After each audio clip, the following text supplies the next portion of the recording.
Chapter 521, Stealing Shoes. The slaves were old while Fei Kai was acting like a crazed man. For the moment, the slaves could only surround Fei Kai without daring to go forward. Fei Kai stared with wide, furious eyes as he kicked an old slave in front of him. "Filthy bastard, I'm going to pay respects to young tribe leader. Don't block my way." The old slaves felt ashamed and furious. Sinister glint flashed past their eyes, but they still did not dare to go forward. They had already noticed a bulge in Fei Kai's clothes. Many sneered in disdain in their hearts. This stupid kid really has the courage to steal. It doesn't matter if he stole shoes, but he actually stole the young tribe leader's shoes. Ha ha ha! His luck is truly bad. I originally wanted him to be relocated to cleaning the latrine. But now this kid might even lose his little life. Serves him right. Is it so easy to become young tribe leader's personal servant? Fei Kai walked towards young tribe leader's tent, while being surrounded by the old slaves. The two Gu masters guarding the tent saw Fei Kai and looked at him as if he was a dead person. Ma Yingjie stood at the entrance of the tent with a solemn expression. He had been tired of handling the various affairs and wanted to take a walk outside, but he found that his shoes had disappeared. He called for his old personal servant, and the old slave told him the shoes were very possibly stolen by the new young slave to possibly sell them for money. The old slave also informed Ma Yingjie that this was not the first time Fei Kai had stolen. Ma Yingjie was naturally furious. He had never expected that his kindness would bring in a thief. Fei Kai was extremely anxious with panic already filling his mind, but he firmly remembered Zhao Lianyun's instructions and walked towards Ma Yingjie with his head high like a valiant hero. Ma Yingjie was secretly amazed at this sight. Those old slaves that were following Fei Kai to keep an eye on him instead looked like they were escorting him. More importantly, Fei Kai did not appear panicked. Was it not him who stole the shoes? Unwittingly, the fury in Ma Yingjie was replaced by curiosity and doubts. Subordinate greets young tribe leader. Fei Kai kneeled on the ground and greeted with a clear voice. Ma Yingjie looked at Fei Kai and shouted in a displeased voice, "My shoes, did you steal them? I would never dare to steal Lord's shoes even if I had 100 guts." Fei Kai denied flatly. "He is lying. His clothes are bulging. He has something there. We will know once we look at it." The old slaves immediately shouted from behind. Fei Kai snorted and opened his shirt, revealing a ball of snowy white high-grade silk. He carefully took out the silk and opened it, revealing the shoes inside. Ma Yingjie looked at this pair of shoes and knew it was the pair which he wore, and he couldn't help but coldly smiled. Great, great, the proof is here. A thief having such confidence is really hard to come by. I implore young tribe leader to investigate clearly. Fei Kai did not refute and placed the shoes on the ground respectfully. He then placed his forehead on the ground, like he was willing to take on any punishment. "Lord young tribe leader, there is clear evidence. Please punish this vile bastard fiercely." Yes, he actually dared to steal young tribe leader's shoes. He might steal many more things later on. He is such a thief. We should just cut off his hands. The old slaves continued to speak extremely sinister words. Fei Kai's heart trembled, but remembering Zhao Lianyun's words, he did not retort. This scene caused Ma Yingjie to be somewhat interested. Killing a slave was nothing, but Ma Yingjie had always praised himself as wise and benevolent to restrict himself so that when he took over the tribe in the future, he could become a wise ruler of the generation. Especially now that Ma tribe had become the head of a huge army, their every move was being paid attention to by others. Rashly killing a slave just because of a small matter like stealing shoes, would it not be spread as brutal? Ma Yingjie had such misgivings in his heart. A good reputation was easy to build, but difficult to maintain. Thereupon he asked, "I have always dealt with things fairly. Fei Kai, I will give you a chance to explain yourself." Fei Kai immediately let out a breath of relief. He had been waiting for these words just like Zhao Lianyun instructed him. This gave him a huge confidence, and he decided he would reply exactly according to Zhao Lianyun's instructions. "My father died because of the internal strife in the tribe, so young tribe leader obliterating Fei tribe can be said to have taken revenge for me. Young tribe leader is so wise and benevolent. How could I do a thing like returning benevolence with enmity?" When Ma Ying-jae heard the words wise and benevolent, his mood immediately took a turn for the better as he asked in a gentle voice, then do you have some ulterior motives? Fei Kai, however, shook his head. No ulterior motives. It is just that I wanted to repay young tribe leader. But what can I do? I am only a mortal. I have no ways to break through the enemy defense lines for young tribe leader. I am very stupid. I cannot bring forward any plans to young tribe leader. I am only your personal servant who can only clean shoes and place them properly. I thought in young tribe leader's place. These shoes have been put outside for so long that young tribe leader's feet might become cold when you wear them right. So I used all my savings to buy this real silk to cover young tribe leader's shoes and held it in my clothes.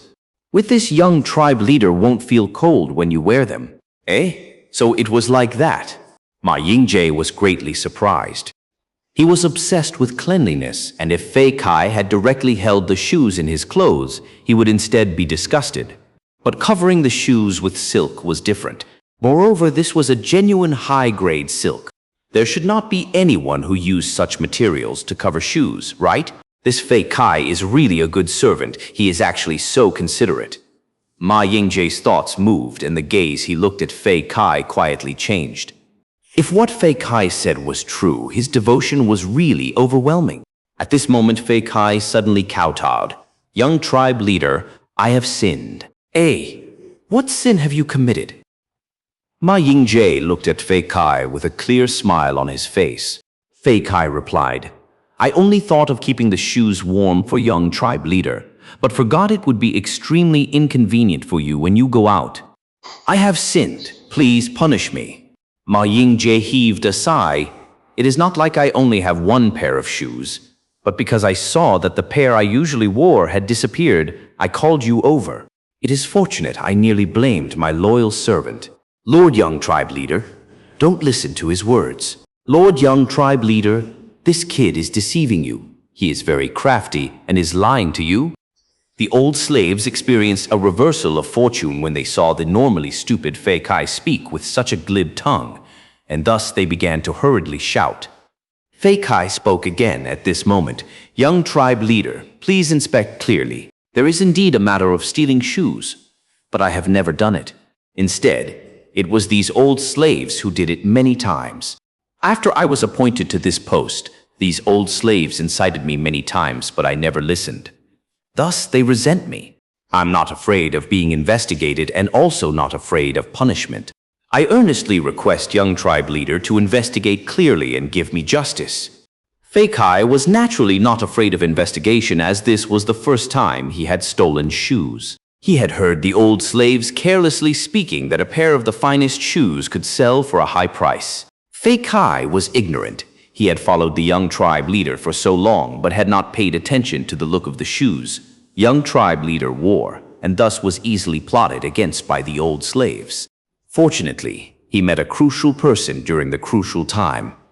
Zhao Lianyun became his savior, and under her instructions, Fei Kai made a comeback and averted danger. When the old slaves heard the request for investigation, their face turned as pale as paper. Gu masters had plenty of methods and could easily get to the bottom of this trivial affair. These old slaves were already regretting their actions, never having expected for them to be the ones landing in deep trouble. Ma Ying-jae noticed the change in the expressions of the old slaves and became 70–80% convinced in Fei Kai. But since his resolve was to become a wise ruler, he naturally could not rashly decide based on his thoughts. Immediately, he summoned an investigative Gu master and commanded him to get to the bottom of this affair. Receiving Ma Ying-jae's personal order, the investigative Gu master investigated enthusiastically. In only 5 minutes of time, the truth of the matter was brought to light. As the facts were disclosed, the old slaves kneeled on the ground and began weeping and howling with their bodies trembling in fear, asking the young tribe leader to forgive them. Ma Ying-jae snorted, fawning upon your superiors and bullying your subordinates. You slaves actually dared to deceive me. You should all be put to death, but considering the many years you have served me, and that some of you even having served me since I was a child and also served my subordinates, I will forgive your cheap lives and send you to the supply camp to serve my army. Clean the feces and latrine. Thank you, young tribe leader, for showing mercy. The old slaves kowtowed like they were pounding garlic, extremely thankful for this. As for you, Ma Yingje looked at Fei Kai and smiled playfully. You dared to steal my shoes. You truly are extremely daring. From now on, you shall be punished to be the head of the slaves and redeem yourself by serving me properly. Fei Kai was stumped for a long time before he came to his senses. Ma Yingje's punishment was actually a promotion. He immediately kowtowed and expressed his thanks. Ma Yingje laughed heartily and waved his hand. All right, now get lost. Think properly on the ways to serve me. Yes, my lord. Fei Kai left with a dazed expression the whole way. Only after a long while did he become clear he had profited from the disaster and became the head of the slaves. This is all thanks to Lady Xiao Yun. Right? Lady Xiao Yun told me to report to her quickly if everything went all right. Fei Kai shook his head and promptly changed direction towards the secret place. What? You actually became the head of the slaves? Zhao Lianyun's eyes involuntarily widened when she heard this news and looked at Fei Kai with surprise. Her plan might have been ingenious, but also carried risks in that it depended completely on Ma Yingje's mood. If Ma Yingje was in a bad mood, he would only need to issue a death command and Fei Kai would be done for. But clearly, this big dummy was quite lucky, and not only were there no accidents, he even got appointed as the head of the slaves. Chapter 522, Rank 5 Amplify Effect, Gu. Although servants were servants, the one tasked to take care of Ma tribe's young tribe leader was definitely a crucial person that was closely related to the tribe in many ways. Having such a role, if the low-rank Gu masters want to find out information about the higher-ups, they would need to go through the servant leader. What a huge profit! He became the servant leader. I am truly a genius. Zhao Lianyun laughed furiously in her heart. She did not waste her efforts after all. She stared at Fei Kai with shining eyes, saying gently, "Big dummy, after you become the servant leader, you have to work hard."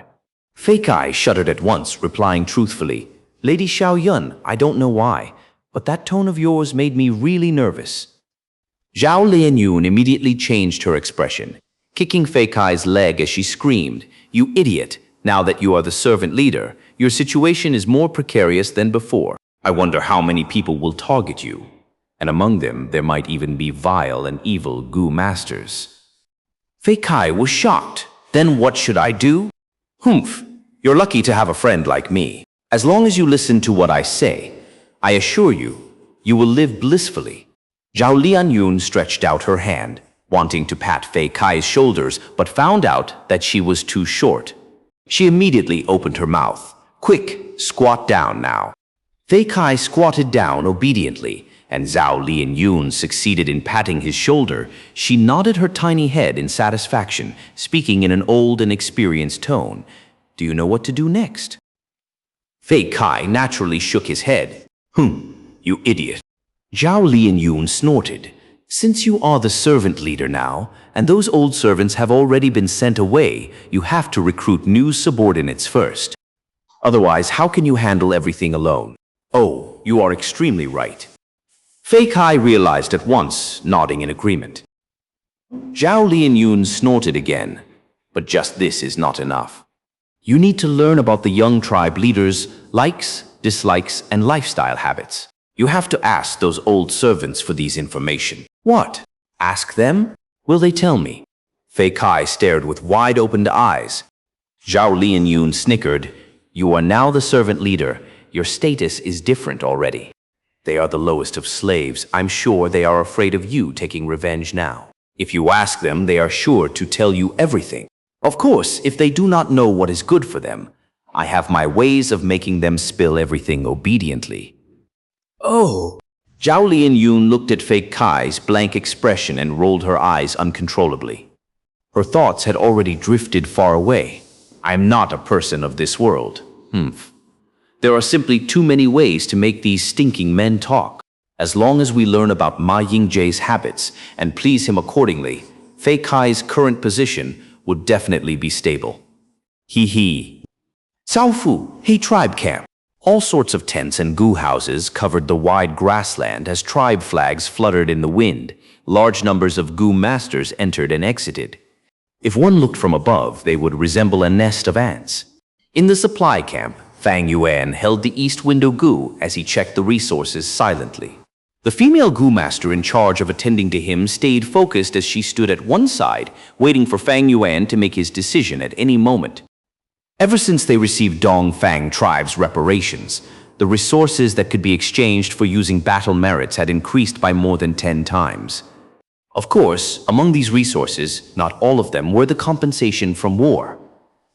Other than He tribe's previous accumulation, there were also the resources offered by tribes who surrendered and joined the He tribe alliance army.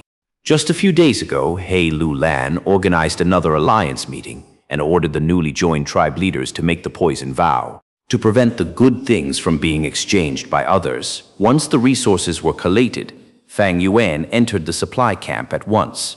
Even Shadow Sword Expert and others, after they joined High Tribe Army, could not affect Fang Yuan's status of being second to only Hai Lu Lan. Fang Yuan had such authority. The others definitely had issues with it, but no one dared to reprimand him in public. Oh, there's a rank 4 self-reliance Gu. Fang Yuan's heart was moved among these resources. He found the Gu that he had greatly desired. Self-reliance Gu was rather precious. Fang Yuan had a rank 3 version of it in southern border, but after coming to northern plains, it was suppressed to rank 2. Fang Yuan did not have the relevant Gu recipe. He could not advance it further. Earlier, he had found a self-reliance Gu in He tribe's resources, but it was rank 2. Without a choice, he planned to collect the Gu recipe and use these 2 Gu as the foundation to refine the higher rank Gu. But this way, it would take eons for him to get a high-rank self-reliance Gu. If his luck was bad and he failed the refinement several times, the duration would be prolonged further. Now, he found this rank 4 self-reliance Gu. Without doubt, he had to get it. Other than rank 4 self-reliance Gu, he also found the rank 4 charging crash Gu, but he had already bought the rank 3 vertical charge and horizontal crash Gu earlier and had succeeded in refining them into a rank 4 charging crash Gu. Diverting his attention from charging crash Gu, Fang Yuan found several good things, especially Dongfang tribe's unique Gu worms. Even with his 500 years of experience, Fang Yuan was still very interested upon seeing these things. What attracted him the most was the refined essence spirit Gu. If it was categorized, this should be a healing Gu worm. Refined essence spirit Gu could convert the essence of a Gu master's physical flesh into a mysterious form of energy that could nurture and heal the soul. There were many Gu worms that could heal the soul, but this refined essence spirit Gu was far superior to its peers. Dongfang Yuliang had such a Gu worm, and it was a huge support to his wisdom path deductions. As for Fang Yuan, this Gu suited him even more.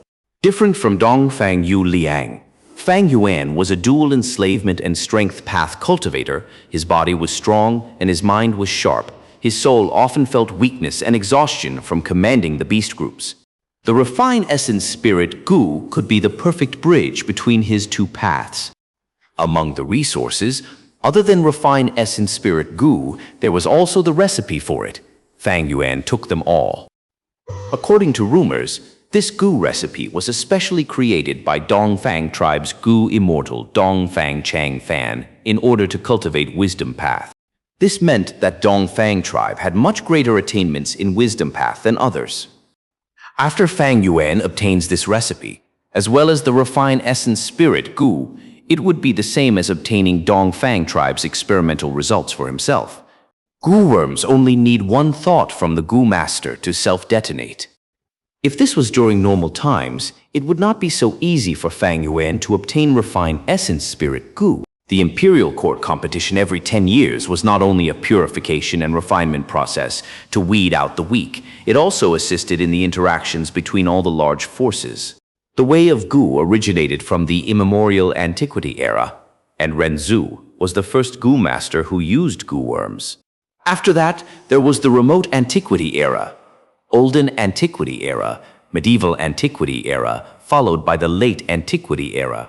Until today, the way of Gu prospered. In fact, it was blooming all over the world. Countless paths were created from all the eras, like ripples in the river of time. Numerous paths flourished at times while vanishing at others. But because of the harsh living environment, the concept of trading was not very popular with people. All the large forces liked to do their own research and treasured their findings, keeping it from others. Back then, one of the invincible venerables, Giant Sun, felt this and set up this huge arena.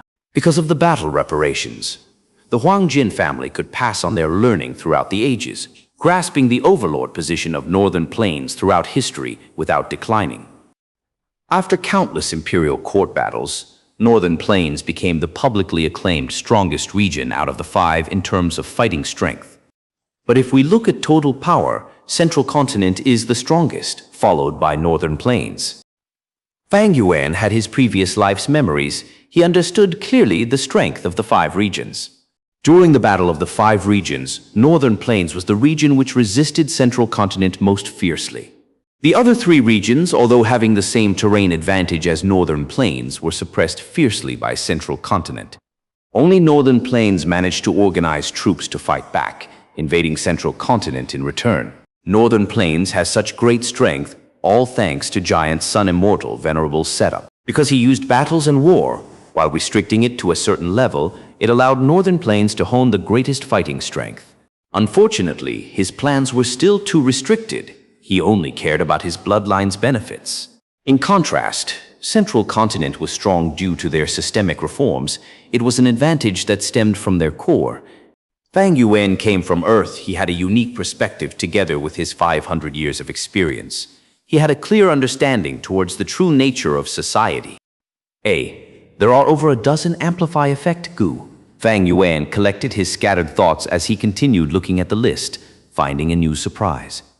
Amplify Effect Gu was from the Rule Path. It was used to supplement other Gu worms, to amplify the effects of the chosen Gu worm. As for the amplification level, it would depend on the rank of the Amplify Effect Gu. The higher the rank, the greater the effect. Of course, the drawback was that the Gu Master's primeval essence expenditure would be relatively higher. Amplify Effect Gu was very popular among Gu Masters because it could be used in any path. Fire Path Gu Masters could use it, Water Path Gu Masters could use it, and for Fang Yuan, both his enslavement and strength paths could use Amplify Effect Gu. Among High Tribe's resources, there was only one rank 5 Amplify Effect Gu. There were also 1 rank 4, 3 rank 3, and the rest of the Amplify Effect Gu were rank 2. Fang Yuan had to pick the best one. He chose the rank 5 Amplify Effect Gu. It would boost the effectiveness of a Gu worm by 5 times. But this way, a new problem occurred. Lord Wolf King, you want to take so many Gu. Your battle merits might not be enough. The female Gu Master in charge reminded him as she chose her words carefully. I know. After all, one of the rank 5 Gu is Amplify Effect Gu that refine Essence Spirit. Gu is also Dong Fang Tribe's specialty Gu worm. Fang Yuan's words were very understanding and accommodating. But his next sentence was not like this. Never mind if I do not have enough battle merits, just credit another 500,000.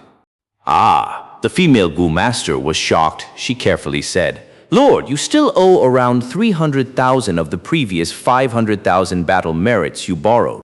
According to the rules, you have to pay them first before borrowing again. Fang Yuan raised his brows, saying nonchalantly, so what? Rules are made by men. Since they can be made, they can be altered. I'll borrow another 500,000. No, 800,000. I will explain to He Lulan personally. Now give me the goods. Chapter 523, Tai Bai Yun Sheng. The weather was gradually starting to get cold and gales started blowing over the grassland, causing the beast groups to become fretful. The aura of the 10-year blizzard was already manifesting. And in the majestic northern plains, heroes were rising and vying for supremacy, causing the flames of war to burn everywhere. Mirror Lake. Ma Tribe and Song Tribe had officially started their battle. Both of them had erected 3 to 4 defense lines before starting this confrontation. In Ma Tribe's main tent, Ma Tribe leader Ma Shangfeng was in the main seat looking with a heavy gaze at Song Tribe's dense battle formation that was surging battle intent. Ma Tribe's military force was stronger than theirs, but it would not be easy getting the victory. Lord Alliance leader, please send me out to challenge enemy general and raise our army's prestige. Alliance leader Fei Sheng requests to be sent to battle. The first battle belongs to me. No one shall compete with me. Gu masters were very impatient and eager as they requested to be sent to battle one after another. Ma Shangfeng looked around him before hesitating at Fei Sheng and Cheng Hu. The two were both rank 4 Gu masters. Fei Sheng cultivated Wood Path and had been taken in by Ma tribe after they annexed Fei tribe. Cheng Hu cultivation transformation path and came from Cheng tribe. Cheng tribe was subjugated by Ma tribe during Heroes Assembly and was now the second most influential force in Ma tribe army. Ma Shangfeng pondered and then smiled towards Cheng Hu. Cheng Hu, you shall go first and stimulate my army's morale.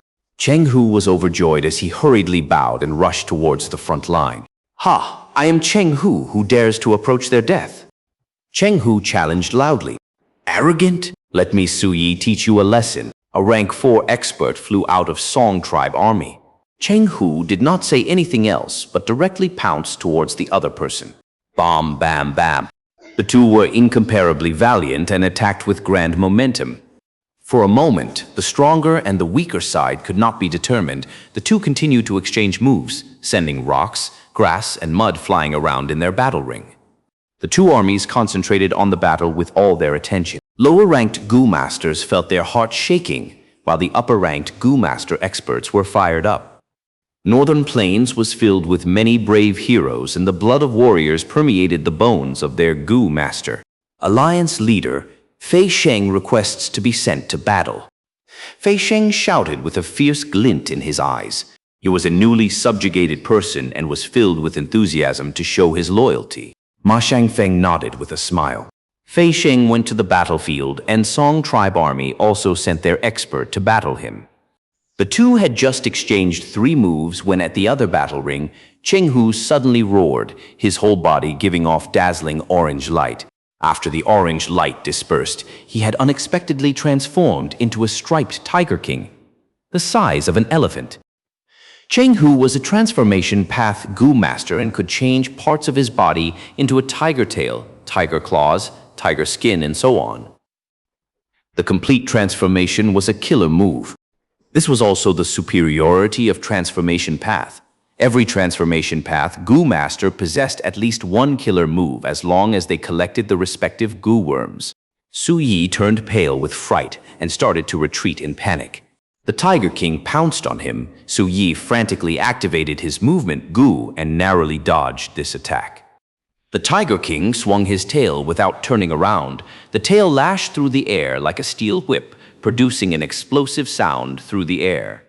Su Yi quickly activated his defense Gu, which created a light barrier over his whole body.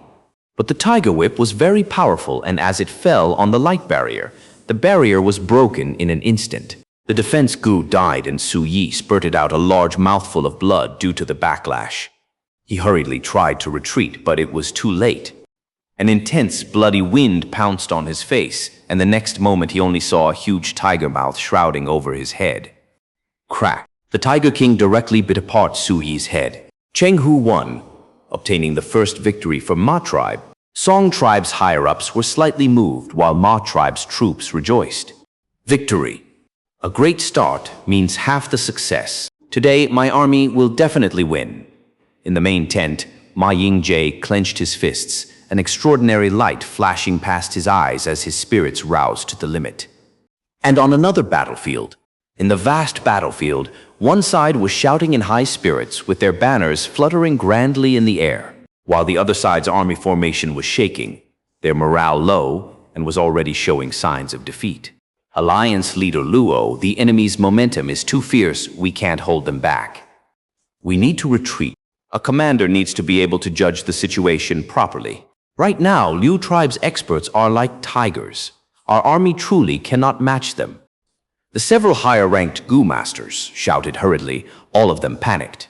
Luo Bojun looked around him and smiled bitterly. Retreat. Tell me, where can we still retreat to? This is already our last defense line. Hi. Forget it. Since the battle with Lu Wenwu started, which of our defense lines could hold for more than 3 days? They are way too strong. We might as well surrender. In the first battle, Luo Bojun was heavily injured by Lu Wenwu, Mo Shi Kuang, and others. He had yet to recover from it. These days, Luo tribe army kept on being defeated again and again. No matter how much efforts he made, he was unable to reverse the situation. Now, as he completely realized the enormous gap between the two sides, he became disheartened and had already lost any intent to battle. The higher-ranked Gu masters let out a sigh of relief at this. Because of poison vow, they could not easily say it. But since Luo Bojun himself mentioned surrendering, there was no problem.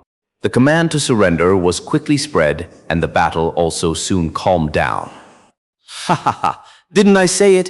As long as we three brothers join hands, we can rule the world. Moshi Kuang laughed heartily, extremely proud of himself. Liu Wenwu also laughed, his heart filled with huge joy. Liu Tribe Alliance had won their first battle. Now, they would annex the enemy army, take in the captives, and increase their strength before continuing forward. Meng Chu. The leopard group hissed and growled as they fought a bloody battle with Rat Group. The great army of Gu masters of the both sides instead became a background. Nu Heir 2 held his hands behind his back with his head high. Mutated leopards moved beside him, showing their dignity and prestige. By contrast, his opponent Zhang Baoya, who was publicly proclaimed as one of the enslavement path masters of Northern Plains, was sweating greatly and was as pale as paper. Zhang Baoya, you have already lost. Do you know how you lost? Your rat group scale is too large, reaching 650,000 in numbers. Troops are valued for their quality, not for their numbers. It is the same with beast groups as well. Now quietly become a stepping stone for my name to spread in Northern Plains. Nu Heir 2 lightly spoke, but his tranquil voice resounded within everyone's ears. No, I haven't lost yet. I still have my trump card. Zhang Baoya let out a hysterical shout. I will let you gain a first-hand experience in my enslavement path killer move, which I have never displayed before, Rat Epidemic. The moment he finished speaking, hundreds of thousands of rats self-destructed at the same time. The leopard group suffered disastrous casualties in this chain explosion. The ground slightly shook. Turfs were flipped over, soil and stones splattered everywhere, and huge amount of yellow poison gas started appearing. The surviving leopard group was covered by this poison gas, immediately becoming sickly with their movement slowed down. Their battle strength had sharply fallen. By contrast, Zhang Baoya's rat group moved around in this yellow poison gas without being affected. Ha ha ha, the final winner is me, Zhang Baoya. Young man, you want to step on my position, keep on training for 500 years more. Zhang Baoya howled with laughter. I had intended to keep on hiding it, but since you want to die, don't blame me.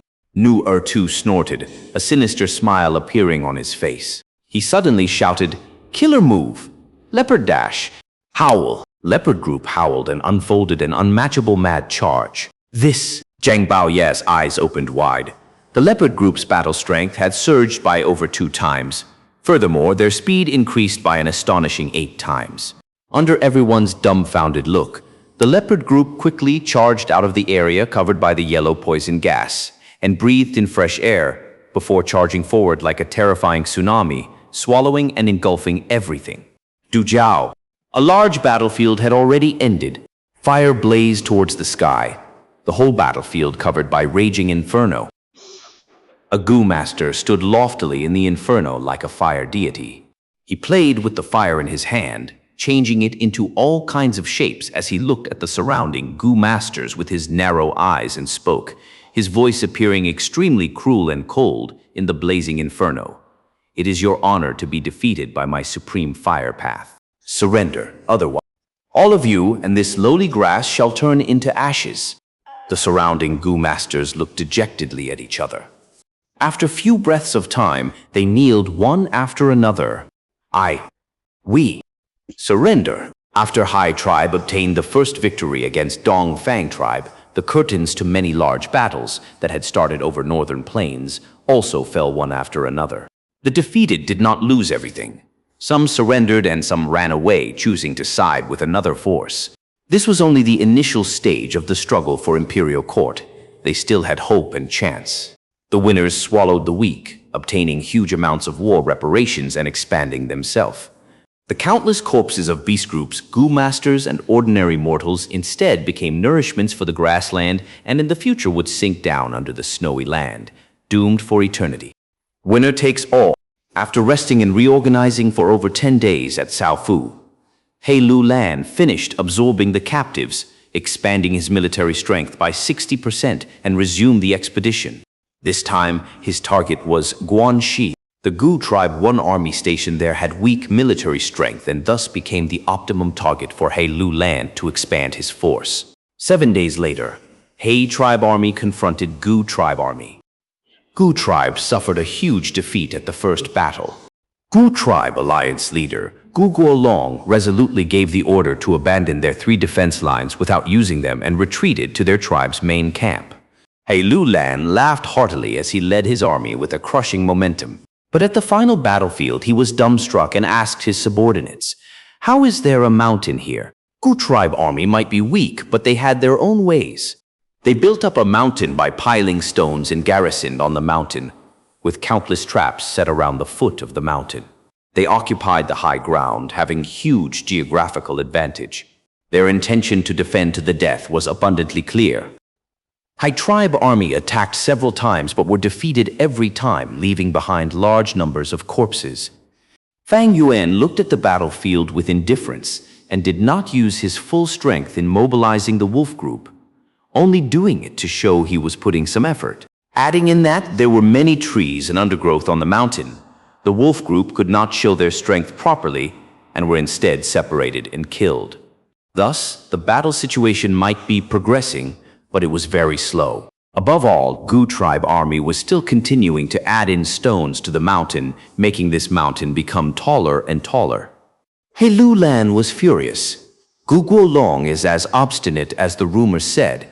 After I win, I will definitely step on him to death. However, the situation was still not optimistic. Just the rocks dropped by mere mortals possessed the strength of a rank 1 Gu when dropped from such a height. If I had known this earlier, I would not have come here to chew on such a hard bone. He Lu Lan had the intent to retreat, but right at this time a person walked out of the camp. This person held a letter as he came in front of He Lu Lan. This old man, Tai Bai Yun Sheng, received benefactor's letter and came to lend you a hand. He Lu Lan was joyous as he grabbed this person's hands. With old sir helping us, we can definitely succeed. Chapter 524, number 1, in prestige and merit. Tai Bai Yun Sheng was tall with a strangely ancient appearance.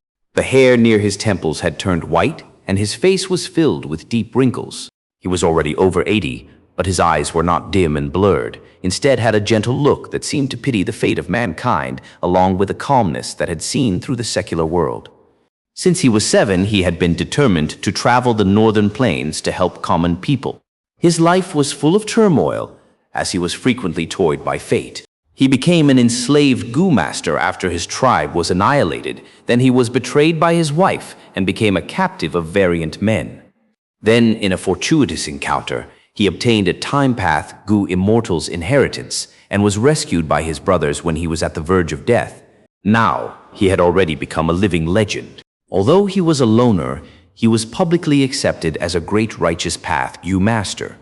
His benevolence reputation had entered the depths of Northern Plains people, the level of his prestige far surpassing people like Chang Shanyin, He Lu Lan, and Lu Wenwu. Right as He Lu Lan was at his wits' end considering the battle situation and had the thought of retreating, Tai Bai Yun Sheng came to the camp by himself, holding a letter in his hand. He Lu Lan read the letter and immediately realized the reason. Back then, Hai tribe's supreme elder, He Bai, took a fancy to Tai Bai Yun Sheng, guiding and rescuing him many times.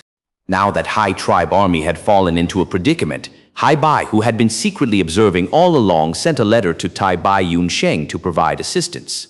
He Lu Lan knew the ability of Tai Bai Yun Sheng and was thus overjoyed. He arranged a banquet that night to serve Tai Bai Yun Sheng. On the second day, the sky had just become bright. He Lu Lan impatiently arranged his army formation and requested Tai Bai Yun Sheng to make his move. Under everyone's expectant gaze, Tai Bai Yun Sheng slowly walked to the front and looked at the tall mountain in front of him. Gu tribe was specialized in earth path and were long famous for it in northern plains. Piling stones to form a mountain.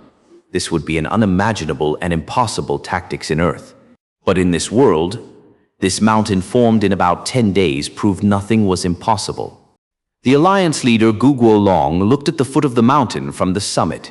When a white-clothed, white-haired old man walked in front of the formation, the Gu masters around him roared in laughter and made disdainful comments, but Gu Guolong, however, had a bad feeling in his heart. He was well aware this mountain that they had formed by piling stones was built on many foundations constructed by his tribe's earth path Gu masters. Other tribes might find it hard to imitate, but it was not like there were no ways to break through it. After being defeated repeatedly for several rounds by He tribe army, Gu Guolong's military force had suffered damage and his ambition of vying for supremacy had dimmed down. He pondered over this and had decided to side with Liu tribe. Liu tribe's Liu Wenwu was wise and benevolent, treating his people leniently and being strict to himself. His reputation was much better than Hai Lu lands. Several days ago, Gu Guolong had secretly sent a letter to Liu Wenwu express his intent to side with Liu tribe. Lord Liu Wenwu has already replied and agreed to my tribe's request to seek refuge and is leading his army to reinforce us. As long as I defend for 7 more days, this predicament before us will part like clouds and allow me to see the clear sky. Just as Gu Guolong was inwardly encouraging himself, Tai Bai Yunsheng slowly extended his hands. His large palms were covered with callus and wrinkles, just like an old tree bark. He slowly transferred his primeval essence. A weak silver light blossomed forth from his hands. The silver light was weak at first, but soon turned brighter and brighter, and in a few seconds, the silver light was so dazzling that people could not look at it directly. Mountain as before. Tai Bai Yunsheng slowly chanted, his voice resonating in the air.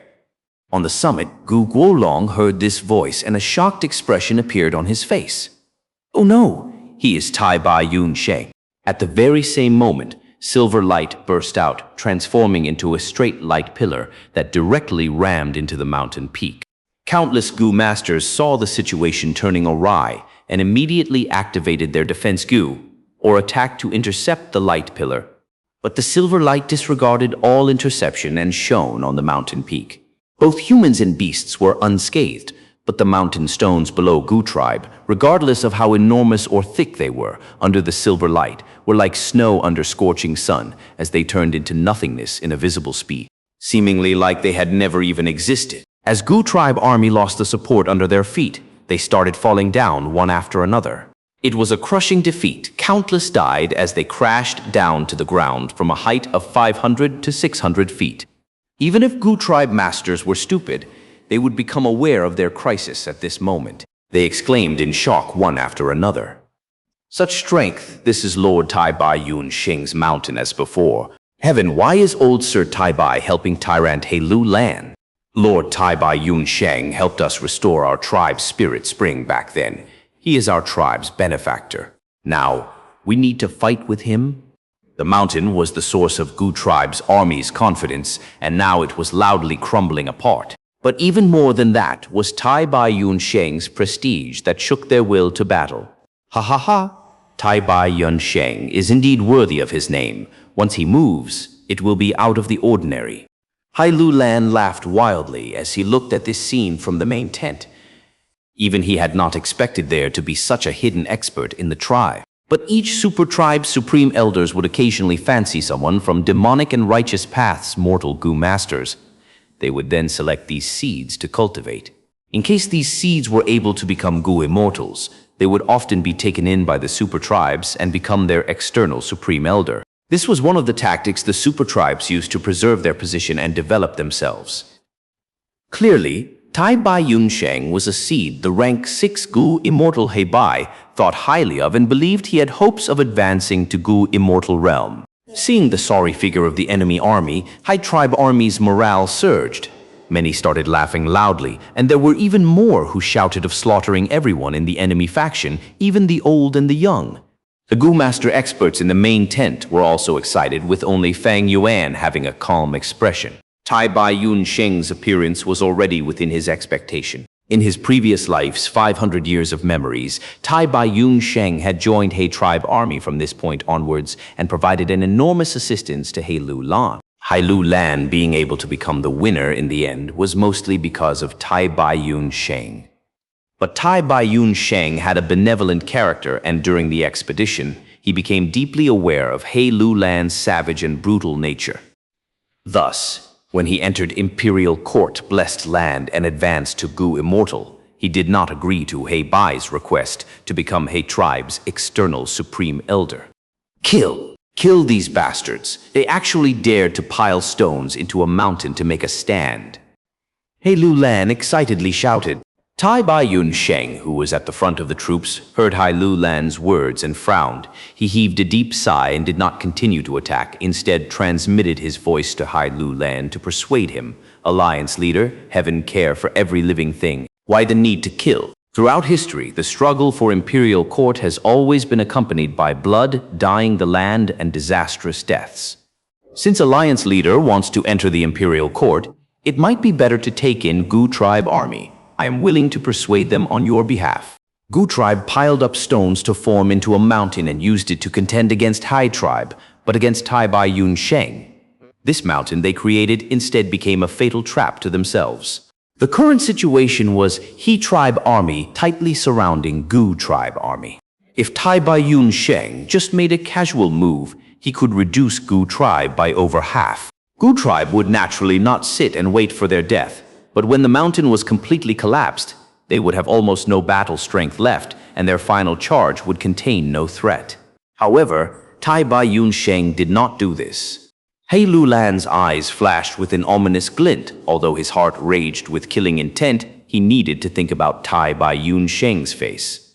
Tai Bai Yun Sheng was not an ordinary Gu master.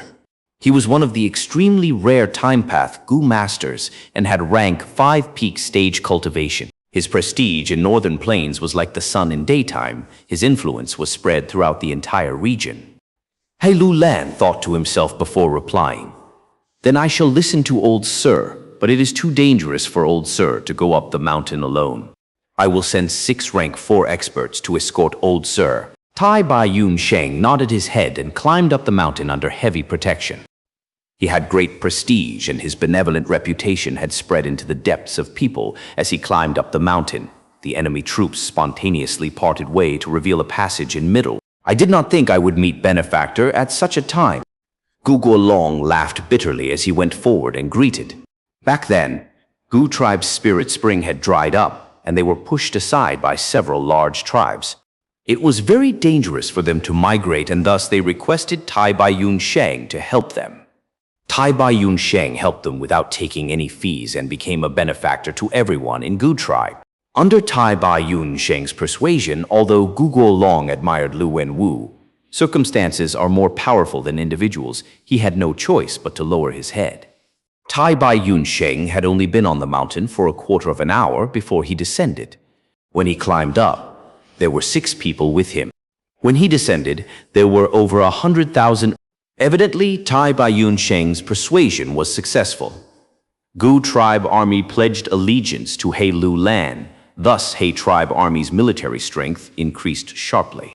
Tai Bai Yun Sheng changed the battle situation by himself, and with his deep prestige, he saved over 100,000 lives and also established great merits for He tribe. On the very first day Tai Bai Yun Sheng came to He tribe army, he reached the top position in battle merit list. And exactly opposite to him was Fang Yuan. Wolf King Chang Shanyin's name was listed at the last on the battle merit list in scarlet red color and was negative, forming a stark contrast with Tai Bai Yun Sheng's battle merit. That very night, He Lu Lan sent command for a celebratory banquet and also a welcoming reception for Tai Bai Yun Sheng. The moon was bright and stars were few, as bonfire raged high. It was a festive scene with cheerful sounds resounding throughout the place, and beautiful young girls in northern plains clothings embroidered with gold, silver, and precious jewels danced around the bonfire. He Lu Lan repeatedly toasted towards Tai Bai Yun Sheng and praised, "With old Sir assisting us, all defense lines are useless." Tai Bai Yun Sheng had two rank 5 Gu that were recognized by all Northern Plains people. One was mountain as before and another was river as before. Both were time path Gu worms. The former could restore earth, hills, mountains, mounds, and valleys to their original appearance, and the latter could restore rivers, lakes, streams, springs, and waterfalls back to their original appearance. Gu Golong created the mountain on a land that was originally a flat grassland. Thus, under the effect of mountain as before Gu, it returned to its original form. Gu tribe's spirit spring had been restored to its original state by river as before Gu, being able to create primeval stones again. In the battles between great armies, defense lines needed to be created, and this usually relied on earth path Gu worms to create long and tall defense walls. These defense walls would be restored to flat grassland under the effect of mountain as before Gu. Thus, Hai Lu Lan's words, "all defense lines are useless," had deep reasoning behind them. Chapter 525, Rapid Changes and Fierce Experts. Northern Plains Calendar, middle of June. It should have been summer, but the aura of 10-year blizzard had already thickened. The sky would often be gloomy and cold wind blew with increasing condensed frost aura. And the struggle for imperial court that covered Northern Plains was advancing forward like a wildfire. At Mirror Lake, Ma Tribe Army and Song Tribe had started their battle. Ma Tribe's dominance was huge, and they broke through two of Song Tribe's defense lines in a row. Song Tribe alliance leader Song Qingyin led the army to counterattack and ambushed Ma Tribe, causing them to give up a defense line. But soon after, Ma Tribe's enslavement master Ma Zun moved and mobilized his trump card Pegasus Group, surrounding and killing Song Qingyin in the air. Song Tribe army became a headless dragon, and after an internal discord caused by Ma Tribe secretly, they finally crumbled apart. Ma Tribe annexed most of the tribes, while some remnants managed to escape to all directions. In this battle, one of the few flying masters of Northern Plains, rank 5 initial stage water fairy Song Qingyin, died and became a stepping stone for enslavement path master Ma Zun's fame. The strength Ma Zun displayed shocked the people. Faintly, people were already calling him Northern Plains #1 enslavement pathmaster. Meng Chu. Nu Ertu's battle with Jiang Baoya. Nu Ertu was originally not an enslavement path Gu master and had switched to it midway. But the leopard group he led was unexpectedly able to overpower and defeat the veteran enslavement pathmaster Jiang Baoya. Just because of this battle achievement, Nu Ertu rose to the ranks of enslavement pathmasters of Northern Plains, and together with Zhang Baoya, Yang Poying, Ma Zun, and Chang Shanyin were called 5 Beast Kings. However, although Nu Ertu managed to become famous, the price he had to pay was very high. Zhang Baoya's counterattack had inflicted disastrous damage to Nu Ertu's troops. Despite annexing the remnants of the enemy after the battle along with the war reparations, Nu Ertu's army's momentum was hindered. Rat King Zhang Baoya managed to escape with his life and gathered the remnant army. His original rat group of over 600,000 now had less than 300,000 left. But even as a defeated general, many large forces still showed interest towards him, and over 10 forces had already sent him an invitation letter. Du Jiao, Yi Lui Sang, was empowered by the immortal Gu, and with his formidable rank, 5 peak stage fire path strength, he suppressed all the heroes and swept through the last obstacle, succeeding in dominating Du Jiao region. However, just as Yi Lui army was spreading towards all directions like an unstoppable wildfire, they were pincer attacked by an alliance of 7 armies. Each of the 7 armies had at least over 100,000 troops. Although none were super tribes, they had famous Gu master experts. The alliance of 7 armies created an aggressive momentum.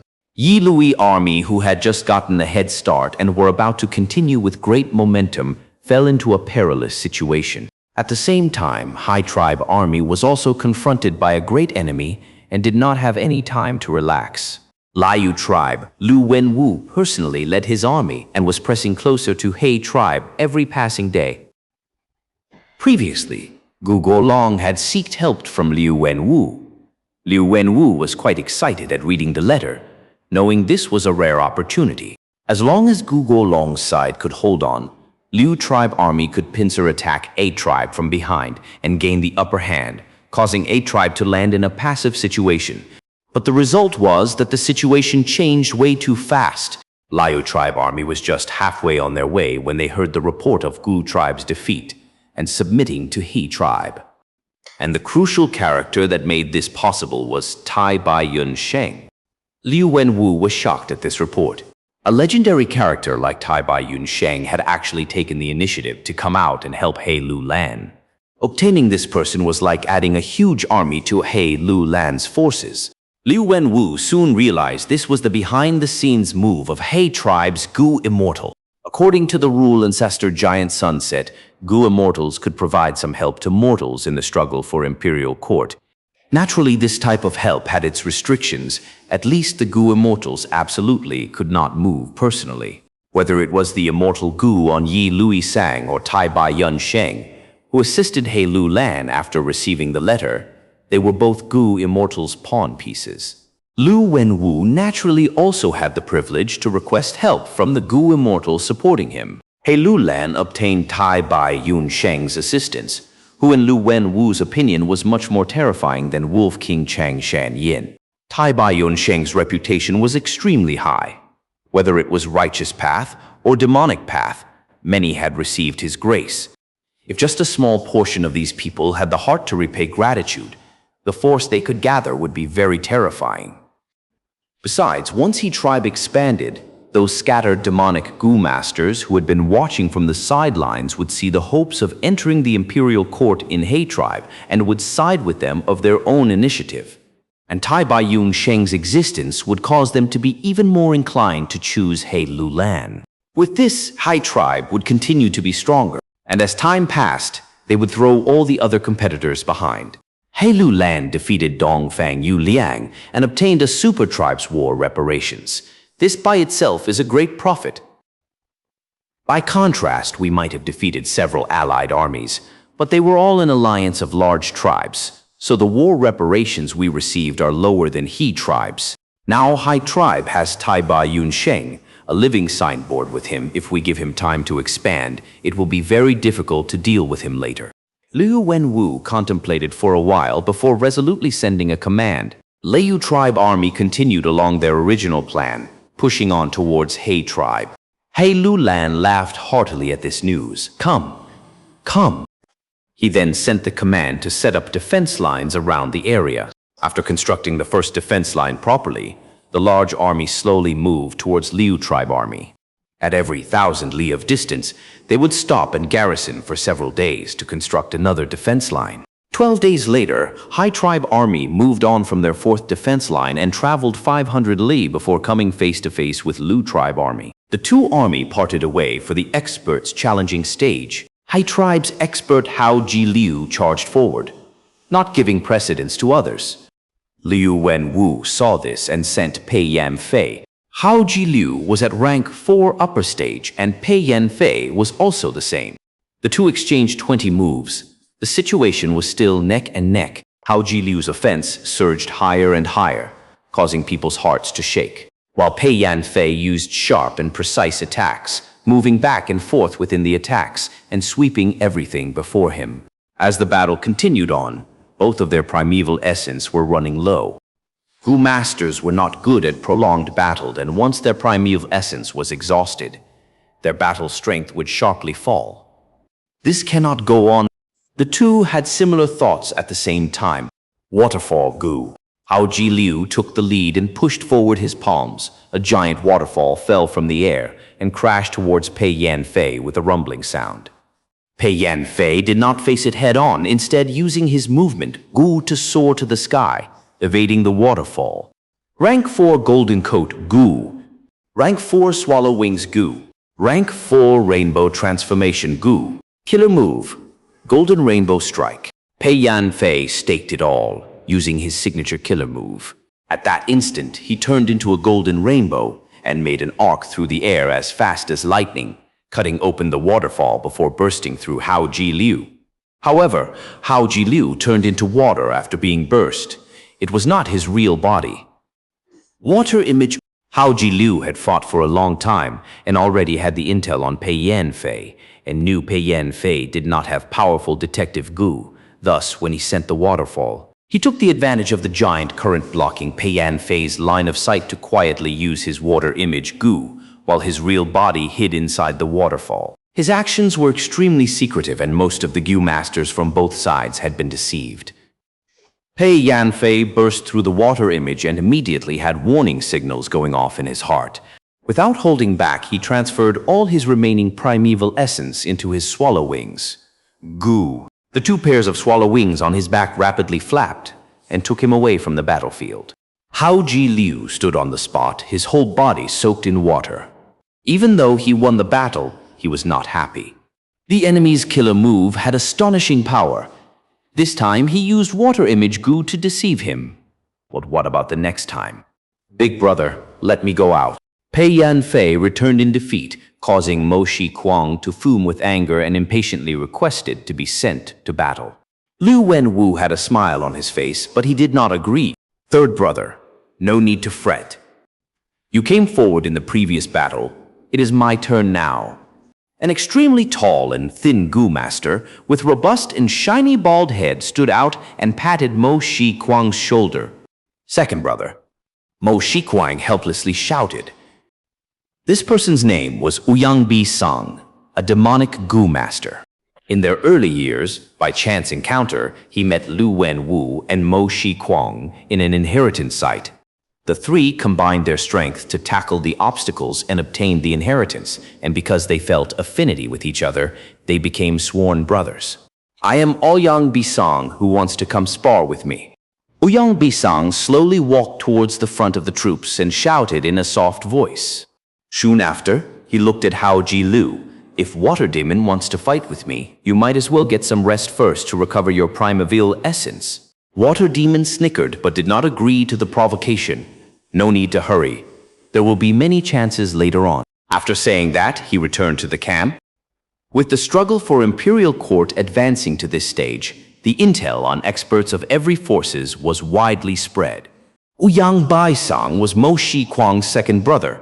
Just this status alone made him someone who could not be underestimated. His performance was extremely glorious during the several large battles before. He was a transformation path expert, and the Gu masters of this path possessed at least one killer move. With a cultivation of rank 4 peak stage, he was same as Mo Shikuang, possessing the battle strength comparable to a rank 5 Gu master. During his first battle, he had killed the enemy side's rank 5 alliance leader. A dazzling battle achievement like crossing realms to fight was something many people would look up to their whole lives. Facing such an expert, water demon Hao Ji-liu might have small chance at victory even if he was at his peak stage, let alone now, when his energy was already exhausted in the battle with Pei Yanfei. A Gu master's state did not just depend on the amount of primeval essence in their aperture. Seeing Ouyang Bi-sang coming forward, He Lulan felt a slight headache. In contrast to Lu Wenwu, he currently found that he lacked fierce generals beside him. After taking in Gu tribe army, He tribe army now had 3 rank 5 Gu masters, He Lulan, Tai Bai Yunsheng, and the just recently subdued Gu Guolong. He Lulan could not easily move because of his status as the alliance leader. Tai Bai Yunsheng was a healing Gu master and was not good at fighting. Gu Guolong was a rank 5 Earth Path Gu master, but the other was at rank 4 peak stage. It would not conform to the rule of battle if he was sent out, and they would only be sneered upon. He then looked at his rank 4 Gu masters, Wolf King Chang Shenyin, Water Demon Hao Ji-liu, Shadow Sword Expert Bian Xishuan, Little Fox Commander Tang Miaoming, and Soli Blade Pan Ping. Chang Shanyin and Tang Miaoming were enslavement path Gu masters, so they could be excluded. Water Demon Hao Ji-liu had already went up, so He Lulan only had 2 choices left. His gaze moved between Pan Ping and Bian Xishuan. Pan Ping knew he was not Ouyang Bi-sang's match by just relying on his trump card, so he looked uncomfortable. While Bian Xishuan's face was covered with a black veil, revealing her cold and clear gaze. He Lulan turned around towards Bian Xishuan. For this challenge, I will have to trouble Shadow Sword Expert to make a move. I can only ensure that I won't lose my life, but I can't guarantee a victory. Bian Sixuan coldly replied. He Lulan gave a hollow laugh. Although he was alliance leader and Bian Sixuan had taken the poison vow, He Lulan could not forcibly make Bian Sixuan fight to the death. Chapter 526, Asura Ouyang, Losses to Both Sides. Bian Sixuan moved to the front of the troop and without saying much, quickly started the fight with Ouyang Baisang. The battle between the two attracted the close attention of countless people. If considering reputation, Shadow Sword Expert could throw Ouyang Baisang several streets away. But if considering cultivation and strength, Ouyang Baisang was a rank 4 peak stage Gu master who was able to cross a great realm and kill a rank 5 expert, while Shadow Sword Expert was only at rank 4 upper stage. Shadow Sword Expert's Gu worms complemented each other very well and there was no shortcomings. At the same time, she placed high importance on her movement ability. Her figure turned into shadows and continuously circled around Ouyang Baisang, attacking with multiple sword shadows from time to time. Ouyang Baisang stayed stationary on the spot as he defended, his body unmoving like the rocks on the shores of the sea. The battle went on for a while, when this sworn brother of Liu Wenwu slowly felt impatient. If you're only of this standard, then go die. He gave a low shout as great changes appeared over his whole body. His teeth quickly grew longer and sharper like swords, and his 2 pairs of canine teeth protruded out of his mouth like fangs. Green hair started growing out of his bald head. Not only on his head, the green hair grew all over his body. His body made creaking noises, and his blood flow instantly slowed down greatly. The originally tall and skinny body became even more thin, but the aura of danger coming from him grew thicker by 10 times. His eyes were no longer human eyes, but had transformed into a pair of eerie and cold green eyes, giving off a glossy jade light. Rank 5, Asura Zombie Gu. This Gu was classified under the most classic zombie series of transformation path. The series of zombie Gu was spread widely throughout the 5 regions. From rank 2 roaming zombie Gu to rank 3 hairy zombie Gu to rank 4 hopping zombie Gu, till the rank 5 flying zombie Gu. There were 5 great flying zombie Gu in the world: Asura Zombie, Heavenly Demon Zombie, Blood White, Nightmare Zombie, and Plague Zombie. Many Gu masters who did not have much lifespan left and had no lifespan Gu to increase their life would often choose to turn into zombies to prolong their life, transforming into a monster that was neither human nor ghost. Fang Yuan had already seen Blood White Gu before. At Qingmao Mountain, Gu Yu, first-generation ancestor, had turned into Blood White to change his fate in defiance of heaven, but his plan was thwarted by divine investigator Tai Zhuleng and others. This Asura Zombie Gu that Ouyang Baisang was using was a formidable Gu that was equally famous as Blood White Gu. Clank, clank. Bian Sixuan's sword shadows cut at Ouyang Baisang's body, but they actually produced sparks on contact, unable to injure his skin by even a fraction, only cutting several green hair. Overlapping shadow Gu. Bian Sixuan's eyes flashed with a sharp light, multiple sword shadows overlaid on top of one another to transform into an abysmally dark and extremely condensed sword. Now this is something. Green light blossomed in Ouyang Baisang's pupils as he looked at this sword shadow attack. He was not afraid, but instead was happy. He stretched his right hand in a form of a claw and grabbed at the sword shadow like he was grabbing a rabbit. This, Bian Sixuan revealed shock.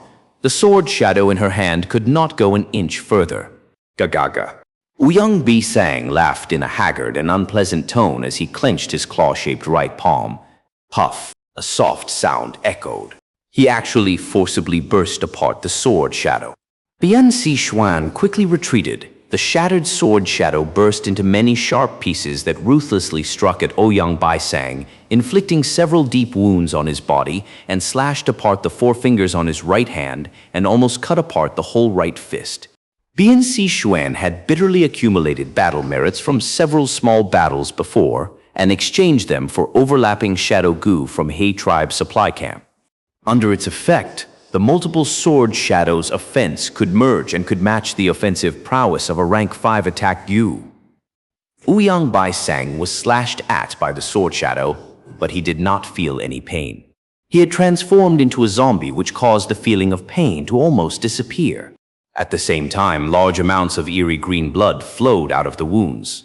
The wounds were so deep that one could see the bone, but they healed within just few seconds of time. New hair grew on top of it and covered it. His broken fingers also grew again, and it looked like it did not take any effort. Bian Xuan's complexion turned pale white at this sight. Ouyang Baisang looked hot-headed when he forcibly grabbed the sword shadow, but it was actually a psychological tactic. After he transformed into a Asura zombie, his defense and recovery ability were raised by several folds. Bian Xuan's strongest attack could not affect him in any way. This unavoidably weakened Bian Xuan's will to battle severely. Gu Master's battle strength did not only rely on the amount of primeval essence in their aperture, it also depended on their determination and mental state. I am an assassin, an expert at movement and infiltrating secretly. These challenges between the two armies are done out in the open, and facing someone head-on is not my usual style.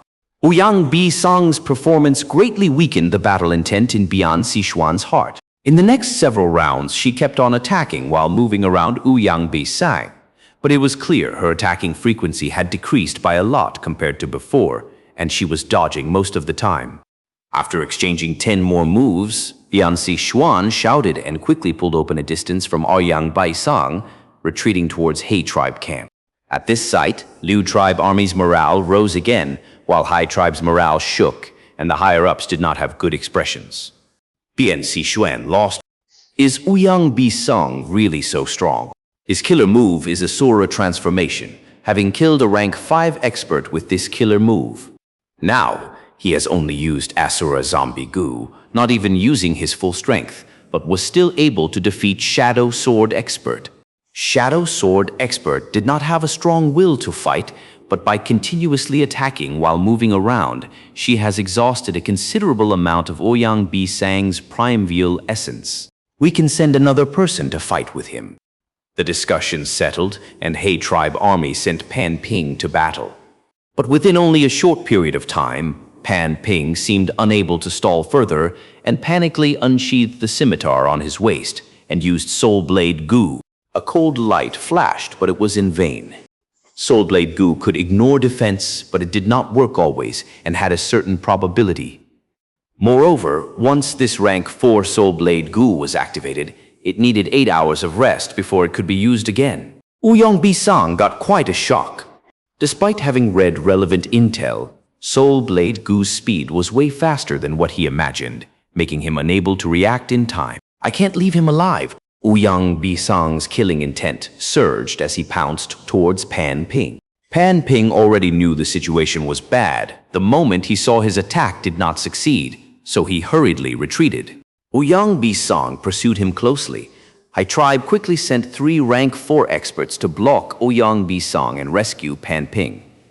The 3 rank 4 experts surrounded Ouyang Baisang and attacked fiercely. Ouyang Baisang was about to use his killer move, Asura transformation, when Mo Shiquang, who was unable to endure anymore, charged out of the main tent and shouted, "Second brother, I will lend you a hand." Ouyang Baisang alone put He Tribe Army under great pressure, now adding Mo Shiquang on top of that, and the situation turned way worse. Third brother, no need to interfere. What is the use even if there are more people? Look at my Asura transformation. Ouyang Baisang furiously roared under the 3 rank 4 experts' violent attacks and used his killer move. His aura suddenly increased sharply. His body grew bigger, becoming a giant of over 10 feet. The muscles in his whole body inflated like a balloon and quickly transforming into absurd rock-like bulging muscles. And under his pair of arms, 2 new pairs of arms grew out. His body was completely dark green. His feet ripped apart the leather boots and stepped on the grassland, creating a deep crater. The protruding fangs turned dark brown, and a 3rd vertical eye opened from the center of his forehead. Howl! Ouyang Baisang roared, the berserk sound shaking the whole battlefield. The 3 Hai Tribe's Gu masters felt their momentum slowed down. Ouyang Baisang waved his fist like swatting a fly, sending one flying far away. The other 2 attacked violently, golden blades striking rapidly like thunder. But Ouyang Baisang took it forcibly. his enormous body not even budging. Die. He attacked with all 6 hands, punching, swatting, grabbing, holding, with extremely fierce power. And all his hands moved smoothly, not hindering each other in the slightest. The 2 rank 4 could not take it head-on and started retreating. Ouyang Baisang was not satisfied. His every punch produced a sonic boom with power that caused people to pale. One rank 4 Gu master lasted only a short while under this crazed offense and was smashed into blood paste, while another Gu master was grabbed by Ouyang Baisang. "Don't kill me, don't kill." His pleadings came to an end abruptly. Blood started flowing rapidly out of his 7 facial orifices, his ribs were crushed, and his body started deflating. Ouyang Baisang had crushed him to death with 2 hands. So violent, cunning gentleman Sun Shihan involuntarily cried out. He Lulan's express turned extremely unsightly, and Tai Bai Yun Sheng also had a solemn expression. Liu tribe's army started cheering loudly, while Hai tribe's Gu masters were in disorder, their morale falling down to the abyss. Liu Wenwu laughed at this sight before waving his hand. "Commence the battle. All troops, charge!" Immediately, Liu tribe army rushed forward like a flood with the gates opened, bringing a momentum that wanted to drown the world. Mo Shi Kuang, Pei Yan Fei, and others were leading. He Lulan gnashed his teeth and also sent the command for the army to prepare to receive the attack. The large battle unfolded with all kinds of shouts and cries resounding through the battlefield. During the intense battle, Liu tribe's several great experts rampaged everywhere, causing He Lulan and the higher-ups to fall into disadvantage at the very start. But at the low level, He tribe was actually winning. Under Fang Yuan's control, the wolf group started wildly slaughtering Liu tribe's Gu masters, while Liu tribe army's Gu masters had no choice but to waste their precious Primavale essence against the encroaching wolves. Thus, even if the wolves died, they died after contributing greatly. Liu tribe's Gu masters experts sensed this unfavorable situation and started searching for Fang Yuan. However, Fang Yuan used the same old trick, hiding in some corner of the battlefield. He now already had 3 rank 4 lurking soul coat Gu, and with the concealment from these Gu, as long as he did not use over 80% of his strength, his soul fluctuations would be concealed. This large battle continued from the early morning to evening. The setting sun shone like blood as it shone down on the grassland that was covered with corpses and blood. There was no winner in this battle. Liu tribe suffered disastrous losses in their military forces because of the wolf group. After the Liu tribe's Gu master experts were not able to find Fang Yuan's location, they all concentrated in attacking He tribe's Gu master experts. He tribe's Gu master experts thus suffered serious damage. Mo Shi Kuang and Ouyang Baisang were difficult to restrain, and almost all the He tribe Gu masters were too terrified to confront them. He tribe's battle intent was dissipating and was barely able to hold on. When the night fell, the night wolves became fierce, and Liu Wenwu, not wanting the lower-ranked Gu master casualties to increase, also had the thought of retreating. The first battle ended up in a draw, with their killing intent gradually calming down as the night progressed. Both sides retreated behind their defense lines to rest and prepare. Chapter 527 Wolf King, Striving for Victory. Hai tribe's main tent. The atmosphere here was stifling. Almost everyone, including He Lulan, was injured. The lofty and grand Gu master experts looked very miserable at this moment. Liu tribe's offense was too fierce. Liu Wenwu, Luo Bo Yun, and Nia Qing are rank 5 experts. Mo Shikuang and Ouyang Baisang are rank 4 peak stage experts with battle strength of rank 5. Furthermore, there are other strong experts like Pei Yan Fei and Chang Biao. Such quality of experts were rarely seen in the past 10 struggles for imperial court. Cunning gentleman Sun Shihan sighed. Rank 4 Gu masters were already rare. Each was the head of small or mid-sized forces or elders of large-sized forces. And with the high demand of aptitude, rank 5 was even rarer. Even a super force would only have 2-3 rank 5 Gu masters openly. Actually, when comparing, Hai tribe was stronger in higher-ranked forces. He Lulan, Tai Bai Yun Sheng, and Gu Guolong were rank 5 experts. And there were over 20 rank 4 experts, including Chang Shanyin, Tang Mao Ming, Hao Ji Lu, Bian Xuan, and Pan Ping. However, even between same-ranked Gu masters, there was a difference in their battle strength. Gu masters were a force that surpassed group battles. Their individual strength could surpass the accumulation of a group. For example, just Fang Yuan alone could slaughter small or mid-sized tribes. In today's battle, Ouyang Bisang alone had slaughtered 5-rank 4 Gu masters and 12-rank 3 elders. It was not that He tribe was weak, but that Lu tribe's higher-ranked battle strength was too strong. Especially in this battle, Lu tribe had slaughtered many of Hai tribe's higher-ranked Gu masters, cutting down rank 4 Gu masters to almost half, causing the gap to further increase. The way to deal with the enormous dominance of Lu tribe was a problem Hai tribe had to quickly come up with a solution for. If I had some time, I could annex several large armies and, with old Sir's prestige, subdue some experts. Maybe we could contend against Lu tribe's higher rank strength then. Hai Lu Lan sighed, hating Lu Wenwu for choosing this time to attack, not giving him any space to develop. Tai Baiyun Sheng immediately realized the deep intent behind Hai Lu Lan's words. I once rescued Gao Yang and Zhu Zai, and they had said they would repay the favor. I can write them a letter, and maybe they will come over. Everyone's spirits rose. Gao Yang and Zhu Zai were called the twin demons of demonic path in northern plains. They always worked together, having great teamwork with each other. These two were both rank 4 peak stage experts and had once killed a rank 5 expert by combining their strength. The pressure on Hai Lu Lan eased. If I can get Gao Yang and Zhu Zai's help, it can slightly make up for the gap between the two armies. But the events of the battle concerns everyone's life, and we cannot hope for others' mood in repaying the favor. In today's battle, it was thanks to Wolf King that we were able to exterminate large numbers of low-ranked enemy Gu masters, causing an enormous loss to Lu tribe. If it were not for Lu Wenwu feeling hesitation, how could he have retreated so easily? Everyone's gaze landed on Fang Yuan, wanting to hear his thoughts. Fang Yuan had a tranquil expression, not having a trace of injury on his body. He had been hiding while commanding the wolf group in the battle, but he was the one who gained the most battle merits. Most of the ones in the main tent were inwardly infuriated at this, having envious and jealous feelings. But due to the situation, they did not dare to flare up. After the battle, Fang Yuan had been looking through his memories, trying to excavate the information on how Hai Lu Lan had prevailed over Lu Wenwu, but even after a long time of racking up his brain, he did not get any results.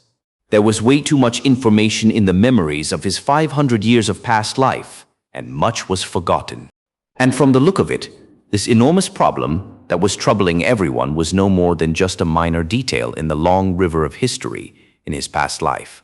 Feeling everyone's gaze, Fang Yuan raised his eyelids and lightly said, Lu tribe has enslavement path Gu masters, but their strongest expert is only Bei Cao Chuan, whose grass soldier troops is of no importance. Now both the enemy and us have our strength. We are like two giants stabbing each other with spears. Lu tribe is strong in terms of higher-ranked Gu masters, while I can slaughter many of their low-ranked Gu masters with my wolf group. Thus, it resulted in the draw today. The way to victory is restraining the enemy's advantage as well as strengthening our advantage. And restraining the enemy's Gu master experts is not an impossible thing. As long as I can have a group of strong wolves as trump cards, I can restrain them. But with this, I will have to use all my strength, and the rank 4 lurking soul code Gu on me will no longer be able to conceal my soul fluctuations, and thus I will become the enemy's target. Fang Yuan's words caused everyone's eyes to brighten. Trump card wolf group. Hai Lu Lan lowered his head and mumbled. The current 5 great enslavement masters of northern plains were called the 5 beast kings. Among them, Horse King Ma Zun has mutated Pegasus group. Eagle King Yang Po Ying has mutated Thunder Eagle group. Rat King Zhang Baoya has mutated Mountain Drilling Rat group. And the newly advanced enslavement master Leopard King Nu Tu controlled Glimpse Leopard group. Only Wolf King Chang Shan Yin did not have a mutated beast group. Every mature mutated beast possessed the battle strength of rank 4 Gu masters. Once a group of mutated beasts formed, they would be more terrifying than the same amount of Gu masters. After all, Beast Group would charge dauntlessly under the enslavement path Gu masters control. as Gu masters had all kinds of self-benefits to think about. Even if they were under poison vow, they could not be made to fight to the death. If they had a group of mutated beasts, there was a huge chance of killing rank 5 experts. After all, even rank 5 Gu masters were mortals in the end, with limited primeval essence, and there were times when their strength was exhausted. However, making a mutated beast group was too time-consuming of a process and would exhaust enormous energy and resources. To look for a group of mutated wolf group for Fang Yuan in this short period of time, there was only one way: requesting help from high tribes Gu immortals. The people in the main tent, even if they did not know the existence of Treasure Yellow Heaven, they were aware of the huge power of Gu immortals.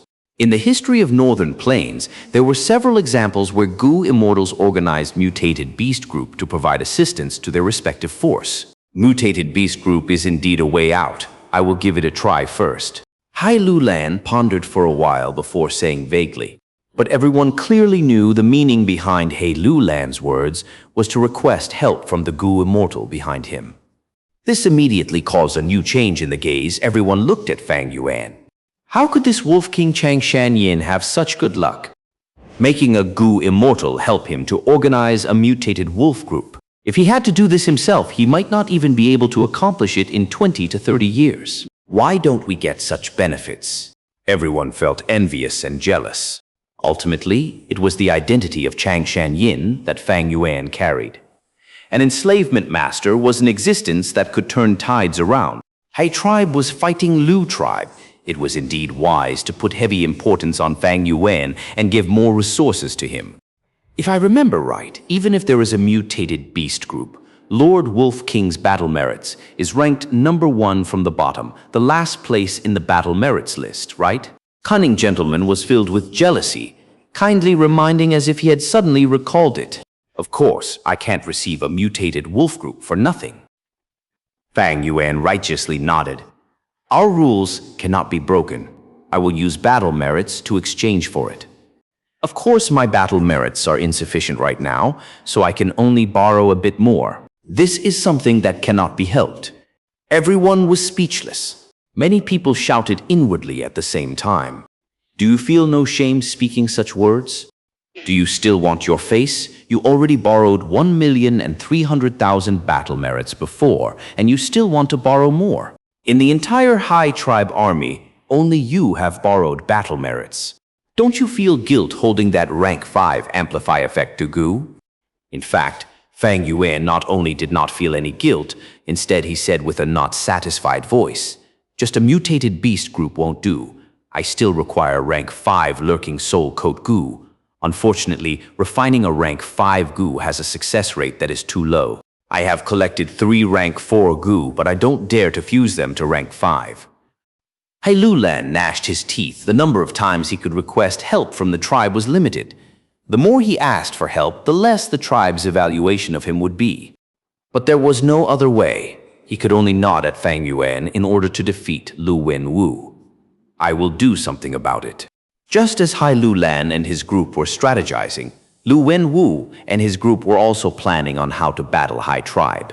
In Hai tribe army, Wolf King Xianxia is the biggest problem. It was because of him that my army suffered disastrous losses in today's battle, with at least 30,000 Gu masters dying in the wolves' mouths. Hi, this number is truly making my heart bleed. Everyone came forward to side with me because they believed in me. But it is because of my incompetence we had to suffer such heavy casualties. In the main tent, Lu Wenwu shed tears and sighed. Big brother, how is it your fault? We can only blame those Gu masters for being useless. Mo Shikuang almost jumped up as he hurriedly retorted. Wolf King Xianxia might have huge reputation, but he is not a true hero. Ouyang Bisang, however, loftily snorted. His tone contained disdain. The Grand Wolf King was actually sneakily hiding in some corner like a rat. It really makes people look down upon him. But such a Wolf King is the most troublesome. Lu Wenwu sighed inwardly while opening his weeping eyes and asked the group, Do any of you have a good method to deal with Wolf King? Mo Shikuang and Ouyang Bisang stopped speaking. They were experts at fighting. Things like strategizing were not their strong points. I have a plan. Bei Cao Chuan stood up and said confidently, Wolf King Chang Shan Yin was originally Chang tribe's tribesman. Although he spoke of taking revenge, the blood ties he has with Chang tribe is unmistakable and cannot be severed. The current Chang tribe leader, Lord Chang Biao, was once Chang Shan Yin's best friend. After Chang Shan Yin disappeared, Chang Bao married his wife and raised his 3-year-old son, who is currently Chang tribe's young tribe leader Chang Jiyu. We might as well try to use this to deal with Wolf King. Who knows if it might be effective? This idea is not bad. Lu Wenwu's eyes gleamed. After the discussion ended, Fang Yuan returned to his large lizard house, Gu.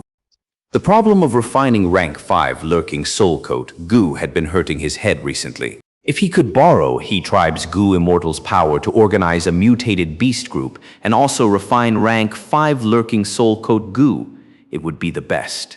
Fang Yuan felt there was a huge chance for this to succeed. Although he could not remember all the minor details of this time's struggle for Imperial Court, but he knew clearly He Lu Lan was able to enter Imperial Court, and the support of the Gu Immortal behind He Lu Lan was inseparable from this. The two sides will at least rest and reorganize for 3 days. In this time, He Tribe's Gu Immortals will have received He Lu Lan's letter for assistance. Before this, I need to prepare. Thinking of his great plan, the corners of Fang Yuan's lips involuntarily curled up into a smile.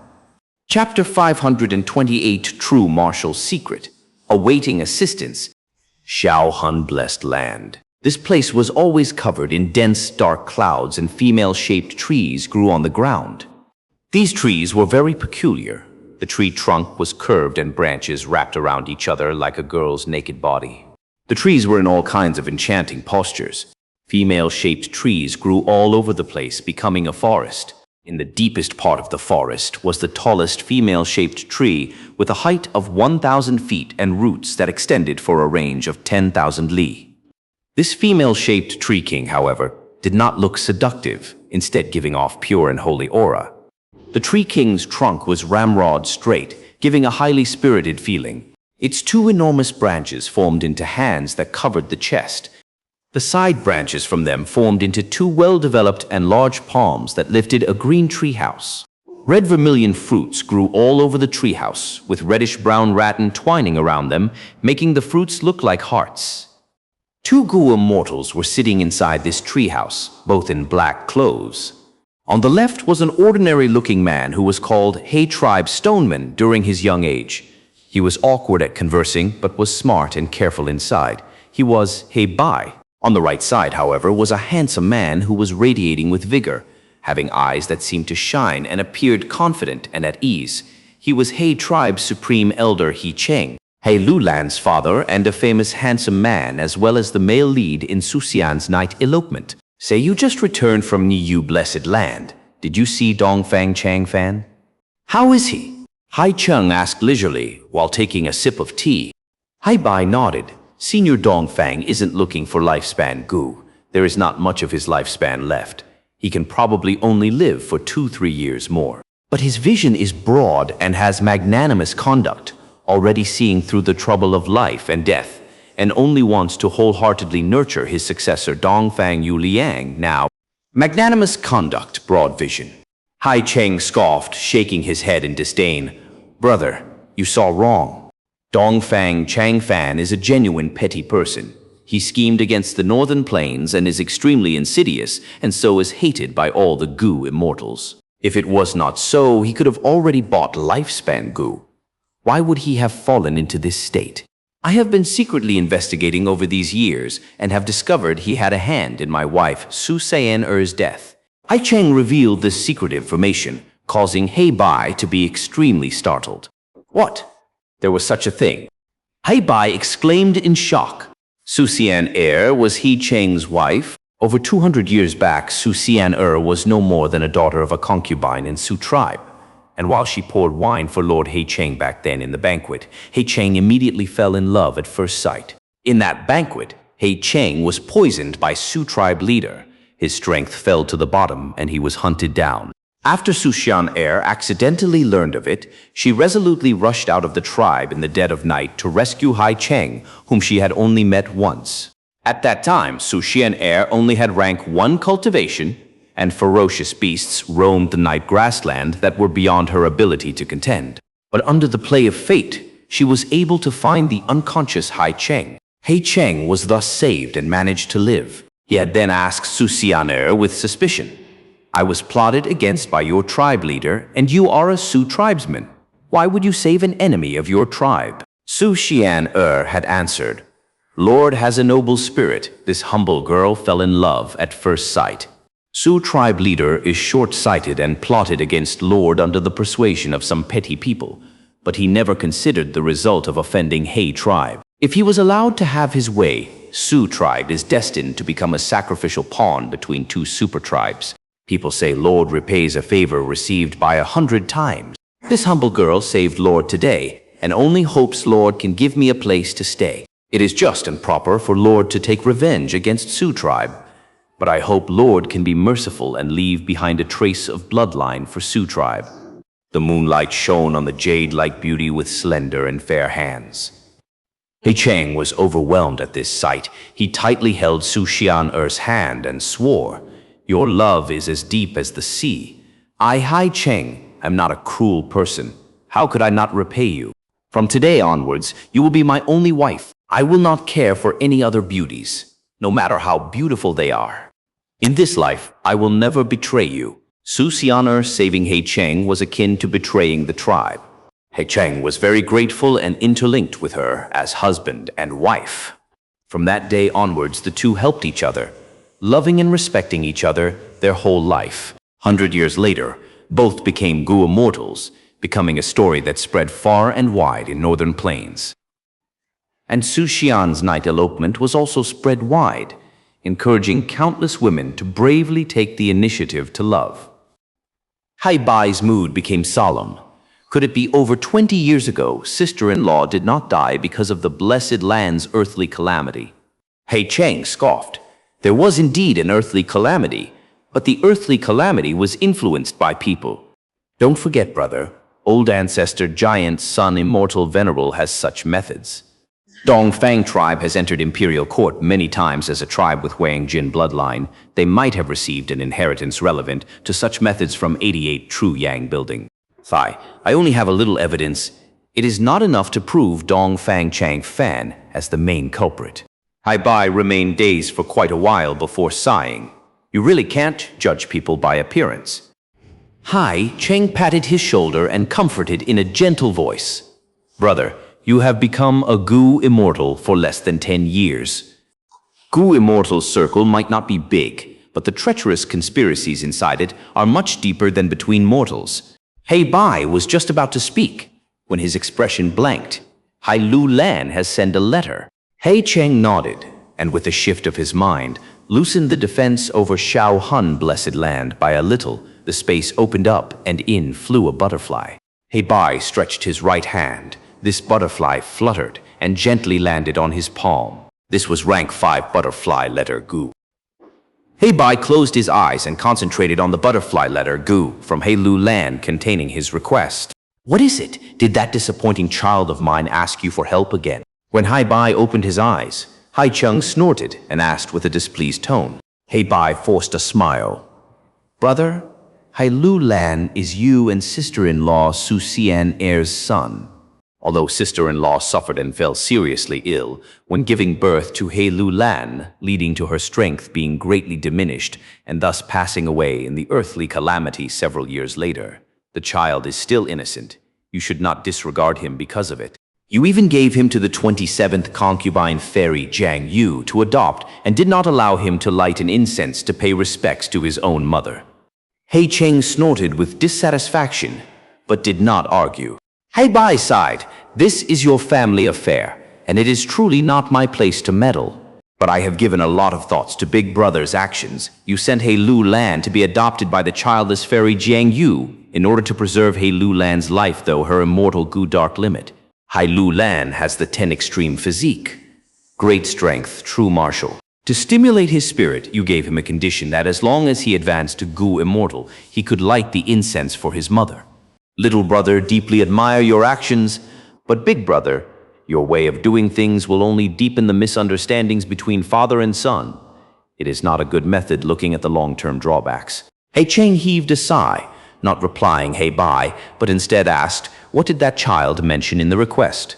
He Bai clapped his palm and smiled. Look, big brother, you showed indifference, but you still care about nephew's safety in your heart. Nephew hopes we can prepare a mutated wolf group and also a rank 5 lurking soul coat Gu. This kid is truly insolent. Lurking soul coat Gu is okay, but our Hai tribe does not have mutated wolf group. Right now, our Hai tribe is battling Lu tribe. Lu tribe's current generation tribe leader, Lu Wenwu, is not someone who can be underestimated. Back then, the inheritance of Harmony Immortal fell in his hand. He has 2 sworn brothers. Both are fierce warriors and can match 10,000 soldiers. However, nephew Lu Lan also has a great general under him, Wolf King Chang Shan Yin. This time's request is because he has placed his hopes on Chang Shan Yin. He Bai explained. He Cheng mumbled. Rank 5 lurking soul coat Gu is no issue. I have one with me. But mutated wolf group would have to be purchased from Treasure Yellow Heaven. I will have to request brother for this. He Bai quickly shook his hand. Brother, you don't have to be so polite. I still need to rely on nephew to enter Imperial Court and find immortal Gu wooden chicken in 88 True Yang building. He Cheng heaved a long sigh and said with an exhausted voice, great strength, true martial physique needs a strength path, immortal Gu, to advance to Gu immortal realm.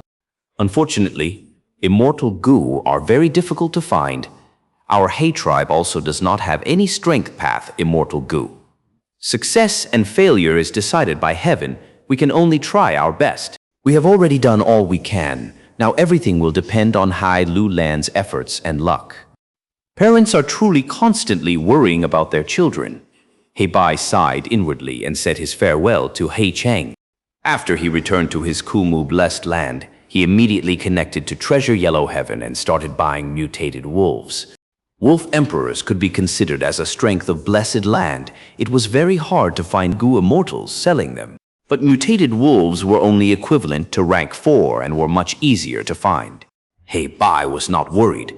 Mutated beasts were not rare and precious goods, and as long as one had sufficient immortal essence stones, they could buy a large group of them. Of course, spending a lot to buy the mutated wolf group was a loss to He Bai. But he was planning for a immortal Gu in 88 True Yang building, and it was right for him to invest in the early stages. Imperial Court Blessed Land was the work of Giant Sun Immortal Venerable, and unless one reached rank 9, no Gu immortals could enter inside. After the news of buying mutated wolf group in high price was spread, He Bai soon received a divine sense from someone called Fox Immortal. Fox Immortal had over 100 mutated wolves and quoted a rather high price for them. They were clearly taking advantage of He Bai's difficulty. He Bai had already anticipated such a situation. It was only that he had not expected this Fox Immortal to move so quickly at the chance. He gnashed his teeth and bought this group of mutated wolves. The one selling this group of mutated wolves was none other than Little Hu Immortal, who had received Fang Yuan's instructions. Previously, they had resold immortal Gu recipes and earned a dozen or so immortal essence stones. Fang Yuan had then instructed Little Hu Immortal to purchase purple crystal relic Gu and also look for any wolf groups sold cheaply at Treasure Yellow Heaven and buy them. Thus, Hu Immortal Blessed Land had accumulated over 100 mutated wolves. Among them were Blood Forest Wolf, Berserk Wolf, Sharkfin Wolf, White Eyes Wolf, and others. Now, by reselling these mutated wolves at high price to He Bai, they had profited quite a bit. As for Fang Yuan, he was calmly resting in the camp, waiting for Hai Tribe's assistance. Chapter 529, Diligence, despite transmigration. It was difficult to move through the muddy swamp, but Ma Tribe's army was in high spirits. The happiness of annexing Du Tribe army as well as the excitement of a decisive victory could still be seen on everyone's faces. Ma Yingjie was riding a horse, and as he looked at the generals and soldiers around him with satisfaction, as an investigative Gu master brought him the latest battle reports, he opened up the documents and read, Hai Tribe and Lu Tribe has begun to fight. The first battle resulted in a draw, and currently both are garrisoned opposite each other. The situation is in a stalemate. Yi Lui army was ambushed at night by the 7 Army Alliance. Yi Lui Sang was very powerful and defeated 6 rank 5 experts one after another, but he was only one person and was unable to save the situation. Currently, Yi Lui tribe's remnant army is fleeing towards Qing'an region. Rat King Zhang Baoya has accepted Yang tribe's invitation and has officially entered Yang tribe's alliance. Nu Er-Tu army has not resumed their expedition, instead resting and capturing huge numbers of leopard groups. These battle reports caused Ma Ying-jae to smile with joy. He Lu Lan and Lu Wenwu are popular candidates to win this time's imperial court contest. I did not think these two would confront each other this early. It will be good if they both suffer. Since Yi Lui Sang obtained Immortal Gu, he is a one-man army. But for Yi Lui tribe to be suddenly attacked by the 7 armies, Snowy Mountain most likely has influence behind it. Ma tribe, to advance to a super tribe, had secretly joined hands with Demonic Path, Gu Immortals, who were coveting after 88 True Yang building. Ma Ying-jae was Ma tribe's young tribe leader and thus was aware of the under-table deals of the tribes. Northern Plains was like a huge chessboard while the Gu Immortals were the chess players. Besides Righteous Path Gu Masters, Demonic Path Gu Immortals also had their own pawns whom they supported. And as the tribes with Huangjin bloodline were willing to join hands with Demonic Path Gu Immortals in order to have a better survival chance. If they lost in the struggle for imperial court, these tribes would often enter the blessed lands of the Demonic Path Gu Immortals to escape from the blizzard disaster. Immortal Gu were rare. Yi Lui tribe's supreme elder had entrusted an Immortal Gu to Yi Lui Sang. It was equivalent to placing a bet in this game. According to the rules set by Giant Sun Immortal Venerable, as long as Immortal Gu were snatched by mortals in the struggle for imperial court, the Gu Immortals cannot take them back. Such a huge bet had its corresponding risk. It was because of the Immortal Gu on Yi Lui Sang that caused him to be the target of Gu Immortals. Thus, they incited 7 armies to ambush Yi Lui army. Rat King has joined Yang tribe, which means an alliance of Rat King and Eagle King Yang Po Ying, causing this underdog Yang tribe to become a new contender to win the struggle for imperial court. But Yang tribe's foundations are far inferior to our Ma tribe, and Rat King was also already crippled. They aren't of much threat to us. Although Nu Er-Tu is called Leopard King, his leopard group has been inflicted heavy losses. However, he has been capturing wild leopard groups by himself, without asking for help from the Gu Immortal behind him. This is a bit strange, but overall, my Ma tribe situation is still much better. Our next opponents are weaker than us. As long as we keep on winning, continue to devour other tribes and expand, our hopes of entering imperial court will become bigger and bigger. Ma Ying-jae could not help clenching his fists at this, his eyes letting out a fierce light. The ambitions and goals of a man were pushing him to establish great feats and accomplishments. And at the same time, within the high-spirited army was a little girl who was weeping in a carriage. Lady Xiaoyun, don't keep on grieving. Your father's death was a heart-rending event. But you need to eat, if not you will faint from hunger. Beside the little girl, the anxious Fei Kai was comforting her in a clumsy way. This weeping little girl was none other than Zhao Lianyun. Her father, Zhao tribe's leader, had sacrificed his life in the previous large battle. Losing the protection of the father who loved her dearly, Zhao Lianyun immediately felt her world toppling. On the very night of her father's death, her stepmother remarried the new Zhao tribe leader, and Zhao Lianyun's position took a sharp dive. There will always be deaths in war. This is normal. My father was also killed by others. Fei Kai continued to persuade Zhao Lianyun when he saw she was still crying. Zhao Lianyun suddenly raised her head while sobbing, looking at Fei Kai with an insoluble hatred in her tear-filled eyes, and kicked him. You idiot, you don't even know how to comfort people. The sorrow in her heart was not fake. Although she inexplicably arrived in this world, and it had not been long since her arrival, her father's love towards her was filled with sincerity. She was very grateful for this genuine love, and her dependence on him had slowly grown into true affection. But now her father had died in the battlefield, making her alone and helpless. "Missy, you were hiding here. You really caused much trouble for me. Quick, follow me. Your mother is calling you." At this time, the curtain of the carriage was lifted open by the old caretaker, who then grabbed Zhao Lianyun's small arm. Zhao Lianyun struggled and shouted, "My mother is dead. She is not my mother. I won't go. This is not up to you." The old caretaker scoffed and tried to forcibly drag Zhao Lianyun out of the carriage. When she had been serving Zhao Lianyun, she was teased and pranked by Zhao Lianyun time and again. Now, as she looked at Zhao Lianyun's miserable state, the old caretaker felt the pleasure of taking revenge. "Let go of Lady Xiaoyun." Fei Kai shouted and punched the old caretaker. The old caretaker fell out of the carriage from this heavy punch. She stood up and touched her eye that had become purple from the bruise. She screamed in a shrill voice, "You hit me. A slave dared to hit a civilian. Who gave you such big guts? I will report you. You are going to die. You will be skinned alive and your corpse will be hung up in the sunlight till it dries up." The old caretaker was extremely furious, and with her unkempt hair and sinister gaze, she looked like a hopping old hen. However, her scream had indeed attracted the surrounding people. Fei Kai clenched his fists and furiously stared at the old caretaker while firmly protecting Zhao Lianyun behind him. Zhao Lianyun pushed aside Fei Kai's arm and stood on the carriage. Her fair face still had tear stains. She looked at the old caretaker and scoffed. "What was it? You want to punish Fei Kai? All right, report him, but according to the rules, you need to first inform his master to demand compensation. Since it is so, go look for young tribe leader. Fei Kai is Lord Ma Yingji's slave leader." "What?" The old caretaker cried out in shock. Her screams abruptly stopped and the anger in her heart dissipated like a tide, only leaving behind an extreme terror. This rash, stupid kid was actually Lord Ma Yingji's personal slave? Moreover, he was Lord Ma Yingji's slave leader who was in charge of his everyday life.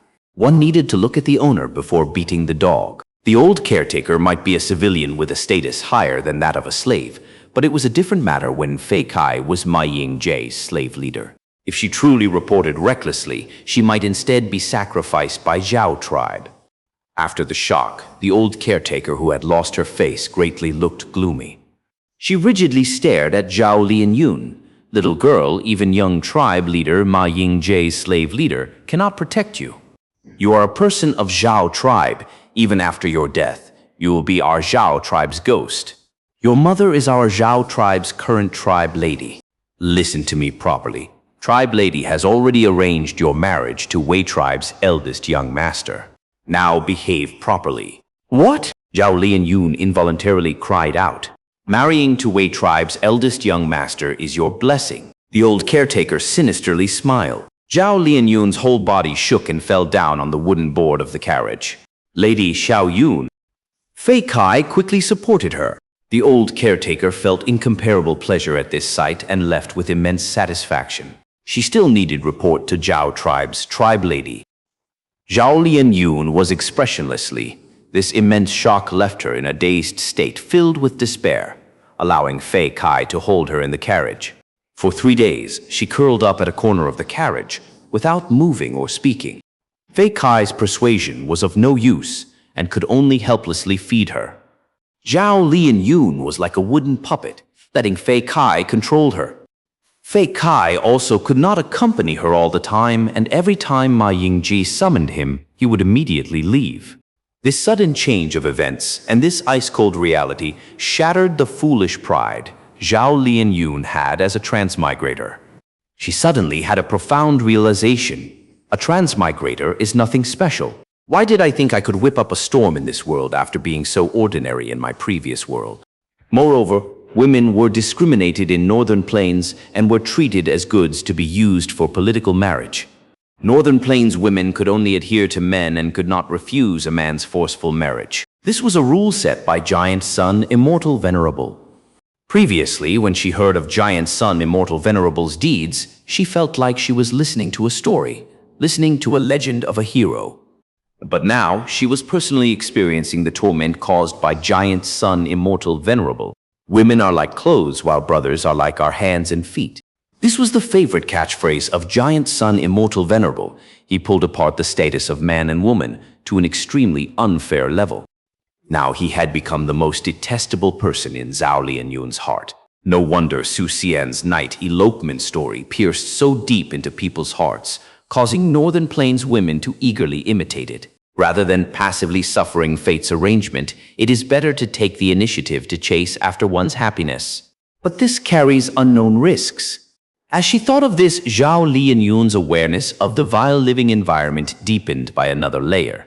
Wei tribe's eldest young master is a famous trash. He is fat like a pig with pockmarks all over his face and only at rank 1 peak stage, but is extremely lecherous and very fickle-hearted. It is because of his incompetence Wei tribe's young tribe leader position went to his younger brother. I won't marry that pig even if I die. But what should I do? I am only a mortal, and since I haven't reached 13, I cannot awaken my aperture and cannot cultivate. It is also possible that I don't have any cultivation aptitude. And the person who killed my father is Du-Yi, a rank 5 Gu master who has sided with Ma tribe now and is now a higher-up of the alliance. Who can I rely on? What path should I take? Bewilderment, hesitation, and fear filled Zhao Lianyun's heart. In the early morning of the 4th day, Fei Kai lifted up the carriage curtain and entered with food and clean water. The light of the dawn followed the curtain opening and shone on Zhao Lianyun's face. Zhao Lianyun woke up, slowly opening her swollen eyes. You brought food? She grabbed the food from Fei Kai's hand and began to devour it. Lady Xiao Yun, are you okay? Fei Kai was happy at this change. Yes, I have thought it through. It is better to rely on myself. Although I have been bound by the wedding betrothment, it can only be implemented when I am 16. I still have time. Zhao Lianyun's gaze shone like fire. Ah, Lady Xiao Yun, you don't accept the betrothal. Fei Kai was startled in his impression. Northern Plains could only accept their fate when their marriage was decided. Zhao Lianyun rolled her eyes and spoke in a righteous tone. Himph, I am not an ordinary person. I absolutely won't compromise. But I cannot go to the tribe now and can only live here for some time and rely on you, Fei Kai. No problem. Fei Kai patted his chest, laughing foolishly. Zhao Lianyun's heart warmed and her tone turned softer. Fei Kai, your father also died in battlefield? Yes, he died. I was heartbroken during that time. But death is normal in Northern Plains. Father died in battle. He died a glorious death. Fei Kai said with a smile. As expected, winner takes it all. Under the dazzling and splendid throne lies a path of bones. Zhao Lianyun sighed before cursing. What a scam. I crossed over to this world and have yet to mature, but my fate has already been decided by others. I can't even begin to feel anger. A letter was placed in front of Fang Yuan. This special letter was openly sent by the enemy and was now brought over by cunning gentleman Sun Shihan. Fang Yuan opened it and read. This letter was personally written by Chang Biao, reminiscing the past and how they were on opposite sides now. He was inviting Wolf King to have a discussion before the battle and reminisce about the old times. And at that time, he could let Chang Jiyu meet his father. Great ploy. Fang Yuan scoffed and placed down the letter. At this time, Sun Shihan smiled. The mutated wolf group and rank 5 lurking soul code Gu have both arrived. But the higher-ups of the alliance are hesitating because of this letter. They are hoping Lord Wolf King would battle against your kin in the name of righteousness to prove your innocence. Otherwise, I'm afraid this mutated wolf group. Chapter 530, adjusting his appearance for him. Liu tribe defense line, inside the camp tent. Mother, what kind of person was father? Chang Ji, you had a hesitant expression after a long while. He asked the burning question in his heart. He had never met Chang Shanyin. Back then, when Chang Shanyin's mother died from poison, and when Chang Shanyin fought to the death with Hatu Gu, Chang Ji-yu was only an unborn child in his mother's womb. His mother, Nizhue Tong, had a frowned expression as she breathed out, using a nostalgic tone. My child, has your heart wavered? Don't forget our current circumstances. Don't worry about your father. He is a legend in Northern Plains. Back then, he killed Hatu Gu and the bandits single-handedly. He is a hero who exterminated a great threat for the people. Chang Ji-yu interrupted his mother. Mother, I'm sick of hearing that. Since birth, I've been hearing these stories all my life. Wherever I go, whatever I do, people will say, oh look, as expected of Chang Shan-yin's son. Father is like the eagle in the sky, flying high and casting his shadow on the ground. In a few days, I will be meeting him. My heart is in a mess. I just want to hear his... Chang Ji-yu was still speaking when the tent flap was opened as a domineering middle-aged man with a powerful aura walked in. It was Chang tribe's current tribe leader, Chang Shan-yin's brother, rank 4 upper stage wind path expert, Chang Biao. Greetings to Lord Stepfather. Chang Ji-yu quickly paid respects. My child, go out first. I need to talk with your mother, Chang Biao said gently. Yes. Chang Ji, you had to leave the tent. Once the flap was closed, with the guards outside, there were only Chang Biao and Ni Shui Tong left in the tent. Husband. Ni Shu Tong jumped into Chang Biao's embrace, tears flowing out of her weak and feeble eyes.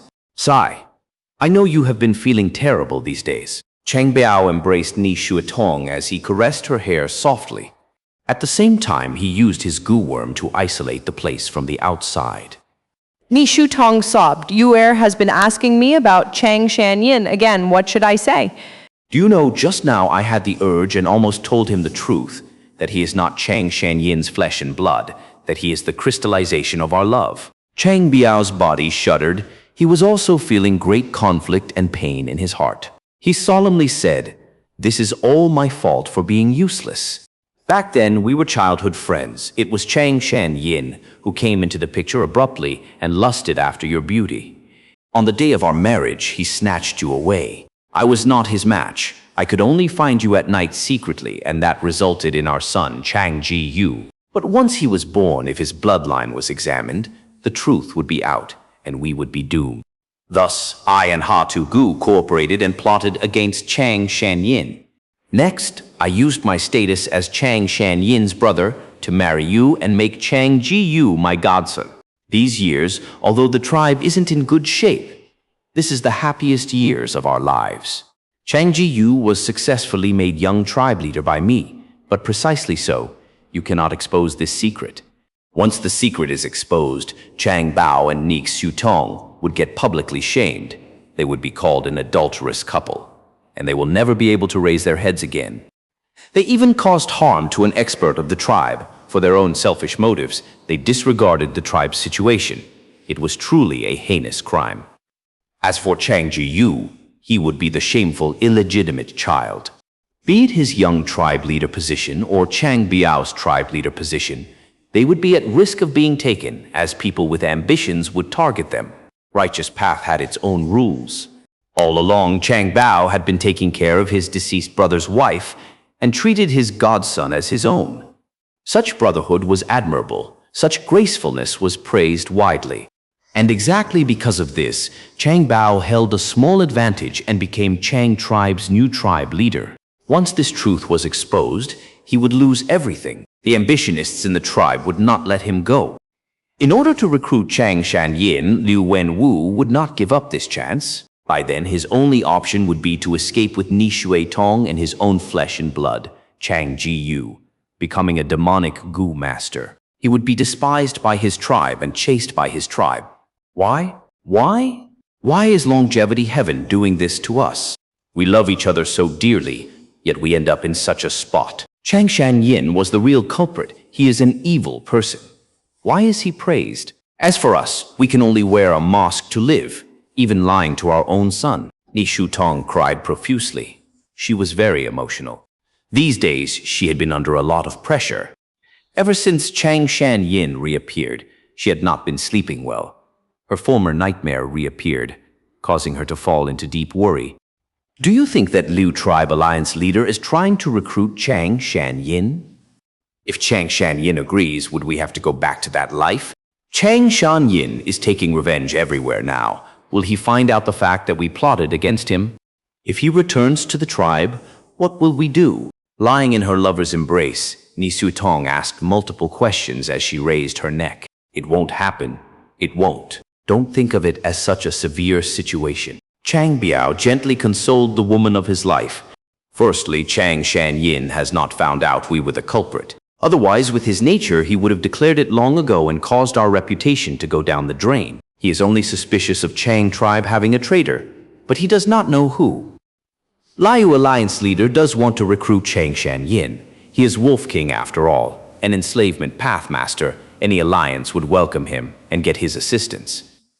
But Lord Lu Wenwu is not a normal person. He knows clearly in his heart that there is little hope of getting the Wolf King to come over. His greatest intention is to sow discord and waver the Wolf King's fighting spirit. Think about it. Chang Shanyin does not know about Chang Jiyu's true identity. He thinks this is his son. As a father, what would he be thinking? Blood is thicker than water. When Chang Shanyin thinks about Chang Jiyu being killed by his wolf group, would he go all out in the upcoming battle? Is that so? Ni Tong heard this and calmed down. All right, stop worrying. I am here. Chang Biao patted Ni Tong's back with an affectionate gaze. The tent was filled with the warmth of love. But this kind of atmosphere, how long would it last? Neither Chang Biao nor Ni Tong had any confidence in this. Whoosh! A person broke the large lizard house Gu's window and crashed in. Cunning gentleman Sun Shihan sprawled on the ground. His face was bruised as he shouted loudly with a fearful and vicious expression, "Wolf King attacked! Wolf King attacked me! He is revolting! He is murdering us! Help! Save me!" Sun Shihan was a popular person near Heilu Lan. His shouts quickly attracted many Gu masters. Fang Yuan snorted, jumping out of the window and giving Sun Shihan another kick. Sun Shihan did not dare to activate his Gu worm. He could only evade, but Fang Yuan changed his attack just in time, sweeping with his right fist and slamming into Sun Shihan's nose. Sun Shihan groaned. Just as he got up from the ground, he fell again. His entire face was full of blood, his nose bridge was broken, and 2 of his front teeth fell out. He was in a pathetic state. But the Gu masters who came did not do anything. They breathed a sigh of relief secretly. Be it Fang Yuan or Sun Shihan, they did not use their Gu worms. This was not breaking the rules, it was merely a small scuffle. When people interacted, there was bound to be conflict. As arguments occur, it was normal to get physical. As long as Gu worms were not used to fight, the poison vow would not be violated. Chang Shanyin, you are too arrogant. Your wife and children are at the enemy's camp. I am only reminding you out of kindness. You actually got furious and beat me. You are definitely guilty. Sun Shihan crawled up, shouting with his shrill voice. The words caused the surrounding Gu masters to talk among themselves. Chang tribe and Chang Shanyin's relationship was known to all. These days, He tribe army had been talking about it. Seeing Sun Shihan's smug and vicious gaze, Fang Yuan laughed in disdain. He did not say a thing, but instead responded with his fist. Bam, bam, bam. Fang Yuan's attacks were full of strength, although Sun Shihan had some strength path foundation. How could it compare to Fang Yuan's immense investment in the strength path? After several moves, he was beaten on the floor again, lying there as he was punched and kicked. Wolf King is amazing. Although he is an enslavement path master, his strength path foundation is very strong. Everyone was shocked. Great fight. I had wanted to thrash this scoundrel cunning gentleman long ago. Some of the army's higher-ups smirked. Chang Shanyin, you think I'm easy to bully? Sun Shihan was thrashed until his body felt pain all over. His head was in a daze as his heart was filled with rage and humiliation. You still have the strength to Fang Yuan snorted as he unleashed another round of punches. Sun Shihan was beaten to a pulp. He vomited blood as his front teeth all fell off. Even the teeth at the back of his mouth were shaking. Wolf King is so ruthless. Sun Shihan is a rank 4 expert after all. To think he was beaten defenseless. What a weakling. Stupid. He made a poison vow and could not use Gu worms in terms of close combat. Wolf King is an enslavement pathmaster. He would definitely be suppressed by Sun Shihan. The discussions became louder, be it Chang Shanyin or Sun Shihan. They were people with great authority. Right now they were brawling it out. Such a scene was rare. Everyone was watching with bright eyes. Sun Shihan heard the comments and felt humiliated. He almost gritted his teeth off. Although he barely had any left, he wanted to resist, but neither his strength nor moves were Fang Yuan's match. He could not take a thrashing. Endure, I must endure. If I use a Gu, I would truly lose. I need to wait for Alliance leader to come and uphold justice for me. Xianxia will get it. Sun Shihan screamed in his heart. Alliance leader is here. Greetings to Lord Alliance leader. The surrounding people went into chaos as they quickly gave way. He Lu Lan, Hao Ji Lu, and others came to the area. Seeing this, He Lu Lan frowned as he asked Fang Yuan coldly, "What is going on?" Sun Shihan's body shuddered. Using a mystical source of strength, he struggled as he crawled up and shouted, "Alliance leader, please seek justice for me." Plop!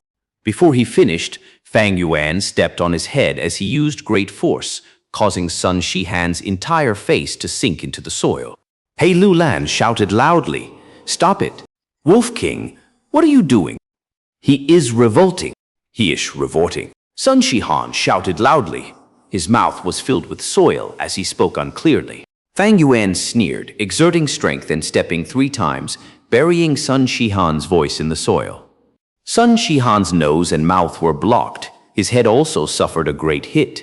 He felt dizzy and suffocation. His limbs struggled wildly, but he could do nothing against Fang Yuan's strength. He Lu Lan's face turned pitch black like charcoal.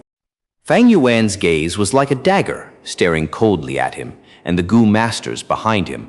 "Can't you all see what I'm doing? I am thrashing him." He Lu Lan stared at Fang Yuan angrily, shouting, "Wolf King, give me a clear explanation. Why did you beat him up? Are you really trying to rebel?" Fang Yuan laughed in disdain, saying slowly, "No need to be angry, High Tribe leader. If I wanted to rebel, why would I need to make such a din?" Saying so, he let go of Sun Shihan. Sun Shihan lost the pressure and bounced up, desperately gasping for air, like he was suffocating. But Fang Yuan stepped again, this time on his right cheek. Sun Shihan used both his hands to pull Fang Yuan's feet, but he was already weak and out of energy. Just like this, he was stepped on the face by someone in public. His reputation was ruined.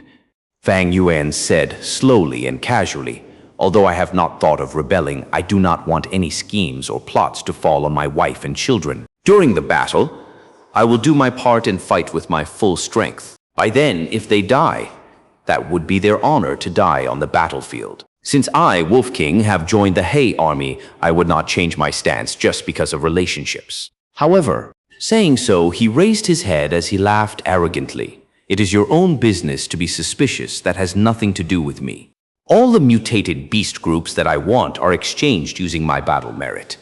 This is a fair trade. I have never owed you anything. High Tribe leader, if you are suspicious of me, you can take away the mutated beast wolf groups and not let me control them. In the future battle, I swear in the name of the Wolf King, I will still go all out." "You." He Lu Lan was furious. Fang Yuan ignored his threat, and in fact, threatened him instead. "Being suspicious is your problem. You can keep the mutated wolves to yourselves. If we lose the battle, that will be your responsibility." Can He Lu Lan not give them to him? He had the great strength, true martial physique, even if he used Dark Limit Immortal Gu. He was starting to feel the inability to suppress it. He needed a strength path Immortal Gu to advance to Gu Immortal Realm. However, Wolf King created a din and made everyone know about this. If he did not give him the mutated beast group, what would the army think of him? They would think that He Lu Lan refused to utilize Wolf King despite him being here. Like the saying goes, a man being used cannot be suspected, while a suspected man cannot be used. If he loses the battle, everyone would begrudge He Lu Lan. "Good, you are amazing, Wolf King." He Lu Lan's gaze was cold. He laughed out of anger. "Of course I know the Wolf King's loyalty, but why did you beat up Sun Shihan? He is your alliance mate. The enemy is before us. Yet you engage in internal scuffle. What are you trying to do?" Hee. Fang Yuan shrugged. "This is my fault because this Sun Shihan looks way too ugly. He made my heart feel bad. Thus I thrashed him and adjusted his appearance for him. As expected, he looks much better now." This was my personal action. I will take responsibility for it. According to the rules, I have to compensate Sun Shihan 10,000 battle merits. No worries. I will compensate him. Sun Shihan heard this, and his anger rushed to his brain. He vomited out a mouthful of blood and fainted. The words made all the Gu Master experts present, unable to hold in their laughter. It was too satisfying. There were many who were unhappy with this scoundrel Sun Shihan. Fang Yuan's assault was truly soothing their hearts. Even Tai Bai Yunsheng's gaze towards Fang Yuan turned to admiration. He felt that although this Xianxia was ruthless, he did not strike at his family, but still maintained his righteousness and standpoint. He had his limits and was a true man. He Lu Lan's expression turned even darker. Sun Shihan was his man. Fang Yuan, beating him up in public, was also slapping He Lu Lan's face. Fang Yuan said it easily, but his battle merits were still in the negative. But what could He Lu Lan do? To deal with Lu tribe army, he needed to rely on the Wolf King's strength. Threatening the Wolf King was to make him carry the sin of killing his own tribesmen, so that his reputation would be affected, allowing He Lu Lan to control him more easily. But since threats had no effect, He Lu Lan only had one option left, that was to comply. Chapter 531, Huge Battle. 1. The mornings of northern plains were getting colder. White frost covered the grassland and people blew out vapor when they breathed. The two armies, with hundreds of thousands of soldiers, were confronting each other. Banners fluttered in the sky, and the troops' formation were as dense as forests. Liu tribe and He tribe had rested and reorganized for over a dozen days after the first battle before sending the war letter, and today they both came out to battle once again. Second brother, you went out the previous time. It is my turn now. Mo Shi Kuang restlessly shouted and impatiently charged towards the front. Mo Shi Kuang's white hair fluttered, his black skin and panther-like eyes shone. His momentum was thunderous as he shouted, "Who seeks death?" This black barbarian again. Hai tribe's higher-ups felt anger and fear at the sight of Mo Shi Kuang. In the battle before, many rank 4 Gu masters had lost their lives at Mo Shi Kuang's hands. Mo Shi Kuang's brutal fighting style caused people to be fearful. He Lu Lan scoffed, his expression much relaxed than before. He looked at the two new faces in the main tent. Who among you would like to go first? These two were Gao Yang and Zhu Zai, rank 4 peak stage Gu masters. Their name of Demonic Path's twin demons was spread far and wide. In their early days, Demonic Path's twin demons had received Tai Bai Yunsheng's grace and swore to repay him. Not long ago, Tai Bai Yunsheng used a letter Gu to try calling them. And a few days ago, they took the initiative to side with He tribe army. The addition of the two of them immediately filled the gap between He tribe and Liu tribe army and allowed He tribe's higher rank strength to be free from the previous strained circumstances. Demonic Path's twin demons were inseparable, but the rule of the challenge was that every side could only send one person to battle. The two glanced at each other, already having discussed according to the intel Hai tribe had given them. Zhu Zai stood up and slightly bowed. I shall go. He Lu Lan nodded.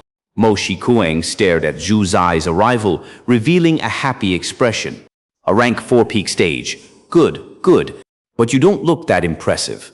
I hope you won't go down with just a few punches. Zhu Zai snorted and activated a Gu. His body then rapidly charged forward like an artillery shell. Mo Shi Kuang stood at the spot while licking his dried lips, prepared to receive the attack. Zhu Zai ruthlessly smashed against Mo Shi Kuang, creating an explosive sound like that of crackling thunder. The berserk collision of strength resulted in Zhu Zai retreating several steps while Mo Shi Kuang was directly sent flying. Third brother, be careful.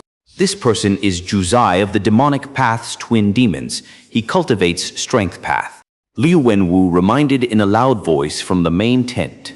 Ha ha ha, Strength Path Gu Master. Great. I like fighting with such exciting opponents. Mo Shi Kuang spurted out blood from the injury. He jumped up from the ground, the injury making him more excited instead.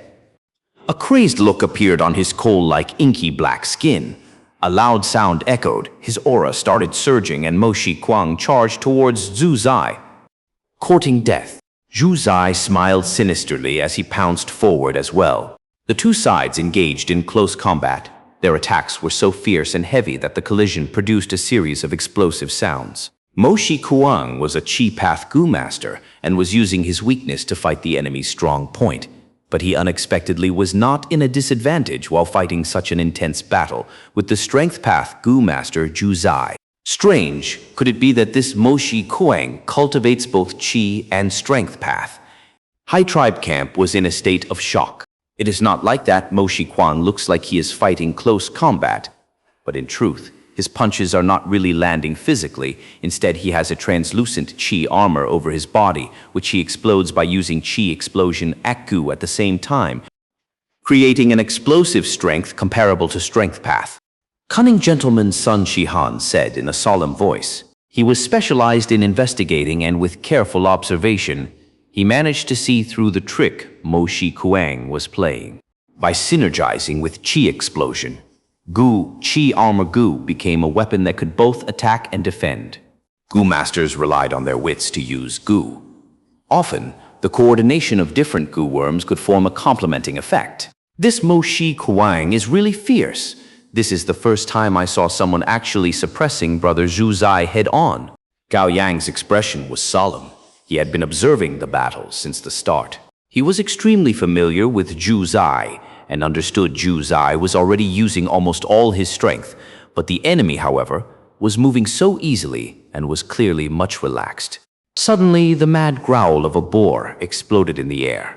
The beast phantom of a Grand Emperor boar that was as large as an elephant and had awe-inspiring might appeared in the air. Grand Emperor boar was a mutated boar. Its strength could not be looked down on.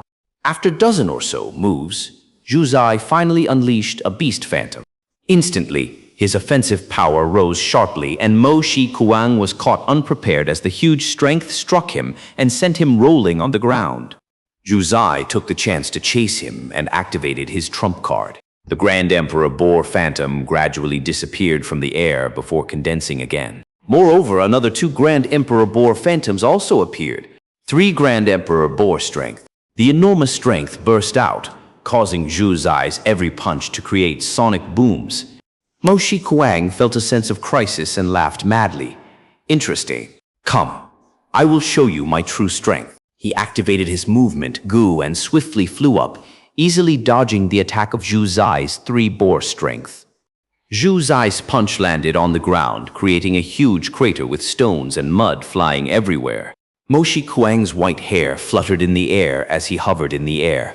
He then sent punches after punches towards Zhu Zai. Fist Chi smashed down like a meteor rain. Zhu Zai kept on dodging while also striking back and destroying these Fist Chi. But soon after, he was falling into a disadvantage. Facing a Chi Path opponent, Zhu Zai's Strength Path's most common weakness started becoming obvious. He was not like Fang Yuan, who had Strength Qi Gu. Zhu Zai lacked long-range attacking methods, and Mo Shi Kuang was able to quickly suppress him after changing his battle tactics. Not good. Brother Zhu Zai won't be able to hold on if he keeps on defending.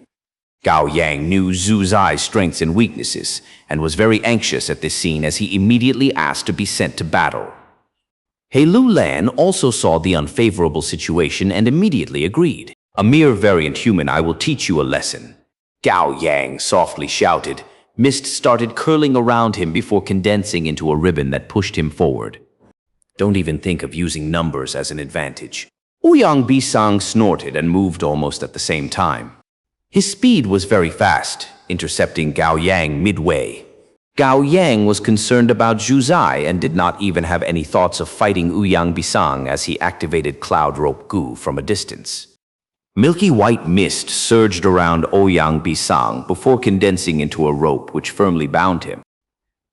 Gao Yang was specialized in defense and pinning down enemies, while Zhu Zai was specialized in attacking and investigation. The cooperation between the two complemented each other very well. Ouyang Bisang struggled. The cloud rope shook and broke before condensing again, and actually had the signs of multiplying. Ouyang Bisang was furious as he started transferring his primeval essence into Asura Zombie Gu in his aperture and transforming into a zombie. With the transformation into Asura Zombie, his defense and strength surged rapidly. Ouyang Bai Sang growled and completely broke the cloud rope with 3 times the strength. He stamped his foot and flew to the air, blocking Gao Yang again. Asura Zombie was one of the 5 great flying zombie Gu. It naturally had the ability to fly. Gao Yang simply did not want to tangle with Ouyang Bisang. His brows furrowed deeply as he looked at Ouyang Bisang blocking him again and knew the other wanted to provide time for Mo Shikuang to kill Zhu Zai. At this thought, he directly activated his trump card Gu. Rank 5 Treacherous Cloud Wave Gu. His primeval sea rapidly fell down, almost lowering by half. A gray cloud that was as big as a carriage surged with dark red light floating inside and rapidly flew towards Ouyang Baisang. Ouyang Baisang moved around and dodged a few times, but this cloud followed him like a shadow and finally covered him. The instant Ouyang Baisang was struck by treacherous cloud wave Gu, he felt his sense of direction was lost. His mind seemed to work extremely slowly, and his thoughts were slowed down by many times. He could not differentiate which way was east and which was west, and even lost the sense of up and down, left and right. For a moment, as he was covered in the gray cloud, he was like a headless fly that was tossing around in the sky. Mo Shikuang, don't be too rampant. Gao Yang left Ouyang Bisang and finally was able to reinforce Zhu Zai in time. The two combined their strength, and with their deep tacit understanding, even Mo Shikuang, who was fierce and fearless, was being gradually suppressed. But the 3 had exchanged no more than over 20 moves when they heard Ouyang Baisang's shout, Asura transformation. Instantly, 6 thick arms, which looked like they were casted in bronze, stretched out through the gray cloud. From outside, one could vaguely see the figure inside the gray cloud inflating like a balloon. Ouyang Baisang used his killer move, his battle strength exploding by several times. His body shook, shaking the dim and lightless gray cloud into dispersing. You despicable scoundrels, die! Ouyang Bisang was thoroughly furious as he flew into the air and attacked Gao Yang and Zhu Zai with Mo Shikuang. With such an expert joining the battle, Zhu Zai and Gao Yang were forced to passively defend. The situation had dramatically turned into that of a crisis. Alliance leader Gao Yang and Zhu Zai are experts we must have. We cannot let them die like this. Tai Bai Yun Sheng saw the situation had turned bad and immediately spoke up. Sir's words are reasonable. He Lulan was solemn and suddenly stood up from his seat. Although Gao Yang and Zhu Zai had joined them, Hai tribe was still weaker than Lu tribe in terms of higher ranked strength. He Lulan waved his hand and, just like what he saw Fang Yuan doing, sent the order for an all-out war. The command was sent and the army began to move. Lu Wenwu sneered. You could not win in expert's challenge and now come to gang up. Good, I will accompany you. Bugles rang and war drums shook the battlefield. Lu tribe army also moved out. 2 sides, both with hundreds of thousands of soldiers, surged towards the other like a torrent. The distance between the 2 armies was quickly cut down, and when they were a few hundred steps afar, Gu masters began to attack almost at the same time. For a moment, large numbers of pillfire, icicles, bone spears, and wind blades shot towards the enemies. Light armors, bone shields, water barriers, and all kinds of defensive abilities were also activated. The originally simple scene had turned into a gorgeous painting of all colors. The attacks from both sides landed on each other almost at the same time. Like a rainstorm falling down on the lake, ripples started spreading. Only a few Gu masters with bad luck died or were heavily injured in the intense storm of attack. Most of the Gu masters continued to attack till the army of the both sides collided. Like the collision of 2 torrents, blood splattered and chaos descended. Chapter 532 Huge Battle 2. At once, even Gao Yang, Zhu Zai, Mo Shikuang, and Ouyang Bisang's battles were interrupted by the huge influx of people. The 2 armies intertwined completely as fighting sounds erupted and filled the heavens. Waterfall Gu? In the chaotic battle, Water Demon Hao Ji Liu pushed with his palms as a great current burst forth, sweeping the Gu masters in front of him irregardless of alliance. Great Tornado Gu. A large dark green tornado over tens of meters tall swept the battlefield. Everywhere it went, Humans and beasts flew into the air as they lost their balance. The tornado dispersed and revealed Cheng Biao within. He was floating in the air with his green robe. He had an overwhelming aura. He and Hao Jiliu were not far away. Naturally, the two rank 4 experts made eye contact with each other. The next moment, there were no trash talks. They fought immediately. A flash of golden lightning pierced the battlefield. All the high tribe Gu masters in its path lost their lives. The golden light dispersed, and a stoic man with broad shoulders and thin waist appeared. It was Pei Yan Fei. Chang Shenyin, today, I will behead you and take revenge for what happened back then. Pei Yan Fei was overflowing with battle intent. Fire was burning within him when suddenly his gaze concentrated and he activated his defensive Gu in time. Behind him, a lump of shadow exploded. The shadow was deep and profound, turning into multiple sword shadows as it attacked his back, causing Pei Yan Fei to sway violently. It's you, Shadow Sword Expert. Pei Yan Fei stabilized his footing as he looked at the Gu Master who attacked him, his gaze becoming serious. Beyond Sichuan, who had a black veil covering her face, laughed. Lord Pei Yan Fei is too courteous. She spoke very respectfully, but her actions were not. The black shadow swords appeared again like a windmill, engulfing Pei Yan Fei. Then I shall kill you first. Pei Yan Fei laughed loudly as he charged forward. Our battle has not ended. Where are you two going? Ouyang Bisang, Mo Shiquang came before the demonic path twin demons. Gao Yang and Zhu Zai felt bitter. They could only continue and engage in battle with Ouyang Baisang and Mo Shiquang. As the Gu Master experts continued fighting, their battle rings formed into distinct areas, and the chaotic battlefield gradually became clear. Tens of large battle rings were filled with rank 4 to 5 experts. Outside the large rings, there were small battle rings with rank 3 Gu Masters as the main strength. Outside the small rings, low-rank Gu Masters form into groups as they fought together in teams. As the main commander, Hai Lu Lan and Lu Wen Wu were sitting in their main tents, observing the battle situation. At times, they gave orders and dispatched their elite troops to areas of the battlefield to stabilize the situation or to pursue their advantage. The giant battlefield soon gave off the thick scent of blood. Gu Masters continued to fall. Some were turned into icicles while others were charred. Some were torn to pieces while others were poisoned to death. The clean grassland became a weird monster, devouring fresh blood and life every minute and second. The battle was so intense, after a while, Hai Lu Lan and Lu Wen Wu were both breaking out in cold sweat. Large numbers of casualties made their hearts turn cold. The intensity of battle made people's hearts go numb. To maintain the situation, the two quickly dispatched their trump cards, the elite troops.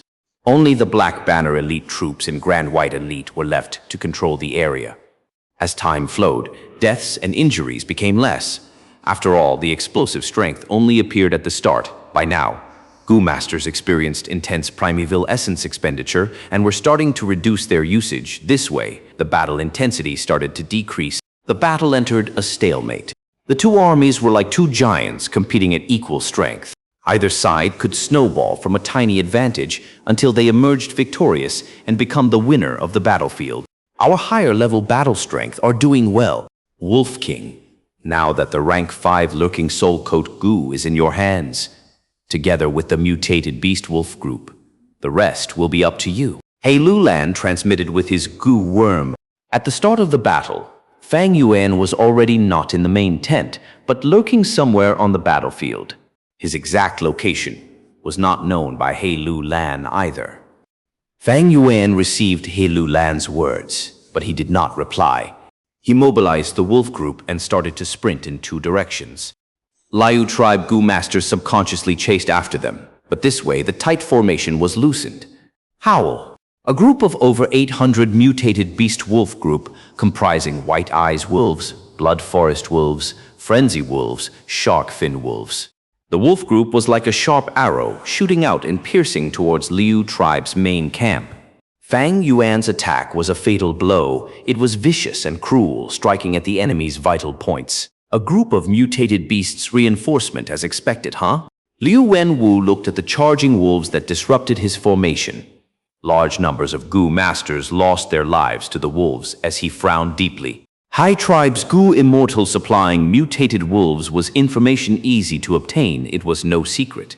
Liu Wenwu was unfazed. He had Lu Tribe's Gu immortals backing him as well, along with the entire Lu Tribe. He had his ways of dealing with this mutated beast wolf group. Bei Chao Chuan, it is time to strike. Liu Wenwu instructed the Gu master beside him. Bei Chao Chuan was expressionless, standing up from his seat as he frowned. I can only last for 7 minutes. Liu Wenwu nodded. No worry, go ahead. Bei Chao Chuan walked out of the main tent, his primeval essence rapidly expending as he activated the Gu worm that he had obtained not long ago. The refreshing aura of grass and wood spread from his body for a radius of 100 li. All the grass within the range of this aura grew wildly. In a few breaths' time, they grew taller than a man's height. The large blades of grass intertwined, forming rank 2 grass soldier puppets. Soon, there were 1,000 grass soldier puppets. Bei Chao Chuan activated his Gu worm. As a jade-colored light rained down, the grass puppets were bathed in the green rainwater, as a portion of them advanced to rank 3 rattan shell grass soldiers. At the same time, the rank 2 grass puppets were still growing. Bei Chao Chuan activated his Gu worm again as an orange wind blew on the grassland. As the wind blew, a portion of the rattan shell grass soldiers advanced into the rank 4 grass sword elite soldiers. The empty central camp quickly was filled with an army of grass soldiers. At once, it became the most densely packed area in the battlefield. The charging mutated wolf group was obstructed by these obstacles. Fang Yuan frowned. He manipulated wholeheartedly. He hid on the back of the blood forest wolf, his body cloaked in the rank 5 lurking soul coat Gu. It was like a green-gray wolf skin cape. The lurking soul coat Gu was indeed amazing. It concealed Fang Yuan's soul and allowed him to strike with his full strength. But at this time, Fang Yuan felt that he was battling against an enslavement pathmaster. Bei Chao Chuan manipulated the grass soldier army as tears overflowed his face. He now had 2 souls in one body in order to defeat Wolf King Xianxia. Bei tribe's elder Bei Cao Sheng sacrificed himself and entrusted his soul to Bei Chao Chuan. Using Lu Wenwu's Gu worm, Bei Chao Chuan absorbed the power of Bei Cao Sheng's soul, causing him to gain the attainment of an enslavement pathmaster within this short period of time. Bei Chao Chuan was originally a rank 4 enslavement path Gu master. He was also Bei tribe leader. He had the resources of a clan. His soul foundation was not weak. With Bei Cao Sheng's help, he was like a tiger with wings. His enslavement path battle strength surged. Except that this move had huge repercussions. Because he used another person's soul, Bei Chao Chuan's soul will be impure, and he would have memory lapses. He would need to expend huge amounts of spirit and resources using specialized soul path Gu worms to nourish his soul and heal this problem. But now, in order to defeat He tribe army and take revenge, Bei Chao Chuan could not care less about the aftermath. Hai tribe had invited Gao Yang and Zhu Zai to mend the gap of their higher-level battle strength. And Liu tribe thought of this method to replenish their lower-level battle strength, raising Bei Chao Chuan's strength to enslavement path master so that he could restrict Fang Yuan. At once, Fang Yuan's mutated beast wolf group was barely resisted by the grass soldier army. We blocked it? Haha. Hey Lu Lan, you are bound to lose. Liu Wenwu saw this, and the worry in his heart vanished. He laughed heartily as his voice resounded the battlefield. Damn it. Hey Lu Lan clenched his fist and gritted his teeth.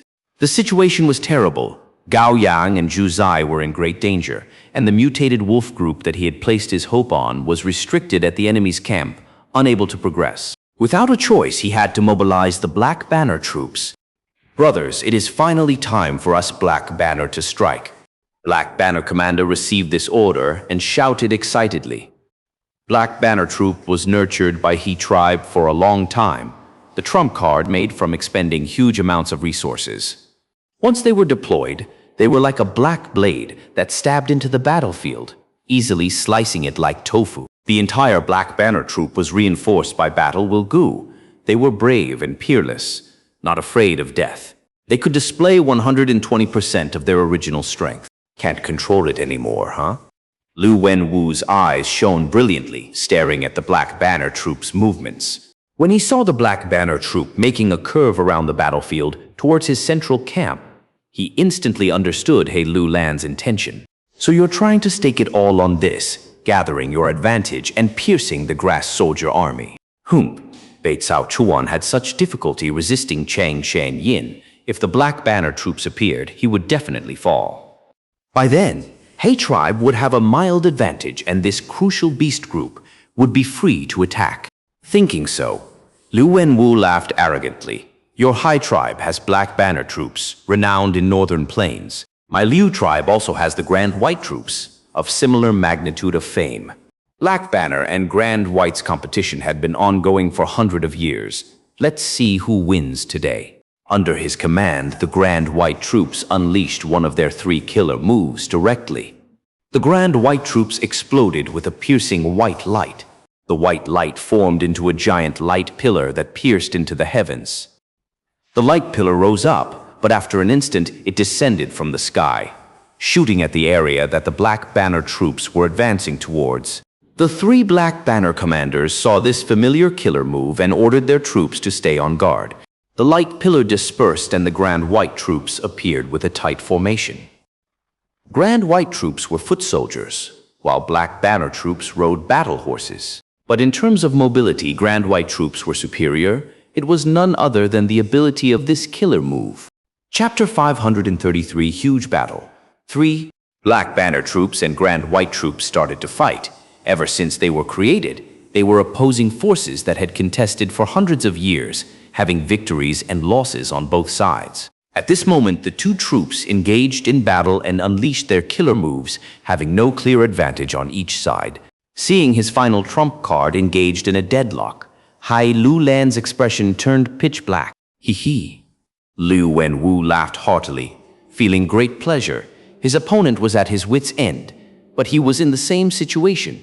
However, the grass soldier army could still block the mutated beast wolf group for some time. As for Hai tribe's higher-level battle force, they had already shown signs of collapsing, especially Gao Yang and Zhu Zai against Ouyang Bisang and Mo Shiquang. Their battle was very obviously showing signs of a victor emerging. Ouyang Bisang and Mo Shiquang, although they were not skilled at cooperating, they had greater individual strength than their opponents. If Gao Yang and Zhu Zai were fighting 2 against 1 using their great chemistry, they could have a mild advantage. But now, they could only be suppressed, defending desperately as they were in a passive situation. Anyone could tell that Gao Yang and Zhu Zai were going to fail very soon. Once they lose, Ouyang Bisang and Mo Shiquang would be like tigers out of a cage. They would start to reinforce other battles. That way, their mild advantage will snowball and accumulate, allowing the entire battle to sway in his favor. Once Liu tribe army gains the advantage, Hai tribe without any more backup would have no way of winning. They would only be able to watch their opponent grow stronger as they fall into a worse situation. Eventually, the other side will turn advantage into victory, and Hai tribe army would crumble. He Lu Lan could see the problem now. He was sweating profusely. He was all alone in the main tent at this point. He could only rely on his own strength. His body vanished in the main tent, appeared in the air above the grass soldier army. He had the intention of killing Bei Cao Chuan. Since Bei Cao Chuan did not have lurking soul code Gu, he was easy to distinguish once he is killed. The grass soldier army would crumble. That way, this battle would go back into a double offense situation. At the end, it would be like the first battle. They would have to regroup and retreat. Killer move, Dark Vortex. He Lu Lan had just activated his killer move when a white light appeared before him, showing Lu Wenwu's body. He Lu Lan was a Dark Path rank 5, while Lu Wenwu was a Light Path rank 5. The 2 had engaged in combat for many times without a clear victor. But this time, the gentleman like Lu Wenwu showed a mild smile of a victor. Brother Lu Lan, today's battle depends on a single ray of light. My grass soldier army is going to fall soon, but your higher level battle strength will falter more quickly. What a pity. Our armies have very close battle strength. We are nearly evenly matched. You are courting death. He Lu Lan shouted furiously, growling and charging at Lu Wenwu. The two fought as they moved around, exploding with thunderous sounds or brilliant lights. Strange, in my previous life, He tribe defeated Lu tribe, but it seems that Lu tribe has the advantage now. Was it because of me that some weird changes occurred? Fang Yuan hid at a corner as he secretly observed. He was an enslavement strength dual cultivator. He had not displayed his full strength yet. In fact, he had not even displayed his full enslavement path abilities yet. At this moment, the grass soldier army was barely holding on. He just had to show up and unleash the Wolf Howl Gu and rank 5 Amplify Effect Gu to instantly defeat Bei Cao Chuan. But Fang Yuan did not move. He chose to observe. His attention was on Ouyang Bisang and Mo Shi Kuang. Once he showed up and activated Wolf, Howl Gu, and rank 5 Amplify Effect Gu, there was a huge possibility that the two of them would come after him. Truthfully speaking, Fang Yuan was already accomplished in strength path. He was not afraid of fighting Ouyang Bisang and Mo Shi Kuang together in close combat. But my vision cannot be limited to this battle. The fight for the imperial court is a competition among super tribes, a game manipulated by Gu immortals. Once I expose my full strength, even if we win this battle, the other party will definitely target me when they get reinforced by their Gu immortal. By then, I would have no more hidden trump cards left. My grasp over this situation would fall to rock bottom. Fang Yuan's mind was on the imperial court. He kept calm at all times and was not disturbed by the dangerous situation ahead of him. In my previous life, how did He tribe defeat Lu tribe? Although the battle is extremely tense now, both sides had not used their trump cards yet. At least I know that Tai Bai Yun Sheng has a rank 5 Gu man as before. The less battle strength I expose, the better it is for me. If I strike, it has to be a fatal blow. Now is not the time yet. Fang Yuan's heart was calm despite this intense battlefield that was filled with corpses and rivers of blood. In his eyes, these casualties were just numbers. In this battle, many people screamed at the deaths of their friends and family. Many people shouted in joy after killing a strong foe. Some Gu masters ran away under the fear of death. Some Gu masters were filled with ambition, wanting to be a person of higher status. Human emotions became riled up in such moments of life and death. They were frenzied, crazy, while arrogant and unrestrained. Observing the ruthless expressions of the people around, hearing their screaming and shouting, Fang Yuan felt a great sense of serenity and peace. His heart was firm like an ancient abyss. There were no ripples on the surface.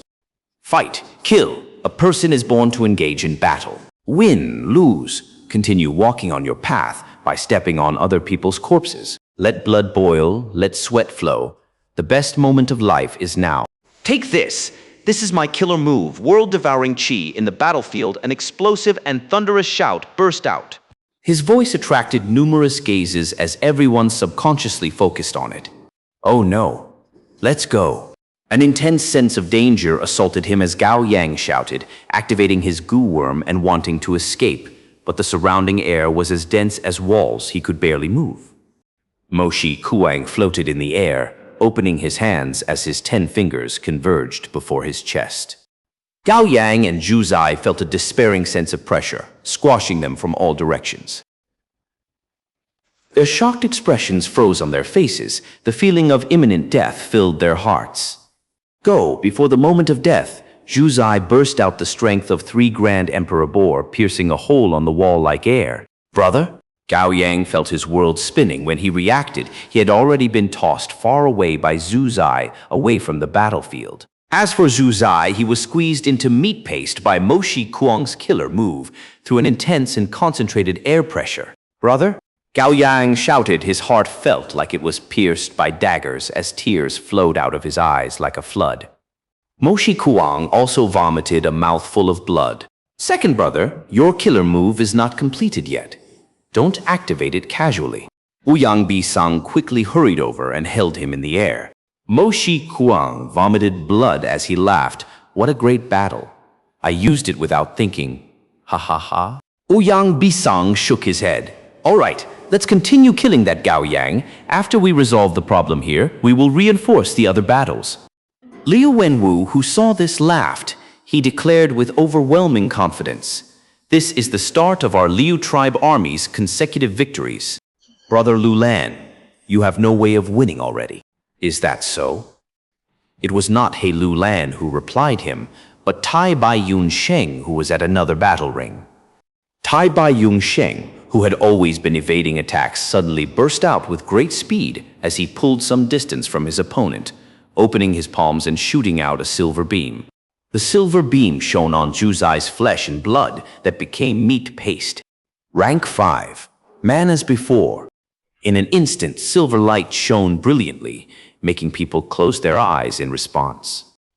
After the light faded, Zhu Zai reappeared on the battlefield, without any injuries on him, as his primeval sea level was also at its peak. Under the effect of man as before, Zhu Zai returned to the state right before the battle. The shocked expression not only appeared on multiple Gu masters' faces, even Liu Wenwu, Mo Shikuang, and Ouyang Bisang had the same expression. Man, as before Gu had an incredible healing effect that made almost everyone feel shocked and speechless. Man, as before Gu, Time Path Healing Gu, could return a target to his condition at a point in time. Good, what a great healing Gu He. Lu Lan laughed heartily. He did not expect Tai Bai Yun Sheng to be concealing such a strong trump card. As long as they had this, He tribe's higher level battle could drag on for a long time. Good, now is the time. Fang Yuan's eyes shone with brilliance as he activated rank 4 Eagle Rise Gu, flying up into the sky. Rank 5 Amplify Effect Gu and rank 4 Wolf Howl Gu. Fang Yuan opened his mouth and howled as his voice spread far and wide. Under the effect of the Wolf Howl Gu, all his mutated beasts' bodies expanded. As their eyes turned bright red, their battle strength grew by 5 times. Go! Fang Yuan floated in the air, staring at the battlefield as he muttered. The wolf tide burst out, like a tsunami out of nowhere. Damn it! I can't hold on. Bei Cao Chuan was at his wit's end. He resisted desperately, but the grass soldier army was like a thin piece of paper under the wolf tide.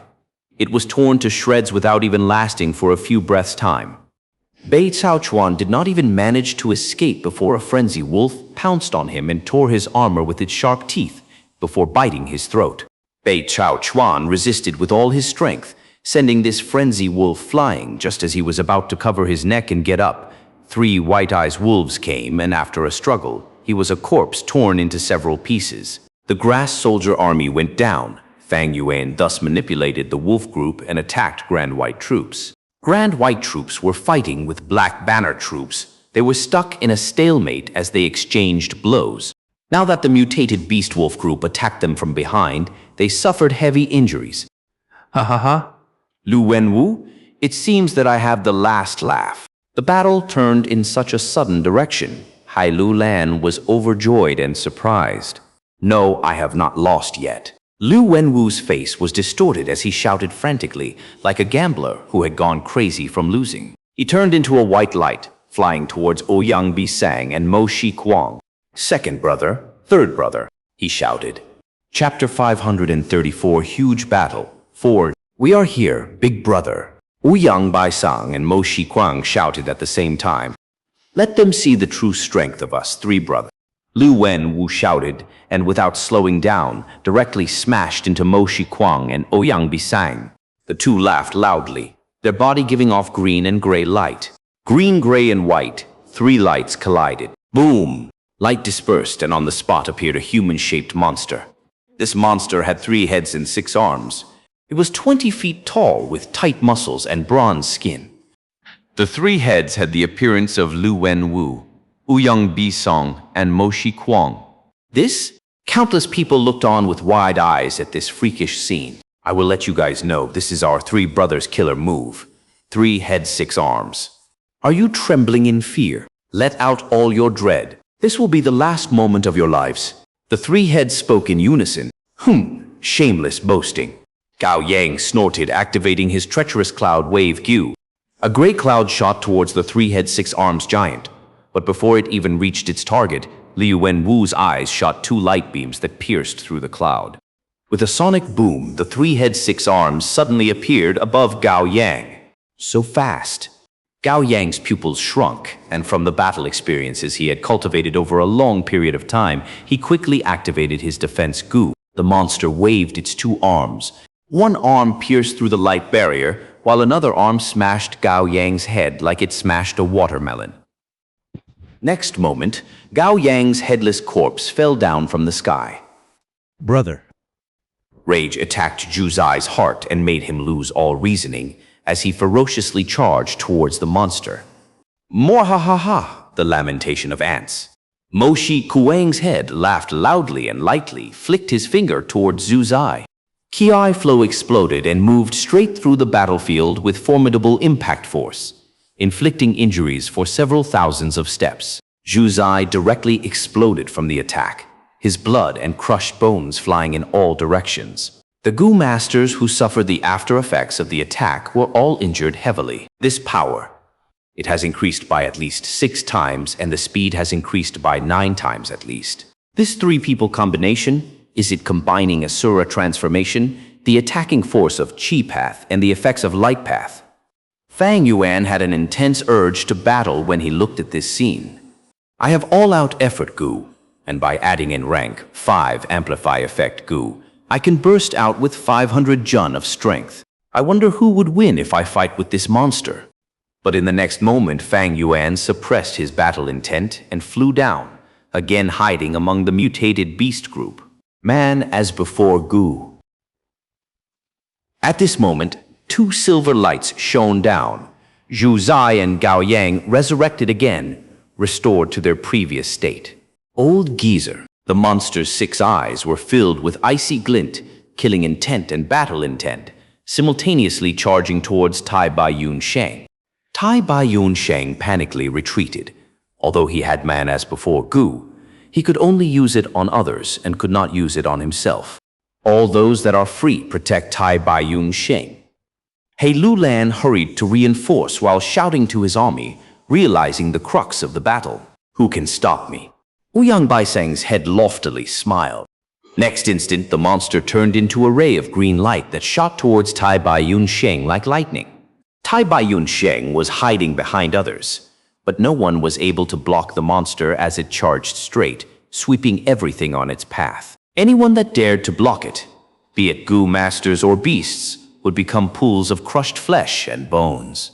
Benefactor, leave quickly. Gao Yang and Zhu Zai rushed over, guarding Tai Bai Yun Sheng behind them. Cumbersome things. The monster waved its 6 arms so quick that one could only see their afterimage. Thump! Zhu Zai and Gao Yang were smashed again. Take my Soul Blade Gu Pan Ping hurried over and activated Single Blade Gu. Soul Blade Gu successfully activated this time, and the monster's huge body slightly shook, a shallow wound appearing on its chest. A little interesting. The monster laughed coldly. The wound had completely recovered by the time he finished laughing. Afterwards, the monster let out a breath of turbid air. The turbid air detonated and exploded Pan Ping into pieces. Tai Bai Yun Sheng, where are you going? The monster howled with laughter, the voices of the 3 heads gradually becoming one. Tai Bai Yun Sheng had not moved very far when the monster intercepted in front of him. Swoosh! Waterfall flowed in a torrent, and Hao Ji Liu came riding it. The monster pushed forward with all 6 hands and collapsed the water torrent. Hao Ji Liu screamed miserably and flew backwards in a faster speed than he came. Seeing this scene, Bian Xishuan, who was charging forward, immediately stopped, not daring to go forward. Dark Vortex! He Lu Lan sped down from the sky, and the giant black sphere that was as large as a hill pressed down. The monster roared, its 6 hands forming into a claw shape and slashing towards the distant black sphere. Killer move, world-devouring chi. The air became as thick as a wall and solid as a mountain. He Lu Lan's face turned red and purple, but he was not able to continue forward. Following after, air from all around surged and unexpectedly swallowed his killer move. The killer move, which Mo Shi Kuang could not carry out completely, was suddenly perfected in the monster's hand. Howl. The mutated wolf group rushed over while He Lu Lan delayed the monster. In an instant, the mutated wolf group had surrounded the monster tightly. A bloody battle broke out. The mutated wolves, which had a strength of rank 4 Gu masters, fearlessly initiated a death charge at the monster. Kill, kill, kill. The monster growled repeatedly as it turned into a berserk state and started fighting the mutated wolves. His every movement carried his full power. Light path, chi path, and transformation path. Gu worms jointly attacked with deep tacit cooperation, as if the monster was a cultivator cultivating 3 paths. The mutated wolves died one after another, but the monster's offensive was still as fierce as before. Lord Alliance Leader, let me lend you a hand. At this moment, a Lu tribe Gu master hurried over to assist, but in the next moment, he was smashed apart alive by the monster which had lost its reason.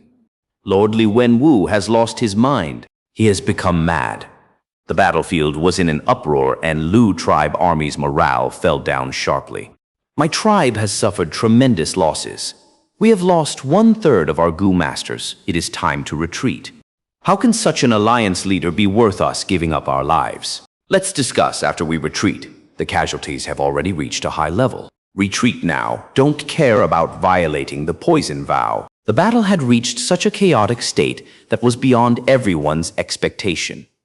Deserters started to appear from both He and Lu tribe. The Black Banner troops and Grand White troops that had been managing the army were in an intense fight now. How could they have the energy to spare to suppress these deserters? What to do?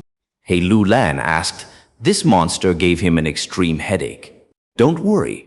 Killer moves have astonishing might, but their consumption of primeval essence is also enormous. Moreover, this killer move clearly has a defect. This monster has already lost its reasoning. A powerful being without intelligence is nothing to worry about. Fang Yuan calmly analyzed, his voice shaking everyone's mind. Yes, if nothing unexpected happens, then we have already won this battle. Tai Bai Yunsheng added, but he had just finished speaking when the unexpected event happened. The 3-head 6-arms monster suddenly separated into 3 people who then charged into 3 directions. Liu Wenwu and Mo Shi Kuang's charge missed, but Ouyang Bisang's eyes shone as he shouted, Chang Shanyin, I have finally found you. Die. Their 3-people combination into 3-head 6-arms monster allowed their souls to mix and their battle strength would raise rapidly. But this state could not be maintained for long. The longer it was used, the more chaotic their memories would become, finally leading them to lose themselves and become a delirious lunatic or become an idiot. When they killed the Gu master that had come for reinforcement, their minds shook and barely managed to regain a trace of sanity. Relying on this sanity, they planned in making a comeback. Compared to killing Tai Bai Yunsheng, killing Chang Shanyin would no doubt be much more important. The investigative Gu of these 3 were not common Gu. By carefully observing the battlefield, they calculated the 3 places where Fang Yuan was most likely to be hiding. In the end, Ouyang Bisang found Fang Yuan's hiding place. Damn it. If the Wolf King dies, the Wolf Group will crumble apart. Lu tribe's army will be able to turn around the situation and it will instead become my army's defeat. Seeing Ouyang Bisang pouncing at Chang Shanyin with a sinister smile, He Lu Lan shouted inwardly as he crazily rushed to assist, but he was still late. Die. Ouyang Bisang unexpectedly still had enough primeval essence left to activate Asura transformation again. Wolf King is finished. Sun Shihan was afraid but also happy. Bad. Chang Shanyin is going to die. Tai Bai Yunsheng and others had pale expressions. Father! Chang Jiyu shouted in desperation. However, the person in question, Fang Yuan, had a strange smile on his face as he saw Ouyang Bisang's attack. Rank 4 Eagle Rays Gu and Rank 5 Amplify Effect Gu. A pair of eagle wings suddenly grew out of Fang Yuan's back and took him towards the sky with 5 times the speed. Ouyang Bisang was dazed for a second before he hurried chased, shouting, "Don't even think of escaping!" But his speed was not enough, and he could only look on as the gap between them spread apart. Let me. Lu Wenwu shouted and turned into a white light that rapidly charged over. But Fang Yuan nimbly turned around and dodged. Mo Shi Kuang also rushed over at this moment, chasing and intercepting Fang Yuan. Fang Yuan was extremely deft. At times, he was like a butterfly passing through the flowers. At times, he was like a lightning. At times, he was like a light wind. And at times, he was like a ghost. playfully circling the three. This is master-level flying skill. Everyone looked at this sight with dumbfounded gazes. Gu masters raised Gu, used Gu, and refined Gu. No matter which aspect, they were all profound and vast. It was clearly the same Gu that they were using, but some Gu masters could use them brilliantly, elevating it to a level of art. People often called these individuals masters. I had never thought that Wolf King was not only an enslavement path master, but also flying master. Everyone looked for a while and let go of their worries, exclaiming in surprise, "Wolf King, don't run if you dare." Ouyang Bisang shouted, "Chang Shanyin, if you have any guts, come exchange 300 moves with me." Mo Shi Kuang roared in fury. Damn it. Liu Wenwu gnashed his teeth, his heart already sinking to the bottom. Fang Yuan's flying skills left them in the dust. What made them even more vexed was that Fang Yuan was unexpectedly separating his thoughts in controlling the wolf group to slaughter Liu tribe army while dodging them. Oh, for heaven's sake, if I knew you could fly this skillfully, why would we need to fight to this extent? Looking at Fang Yuan's skillful maneuvers, Hai Lulan felt some resentment in his heart. As for the Liu tribe three brothers, they were completely speechless. Chapter 535, Meeting of Father and Son. Liu Wenwu lost. It was an indignant loss, but this was the truth. It would not change because of his feelings. Liu Wenwu, Ouyang Bisang, Mo Shi Kuang all had flying abilities. But in terms of flying attainment, they could not compare to Fang Yuan. The sky was different from the ground. People could fly freely in the air, up, down, left, right. They could dodge in all directions and fly everywhere. But on the ground, there was much less space for evasion. No matter how Liu Wenwu and gang tried to block him, they could do nothing to Fang Yuan. Meanwhile, as Fang Yuan dodged, he mobilized the wolf army to slaughter Liu tribe's army. Liu Wenwu and gang had no choice but to give up on chasing Fang Yuan, turning to kill the wolf group and helping the low-rank Gu masters. But this was what Hai Lulan, Fang Yuan, and others wanted to see. Using wolf kings or the mutated wolf group to expend the Liu tribe three brothers' precious primeval essence was very worth it. It was very advantageous to Fang Yuan as well. As long as a Gu master did not advance to immortal realm, their primeval essence would be limited. Once they expend their primeval essence, their battle strength would decrease drastically and hit rock bottom. The wolf tide came again and again. The more wolves the Liu tribe three brothers killed, the more primeval essence they used up. The wolf group's scale was huge. It was never ending, eventually. Liu tribe three brothers killed until their primeval essence was depleted. By the time they had to preserve their primeval essence, they would no longer be able to battle freely. Hai tribe's higher-level battle strength finally had something to do as they suppressed the three of them. Hai Lulan, today, I did not lose to you, but I lost to Tai Bai Yunsheng and Chang Shanyin. Liu Wenwu's hair was messy as his body was covered in injuries. He no longer had his gentleman-like attitude as he shouted indignantly. He felt that, with their three brothers' killer move, 3 heads, 6 arms, they had great battle strength and could suppress the battlefield. If back then they got to Fang Yuan and used their supreme speed to kill Fang Yuan, the wolf group would have collapsed and Hai tribe would have lost. But Tai Bai Yunsheng had the rank 5 healing Guman as before. The effect was godly. It greatly weakened the effectiveness of their killer move. When they were left with no choice and chased after Wolf King, they found that the enslavement master Chang Shanyin was actually a mother-fleeching flying master. The three brothers could not catch him. They could only watch the battle crumble. Eventually, Liu tribe lost and was chased down by Hai tribe. They suffered great losses, and countless people surrendered. As the alliance leader, Liu Wenwu and others were captured after their primeval essence was depleted. Hai tribe and Liu tribe had always been competing. The two super tribes had a tense relationship. It was well known in northern plains. Now, Hai tribe only captured Liu Wenwu and others and did not kill them. They wisely sought for a great amount of battle reparation from Liu tribe. Liu Wenwu was one of Liu tribe's prospective Gu immortals. If he was killed, the bottom line of this imperial court contest's rules would be infringed. More importantly, although Hai tribe won, it was a tragic victory and they suffered huge losses as well. Without Lu Wenwu to bargain for huge amounts of compensation, just ordinary battle gains would not allow He tribe to regain their strength. This was very disadvantageous for their future battles for the imperial court. 3 days later, Lu tribe's envoy came and brought all of the Lu tribesmen and the tribes that submitted to them back into the blessed land. As for the tired and heavily damaged He tribe army, they set up camp and managed the people who surrendered, reforming their alliance and collating the battle gains, giving out resources and digesting the spoils of war. In the large lizard house, Gu, Fang Yuan sat on the cushion as he cultivated intently. A rank 4 wolf soul Gu appeared out of his body through his will. The wolf soul Gu was only thumb size. It was like a tiny gray wolf-shaped doll. It floated in the air as it was covered in an eerie blue light. The primeval sea level in Fang Yuan's aperture dropped as primeval essence was injected into the wolf soul Gu, causing it to expand rapidly. Howl! Wolf soul Gu expanded and turned into a pure gray wolf soul, as large as an elephant. Next, the wolf soul opened its mouth and howled soundlessly, crashing towards Fang Yuan. Fang Yuan smiled lightly. How could a 1,000-man soul be so easily affected?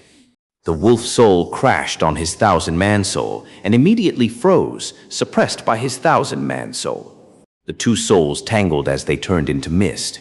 A moment later, the wolf soul fused into the 1,000-man soul and reappeared. At this moment, the 1,000-man soul had a long pair of wolf ears on its head. Its body was thinner than Fang Yuan's body, and its nose also became sharper. The only part that had not changed were its long hair, eyes, and tail. Ever since the Imperial Court competition, I have been using Wolf Soul Gu daily to refine my soul. Now, I have achieved small success. My soul is around 30% Wolfman soul. Once he fully converts to Wolfman soul, his control over the wolf group would experience another qualitative change. Not only would the numbers increase greatly, he would be able to command them like an extension of his limbs. Controlling them would require a mere thought. After an intense battle, his soul's tiredness and weariness would also be lower. But according to this speed, by the time I completely refine the Wolfman soul, the Imperial Court contest would be over already. I only have rank 4 Wolf Soul Gu. The efficiency is way too slow. Fang Yuan sighed. If he had rank 5 Wolf Soul Gu, that would be better compared to Fang Yuan's current situation. But rank 4 Wolf Soul Gu was like a grown man using a tiny knife to chop a tree. In truth, Fang Yuan's soul cultivation was already very fast. Ordinary Gu masters needed to spend at least 20 to 30 years to reach his level. Even a genius Gu master with a clan's support could only be like Dongfang Yu Liang, reducing the time needed to 10 years. Fang Yuan had Dang Hun Mountain. His soul foundation grew at rocket speed. His point of view was obviously different. If I can get that thieving heaven inheritance and obtain Luo Po Valley. Fang Yuan's thoughts drifted to this. But a moment later, he stopped this thought. In Hu Immortal Blessed Land, Dang Hun Mountain was corroded by the gruel mud continuously. There was only a small mountain left now. His current objective was to save Dang Hun Mountain.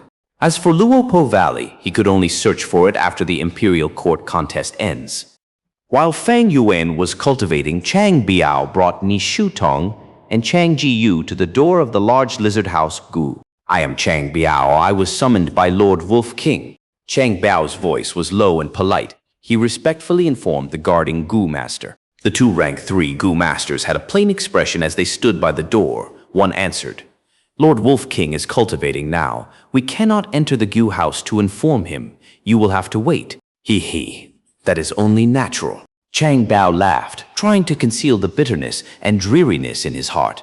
He and Chang Shanyin had a huge grudge. He would not be willing to submit to He tribe. Originally, he wanted to go to Lu tribe, but Lu tribe wanted him to give up his family name and join Lu tribe. This request was impossible for Chang tribesmen and the elders to accept. Chang tribe was a large-sized tribe. Once they gave up their family name and became Lu tribesmen, Chang tribe would cease to exist. Furthermore, Hai Lu Lan captured Lu Wenwu alive, and in order to appeal to the most important person, Chang Shanyin, he added in the condition of taking over Chang tribe among the battle reparation. Thus, Chang tribe became the sacrificial lamb in Yu and He tribe's transaction. If Chang tribe did not submit to He tribe, they would be assaulted by Hai tribe's army. Forced by both tribes, Chang tribe had no choice but to lower their heads to Hai Lu land, becoming He tribe's captives. Chang Shan Yin and Chang tribe's enmity was known to all. After Hai Lu Lan captured Chang tribe, he let Fang Yuan deal with them completely. After Fang Yuan got the news, he expressed his gratitude to Hai Lu Lan. But in fact, he did not care about it. He was only using Chang Shan Yin's identity in order to enter the imperial court-blessed land. Wolf King's grudges had nothing to do with him. But if he settled this casually, it would not fit his current status, and people would get suspicious. Thus, Fang Yuan informed Chang tribe's current leader, Chang Biao, to meet him. Chang Biao waited from evening to midnight. At this period of time, northern plains nights were extremely cold. Chang Biao and the others had their gu worms confiscated. The primeval essence in their apertures could not resist the cold. Under the blowing night wind, they were shivering from the cold. Chang Biao kept a calm expression, but Nai Su Tong was very guilty. She could not conceal the worry in her heart. Chang Ji-yu was young and at the peak of his health.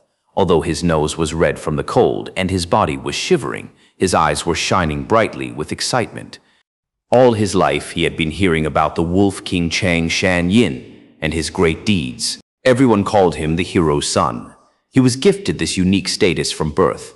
This gave him great worries, pride, trouble, and even chance encounters. When he had first heard about Wolf King Chang Shan Yin being alive and had returned, but wanted to exact revenge on Chang tribe, he had very complicated feelings. When he found out that he was going to battle his father, his intense battle intent wavered. During the earlier meeting, Chang Shan Yin did not appear. In fact, he went to bash up Sun Shihan. This made Chang Ji feel disappointed, but also great admiration. After Lu tribe lost, he became a captive, but that made him sigh in relief. He no longer needed to fight with his father. Right now, after Lu tribe lost, he was going to meet his real father. Chang Ji was very excited in his heart.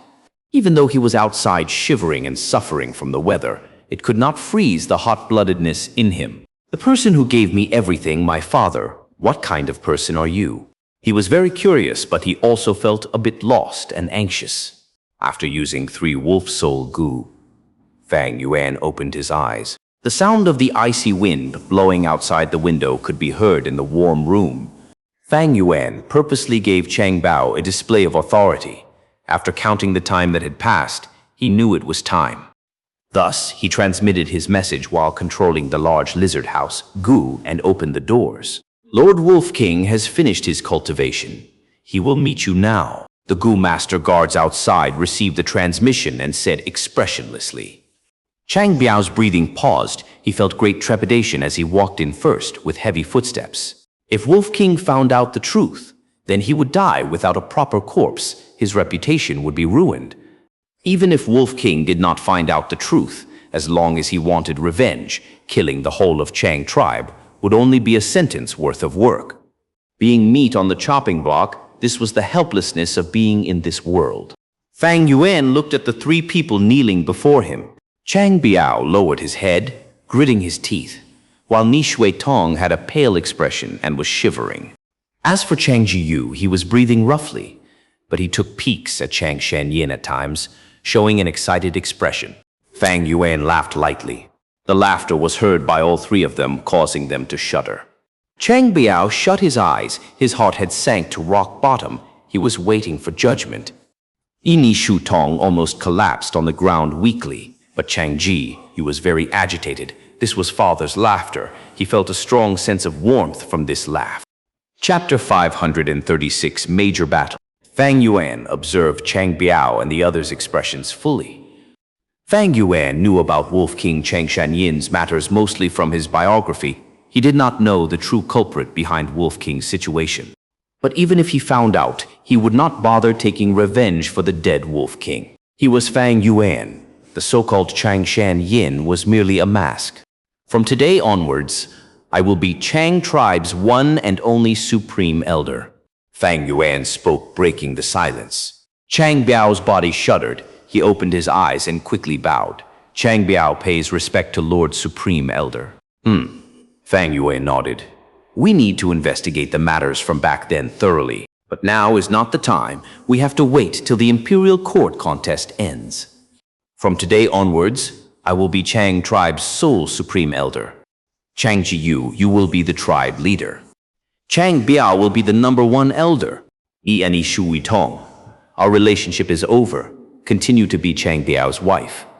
Because of Giant Sun Immortal Venerable's tradition, in Northern Plains, women had lowly status. They were often sold as commodity in transactions. In fact, at times when an esteemed guest comes to visit, the Lord would send his own wife to the esteemed guest to sleep with him. Chang Ji-yu was stunned on the spot. He froze completely. Ni Shutong did not speak. Chang Biao controlled the shock in his heart. He bowed once again. This subordinate understands. Leave. Fang Yuan waved his hand, sending them away. He had to make good use of his time to continue cultivating. The three walked out of the large lizard house Gu in a daze until the cold night wind blew on them and woke them up. I survived just like this. Chang Biao felt endless joy and happiness. But the matter back then was done flawlessly. Even though there are some traces here and there, after all these years, the evidences are long gone. Back then, I got close to Chang Shanyin on purpose and became good buddies with him. Now that Chang Shanyin had gone through such a great change, plus it has already been so many years, it is normal for our relationship to turn bland. Chang Biao thought rapidly in his head. The current situation was way better than what he had expected.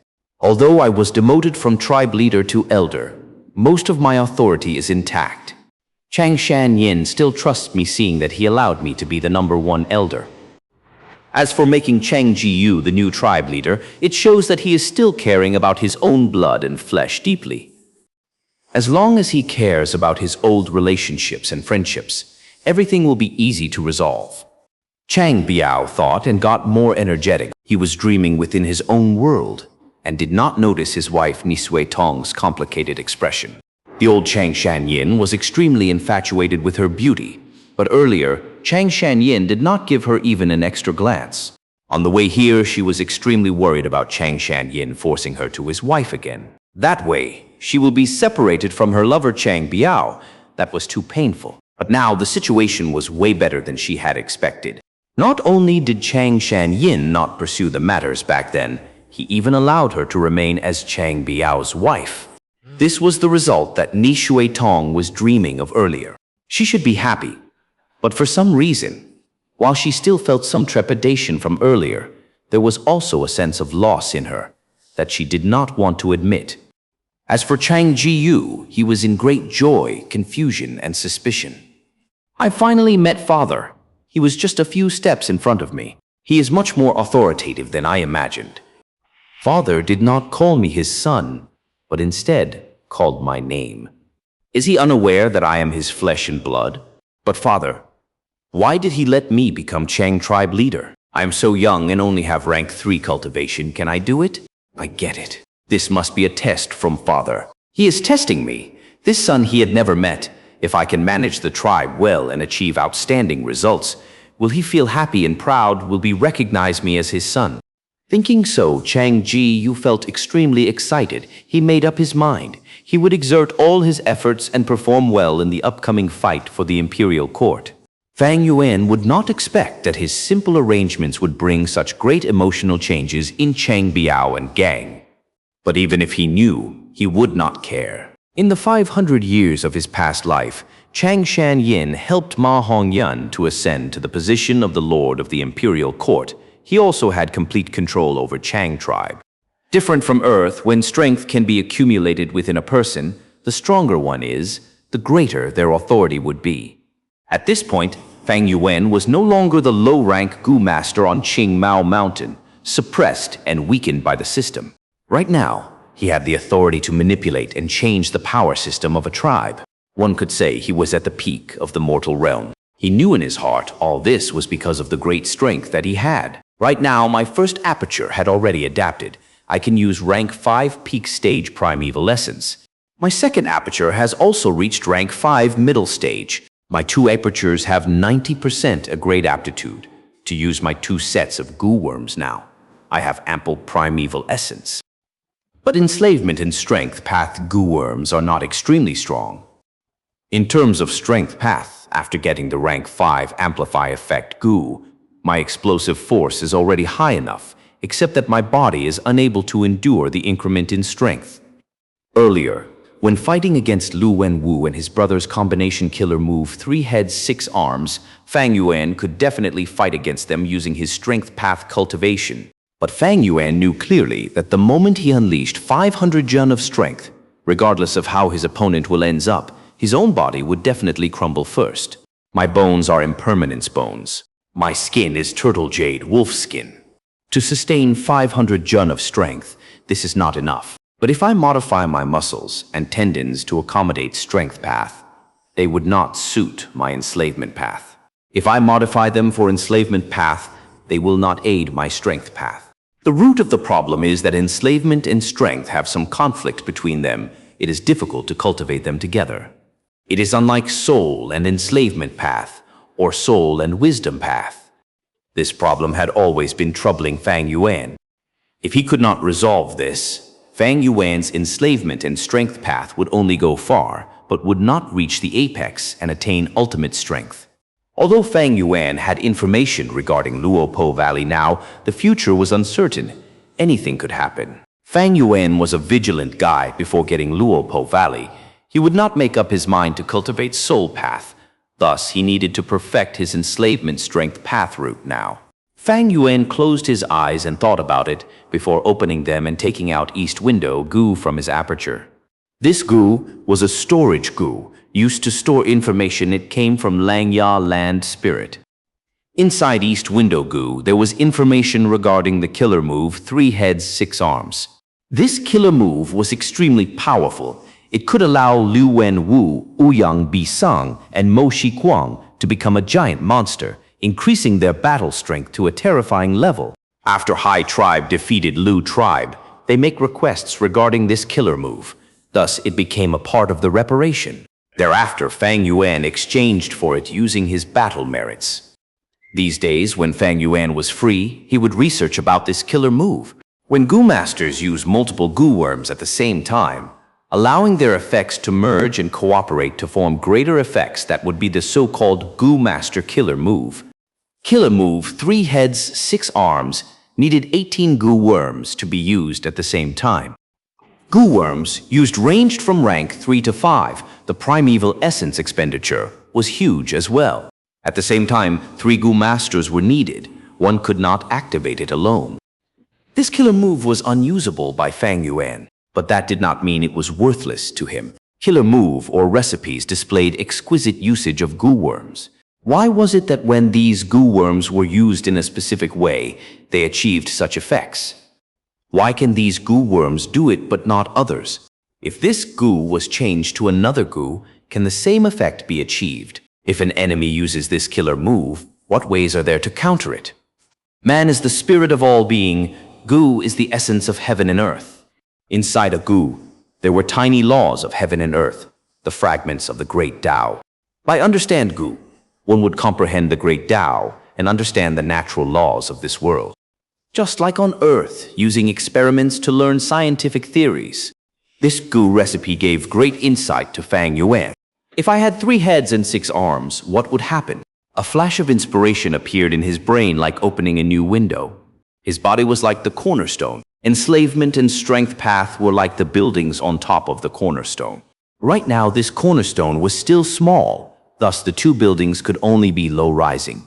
If he expanded this cornerstone in the future, would it be able to contain 2 tall buildings at the same time? Fang Yuan had never cared about his own appearance. Handsome, beauty, ugly. These were other people's opinions. What did that have to do with him? If his battle strength was high, so what if he was called a monster? Northern Plains, July. The weather was turning cold. Mist turned into frost. It was raining non-stop. All the armies engaged in many intense battles. There were already less than 50 left. Although High Tribe won against Lu Tribe, they suffered a great loss as well. They set up camp and made use of all their time to recuperate and recover, like an injured beast. middle of July. At Dujiao region, Ye Lui army defeated the alliance of 7 armies. On the day of the counterattack, Ye Lui Sang killed 3 rank 5 Gu masters. But in this battle, the biggest achiever was a hidden elder in Qilian tribe. Qilian tribe leader's godson, Wu Ming. Wu Ming was a rank 5 middle stage dark path Gu master. During the battles, he snuck into the enemy camp and assassinated the enemies, successfully killing 2 rank 5 experts, 13 rank 4 Gu masters, causing the 7 alliance armies to feel great fear and low morale. Northern Plains, August. After Yang tribe recruited enslavement master Zhang Baoya, their strength surged, and they experienced many victories. After some battles, they were one of the new popular competitors for the imperial court. The new enslavement master Leopard King Nuer II led his army against Tao tribe. Tao tribe alliance army had suffered many setbacks during the battles. The alliance leader Tao Yu knew that he had no hopes of ascending to the Lord of Imperial Court position. Thus, he submitted to Nuer II, and after their armies combined, their military power surged. Middle of August, He Lu Lan gave orders to resume their conquest. By September, the Imperial Court contest was starting to clear up. Only 5 armies had the highest hopes. Hai tribe, which had Chang Shan Yin, Tai Bai Yun Sheng, Nuer tribe with the new Leopard King, Yang tribe, which had Rat King and Eagle King, Ma tribe with Horse King, as well as Ye Lui tribe, which had Ye Lui Sang, who possessed an immortal Gu. First half of September, Nuer tribe army fought Yang tribe army. The leopard group could not contest the combination of eagles and rats. After half a month, Nuer II lost. Start of October, while Yang tribe was digesting the battle reparations, Ye Lui Sang targeted them. Yang tribe army had people who wanted to fight. Some wanted to defend, while some wanted to retreat. Because of differing opinions, the army could not execute proper orders, and thus was taken down by Ye Lui Sang. After Ye Lui Sang win, they could not gloat for long because Ma tribe had their eyes on them. Ma tribe rushed for 3 days and 3 nights, catching Ye Lui Sang off guard.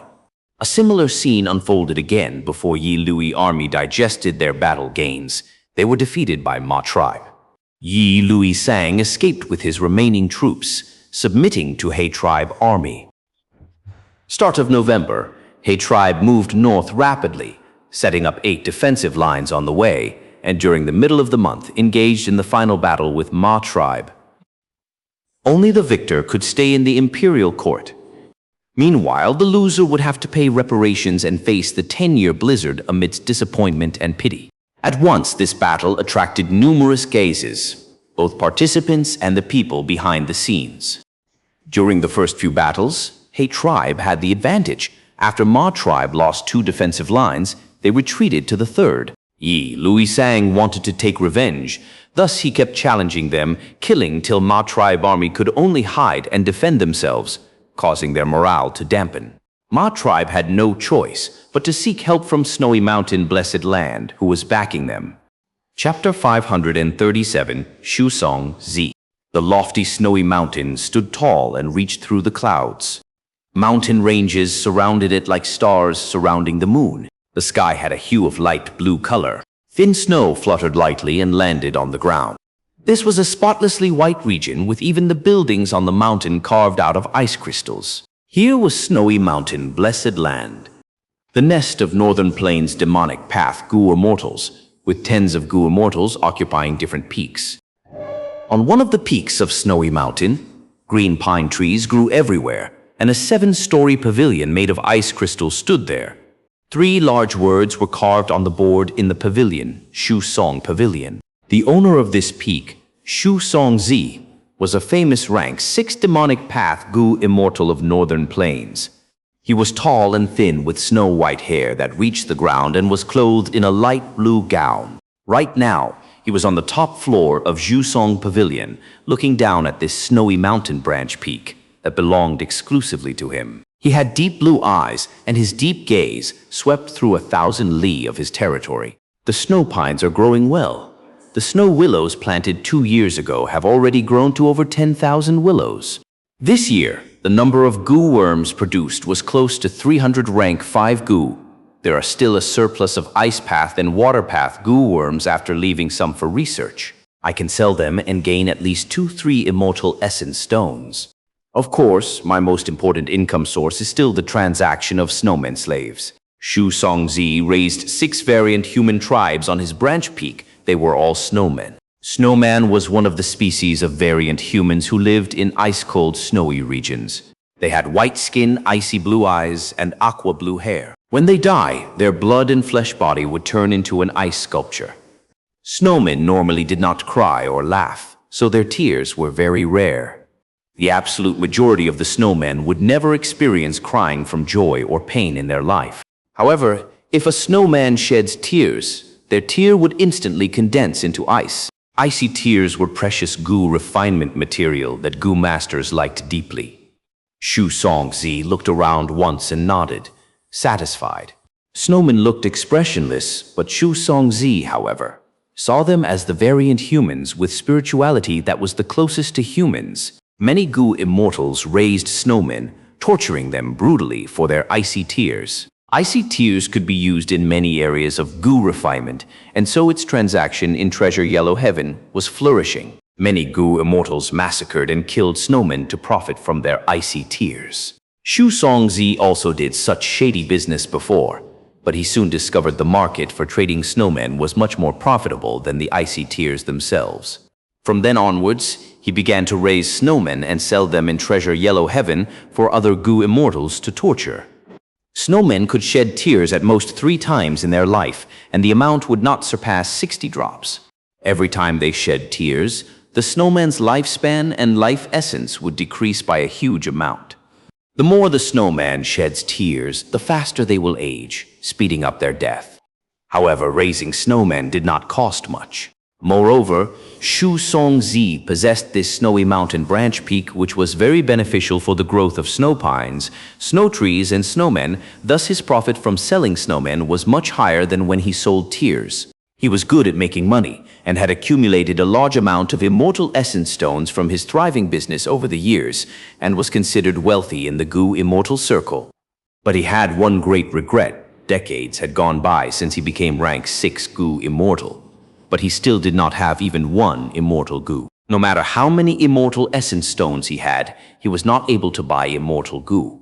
After all, there was only one of each immortal Gu. Others would not sell them even if they had it. At most, they would use immortal Gu to exchange for immortal Gu. Now, Ma tribe has already reached the final step. If it can prevail over He tribe and enter Imperial Court, maybe I can obtain my first immortal Gu from 88 True Yang building. Xianxia was thinking of all the matters, when suddenly he had a feeling and casually waved his hand. Space tore open and a letter Gu flew in. Xianxia read the letter, which was Ma tribe's request for help. So they have finally gotten to this stage. The corner of Xianxia's lips curled up into a smile. He had been paying close attention to the struggle for Imperial Court and already knew the difficulties Ma tribe was facing. Previously, he had gotten in contact with Ma tribe, but Ma tribe had not made a decision. Now, due to the tense battle situation, Ma tribe sent a request for assistance. It was akin to agreeing to his previous conditions. With this, it is time to make my move. Xianxia gradually restrained his smile and activated Divine Sense Gu. 3 divine senses separately flew towards 3 snowman tribes on the snowy peak. After receiving the Divine Sense, 3 snowman Gu masters immediately hurried towards the mountain peak. After a while, they were kneeling in front of Shu Song Pavilion and greeted together. Shu Wa, Shu Wei Mi, and Shu Ming greet Lord Immortal. Xianxia did not reveal himself. Instead, sent some Gu worms towards these 3 snowmen's hands. Take these Gu worms and also battle Troop D to the outside world and find Ma tribe. Help them win the battle. Xianxia sent another divine sense. As you command. The 3 snowman Gu masters immediately accepted the order. Xianxia had 4 battle troops marked A, B, C, and D.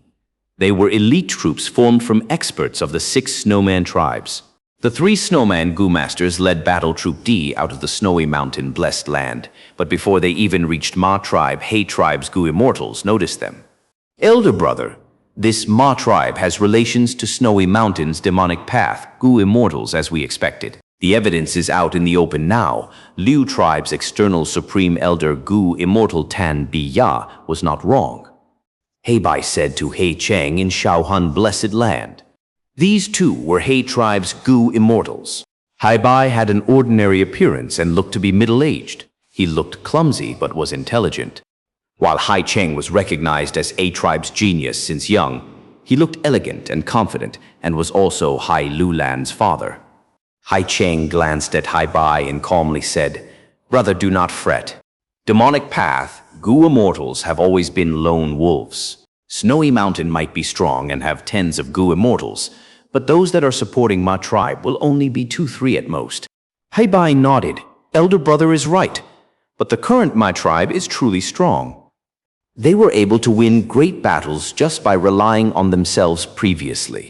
Now if they obtain Gu immortal support, they are bound to get much stronger. Hai Cheng was in agreement as he asked, "Have you investigated who the demonic path Gu immortals supporting Ma tribe are?" "I haven't, but it should be easy." "Do it." For the next few days, we will buy 500,000 wolves, 300 mutated wolves, 2 wolf emperors, and a few thousand Gu worms, along with other resources to give to He Lu Lan. Yes, elder brother. Also instruct He Lu Lan to end the battle quickly, so as to avoid new problems.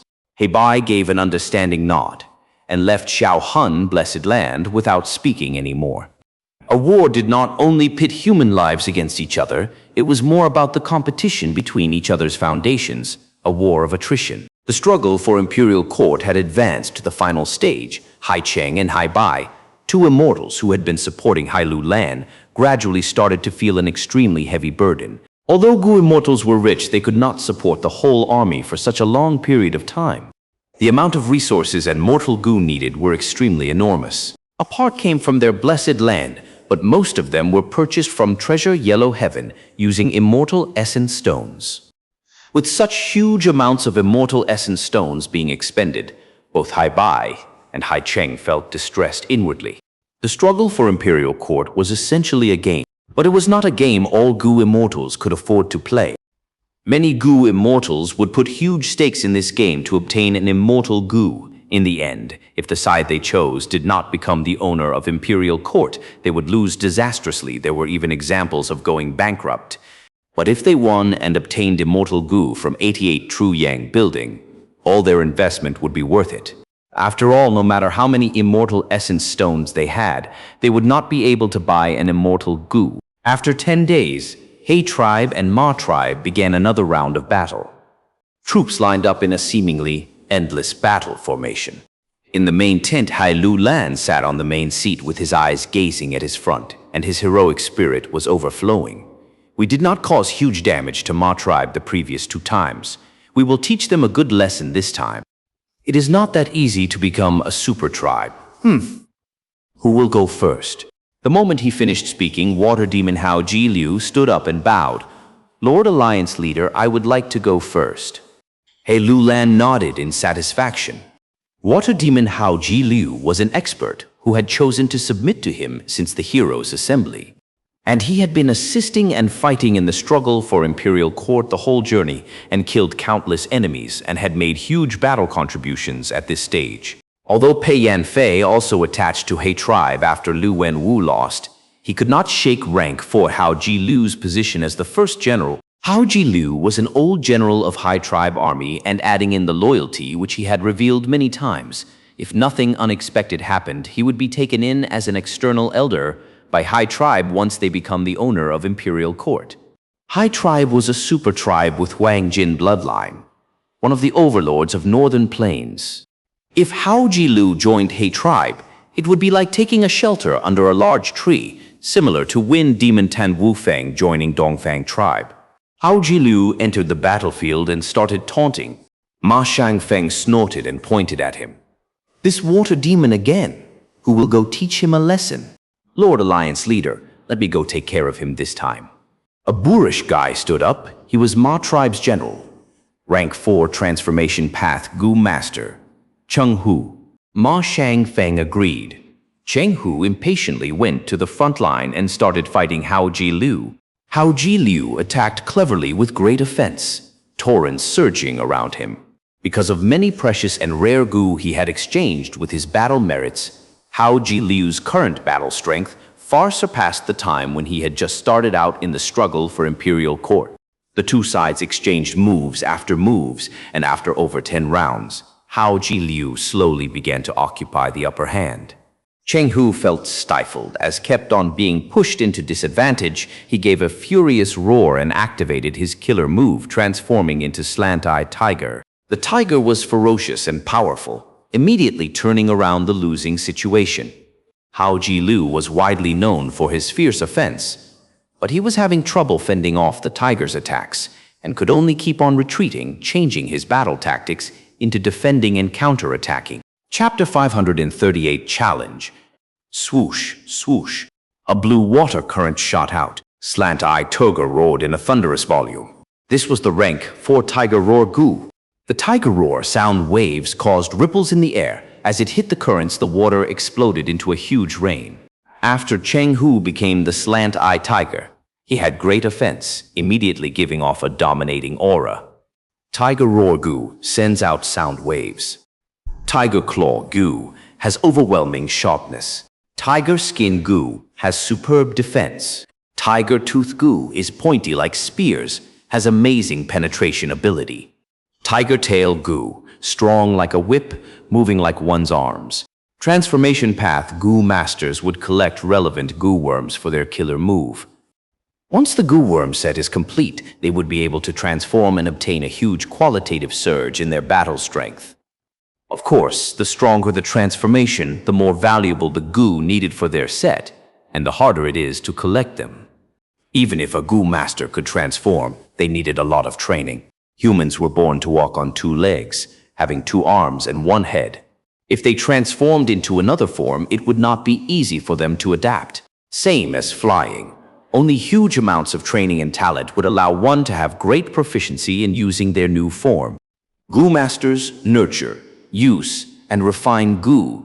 This was the deep, profound aspect of using Gu. The 2 armies placed their gaze on the battle ahead. Hao Ji Liu and Cheng Hu's battle had already reached the crucial moment. Cheng Hu used his killer move, turning into the Slant-Eye Tiger. He had the advantage. Hao Ji Liu could only evade primarily compared to his earlier frenzied attacks. He was truly pathetic now. However, as time continued to pass, the battle was still stuck at a deadlock. Although Cheng Hu had a huge advantage, he could not turn this advantage into victory. Even though most of Ma Tribe's troops were rejoicing, the people sitting inside Ma Tribe's main tent were frowning. Not good. This water demon is very crafty. Cheng Hu is in danger. Ma Yingjie said. Many of the experts around nodded in agreement. Although killer moves were strong, in truth, they were actually multiple Gu used at the same time. This meant that primeval essence expenditure was very high for normal Gu Masters. This was a double-edged sword. After Cheng Hu used his killer move, with Water Demon Hao Ji Liu's plentiful experience, he immediately changed his hard-hitting tactics. As Cheng Hu was unable to take down Water Demon in time, after his primeval essence was expended, he would return to human form. By then, Water Demon Hao Ji Liu would retaliate. Ma Shangfeng looked calm, but his heart sank. If this was the past, Cheng Hu's success or failure would not bother him. But now, Cheng Hu's victory or loss was not his problem alone. It concerned the morale of the entire army. Ma Tribe had lost twice already. Ma Shangfeng knew that the tribes that submitted to them had already wavered. Ma Tribe army was led by Ma Tribe. The other tribes were needed to make the alliance. Once their hearts wavered, the situation would turn dangerous. Ma Shangfeng did not wish to see Cheng Hu fail. But with the current situations, Cheng Hu was very likely to fail. Ma Shangfeng could only sigh in his heart as he called Fei Shengcheng. Fei Shengcheng immediately stepped up, placing his right palm at his heart. Bowing, "I am here. You will go for the second battle," Ma Shangfeng said. In order to alleviate the negative influences caused by Cheng Hu's defeat, he placed his hopes on Fei Shengcheng. Fei Shengcheng was a fierce general. Earlier, he was ostracized by Fei Tribe and could not rise up. Ma Tribe thus used him as an insider, and during Fei Tribe's internal political strife, they launched a surprise attack while they were weak and managed to take down Fei Tribe. After Fei Shengcheng submitted to Ma tribe, which was a wise ruler, he made many accomplishments and was highly regarded and nurtured. Right now, he came before the battle area and shouted, "He is Fei Shengcheng." Ever since the imperial court contest, he had killed 8 rank 4 experts. In an earlier battle, he used Daoist Gu and fought 3 experts of the same realm alone, showing great abilities. In He tribe main tent, Sun Shihan said, "Ye Lui Sang's expression was cold." The earlier battle, cunning gentleman Sun Shihan mentioned, was the battle between Ma tribe and Yi Lui tribe. In the end, Yi Lui Sang lost and was chased by Ma tribe, almost becoming a vagabond. The tribes that submitted to Yi Lui tribe, like Qi Lian tribe, all went to Ma tribe. Daoist Gu, a rare rank 4 Gu, had value equivalent to a rank 5. Once a Gu master was struck, they would be paralyzed, unable to move. Although it lasted a short time during an intense battle, this was a very deadly technique. He Lulan responded in agreement and looked around asking, "Who can battle?" Once he said so, one person laughed heartily and stood up. "Fei Shengcheng is nothing much. I'm willing to battle and sweep the obstacles away in your path to conquest." He Lulan looked at this person. It was none other than Soul Blade Pan Ping. Earlier, Pan Ping was defeated by Lu tribe's 3 brothers combination move and was revived by Tai Bai Yun Shang, using man as before Gu after the battle. Not just him, Gao Yang and Zhu Zai were revived in the same way. "All right, then you shall go." He Lulan nodded. If this was during the start of the battle, he would not think highly of Pan Ping. But after tens of battles, Pan Ping was no longer like before. He had grown quickly to become an expert like Pei Yan Fei. "Fei tribe lad, you are just a traitor, a shameless scoundrel seeking glory. You being alive is the greatest humiliation. Quickly receive your death." Pan Ping jumped onto the battlefield and shouted, surging with battle intent. Fei Shengcheng was furious. He hated people who called him this. "You are just a demonic path bastard. Earlier I let you act arrogantly because you did not anger me yet." Immediately, the two fought. At once, the scene was bursting with attacks as they were evenly matched. When 2 experts on par with each other battle, it would be an intense battle. Actually, the 2 of them had similar circumstances. At the start of the imperial court contest, the 2 of them were people who were not doing well. Pan Ping was a demonic path Gu master. He lived a tough life.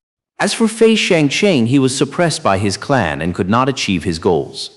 But because of this imperial court contest, the 2 gained fame and emerged from the battles while gaining great surge in strength. Pan Ping only had 1 good Gu back then, Soul Blade Gu. But now, he used his battle merits to exchange for an exquisite set of Gu worms. His strength grew by leaps and bounds. It was unlike before when he relied on Soul Blade Gu alone. Fei Shengcheng was the same. Earlier, he was ostracized in his clan, even though he had a complete set of Gu worms. He lacked strong, effective methods. He had also accumulated battle merits in battle and exchanged the rank 5 equivalent Daoist Gu. Paired with his Gu worms, his battle strength rose sharply. The 2 of them engaged with each other endlessly, but they both had their concerns. Pan Ping was afraid of Daoist Gu, while Fei Shengcheng was guarding against Soul Blade Gu. Speaking of the Soul Blade Gu, it was Pan Ping's good luck. It resides in the scimitar instead of the Gu master's body or aperture. After Pan Ping was blown to bits, only the Soul Blade Gu survived. After that, when Tai Bai Yun Sheng revived him, he lost all of his Gu worms except Soul Blade Gu, and thankfully, Pan Ping had a lot of battle merits which he had not used. But Gao Yang and Zhu Zai were not so lucky. After they died, they lost all their Gu worms. Most unfortunately, Gao Yang's rank 5 treacherous Cloud Wave Gu was destroyed as well. Rank 5 man, as before Gu, it could only target human bodies and not Gu worms. But the 2 felt calm after all. Being able to revive was the biggest benefit. Thereafter, they borrowed battle merits to replenish their Gu worms. After several battles, not only did they return all the battle merits they owed, they even had some gains left. The battle of 2 rank 4 experts attracted countless gazes. Ma tribe saw that Fei Shengcheng and Pan Ping were at a deadlock and sent out another 6 fierce generals. He Lu Lan accepted all the challenges, sending Pei Yan Fei, Gao Yang, Zhu Zai, and others. When the sixth pair of experts battled, Cheng Hu finally lost. Water demon Hao Ji Liu had no strength to chase after him. He could only watch Cheng Hu escape safely. Hai tribe's morale surged, but quickly. In the third battle, Ma tribe won and tied the scores. The two sides continued to send experts, as more than 30 battle rings appeared before the two troops. That is so say, there were around 70 rank 4 Gu masters fighting at once. This was a grand scene in the entire northern plains. There were billions of people, mostly being mortals, but only several hundred rank 4 Gu masters and less than 50 rank 5 Gu masters. Precisely because of the battle for the imperial court, all these people gathered and collided with each other, competing intensely. In the battle for life and death, even stronger Gu masters emerge while the weak get exterminated. It was near the end of the fight for the imperial court. Be it Hai tribe or Ma tribe, they were both huge forces. Not counting Gu immortals, either army had a scale that surpassed super tribes greatly. All members of both armies were definitely excited and filled with ambitions. Only Fang Yuan was calm. In his previous life, he had seen even larger events. That was the chaotic battle of the 5 regions. It was truly a time of unrest. Lord Alliance leader, I would like to battle. A young rank 4 Gu master walked up as he could not contain his battle intent. This was none other than Ji Guang. Ji Guang was Ji tribe leader. He was originally rank 3, but after so many battles, he survived and gained a huge boost in strength, having advanced to rank 4 successfully not long ago. He Lu Lan was stunned, turning his gaze towards Fang Yuan. Fang Yuan was Ji and Chang tribe's supreme elder. Both tribes were under his control. Fang Yuan sensed He Lu Lan's inquisitive gaze and lightly commanded, "Stand down, Ji Guang. You are a tribe leader. How can you put yourself at risk?" Ji Guang stepped down obediently. Fang Yuan asked, "Where is Chang Biao?" "Lord, I am here." Chang Biao had a sickly expression. He had yet to recover from his injuries from the previous battle. But Fang Yuan did not care about this, saying, "You will go fight." Chang Biao wanted to speak, but he could not, filled with an intense rage in his heart. Ever since he joined the High Alliance army, he would be ordered by Fang Yuan to participate in every huge battle. Even if he was a famous expert, he could not undergo consecutive battles with such a high intensity. Damn it. This Chang Xianxia, is he ordering me like a beast? Curse my current weak position. I cannot oppose him. I will wait and endure. There is still a long way to go. If I can harm you more than 10 years ago, I will still be able to send you to the underworld after so many years. Chang Biao screamed in his heart, but on the surface he chose to obey Fang Yuan's orders, dragging his injured body into the battlefield. Chapter 539, Rank 5 Peak Stage. With Chang Biao taking the stage, Ma tribe sent a female expert. This person's name was Shi Shu, a rank 4 peak stage Gu master, a famous expert of Ice Path. She possessed a rank 5 flying snow Gu, which once activated could cause heavy snowfall and make a range of thousands of steps into an ice zone. When Chang Biao saw this expert, he inwardly said, "This will be difficult." Even if he was at his peak condition, he would have to be careful when facing this woman, let alone now, in his injured state. The two started fighting. Shi Shu had a sharp offense, while Chang Biao kept on dodging to prolong the battle. With this, he was unavoidably pressed in a disadvantageous situation. The battles continued, and as time passed, some rank 4 Gu masters lost, some retreated due to injuries, and some died at the enemy's hand. There were casualties in both sides, but with regards to the overall situation, it was a draw. Slowly, there were fewer and fewer rank 4 Gu masters in the main tent of both sides. They did not have enough to mobilize. Gu tribe leader, please show your strength now. He Lu Lan's gaze landed on a man who was sitting upright. Gu tribe leader, Gu Guolong, was an Earth Path Gu master who had once given huge trouble to Hai tribe army by piling stones into a mountain and made Hai Lu Lan have the thought of retreating. But after Tai Bai Yun Sheng arrived, Hai tribe won and Gu tribe merged with He tribe army as the defeated side. Gu Guolong's appearance shocked Ma tribe army. This was the first appearance of a rank 5 expert, Ma Shangfang immediately responded by sending Cheng tribe leader Cheng Long. This person was a rank 5 expert of transformation path and was big brother of Cheng Hu. Gu Guolong bowed slightly upon seeing Cheng Long and politely said, "So it is Cheng tribe leader. Please give me pointers." Cheng Long chuckled. "I won't dare to teach tribe leader Guolong. Let's just compare our moves." The two started their battle with such a huge momentum that it suppressed everyone and became the focal point of countless gazes. Gu Guolong could attack and defend with stable and unflustered movements, while Cheng Long flew freely in the sky, fierce and calm. When the two had exchanged 20 moves, He Lulan sent another rank 5 expert Luo Bojun. Luo Bojun had previously sided with Lu Wenwu, but after Lu tribe lost against He tribe, he became one of the higher-ups of He tribe army. Ma tribe also sent out a rank 5 expert to take on Luo Bojun. With regards to rank 5 experts, Ma tribe was not inferior in any respect. Previously, Nu Tu annexed Tao tribe, but was then defeated by Yang tribe, who was then attacked by Ye Lui tribe. In the end, Ma tribe defeated Ye Lui tribe, becoming the final winner. From this battle, Ma tribe gained many large tribes: Qilian tribe, Cheng tribe, Zhao tribe, Lui tribe, Tao tribe, Yang tribe, and other formidable forces. At the same time, they also gained Zheng Baoya and Yang Po Ying, and together with Ma Zun, they had 3 enslavement pathmasters. Rank 5 Gu masters mostly occupied positions of power and prestige. Their tone of speaking in the fight was much calmer and cordial in comparison to the boiling killing intent between the rank 4 Gu masters. When they attacked, they would also hold back some of their strength in consideration of each other's feelings, because if they died, their tribe would become a leaderless group and would be swallowed by Hai tribe or Ma tribe.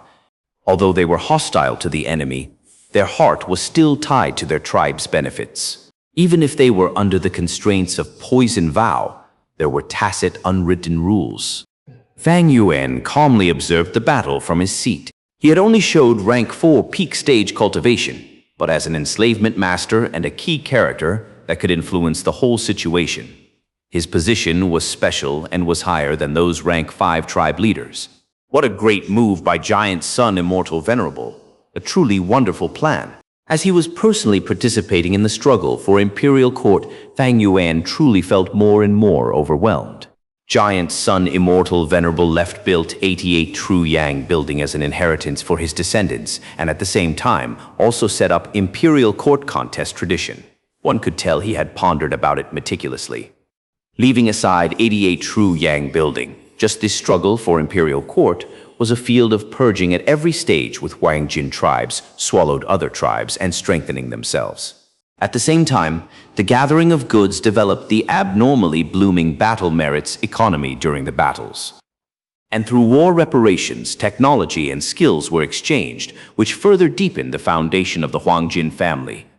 What was even more important was the survival of the fittest rule, which forced Gu masters to exert their strength at the edge of life and death and become experts.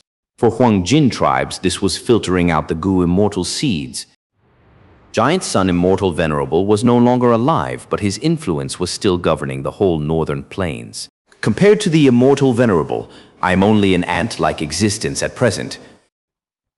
But it was also because I took advantage of this struggle for the imperial court that my strength could advance by leaps and bounds. Fang Yuan then divided a little of his concentration to look into his aperture.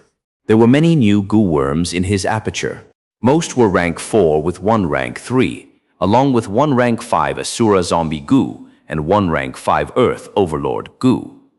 Ever since Fang Yuan had gained inspiration from 3 heads, 6 arms killer move, he had been combining his foundation and imagination to make some progress in his research. He then condensed the research findings into a killer move which he called 4-Arm Earth King. When he activates this killer move, a completely new pair of arms would grow out from his sides. His strength would increase sharply when he used all 4 of his arms, comparable to the killer move of Liu tribe's 3 brothers, 3 heads, 6 arms. But compared to 3 arms, 6 heads, my 4-Arm Earth King's form can only be maintained for a short time. I will only be able to exert full strength when my feet is touching the land. If I fly, My battle strength will fall by half.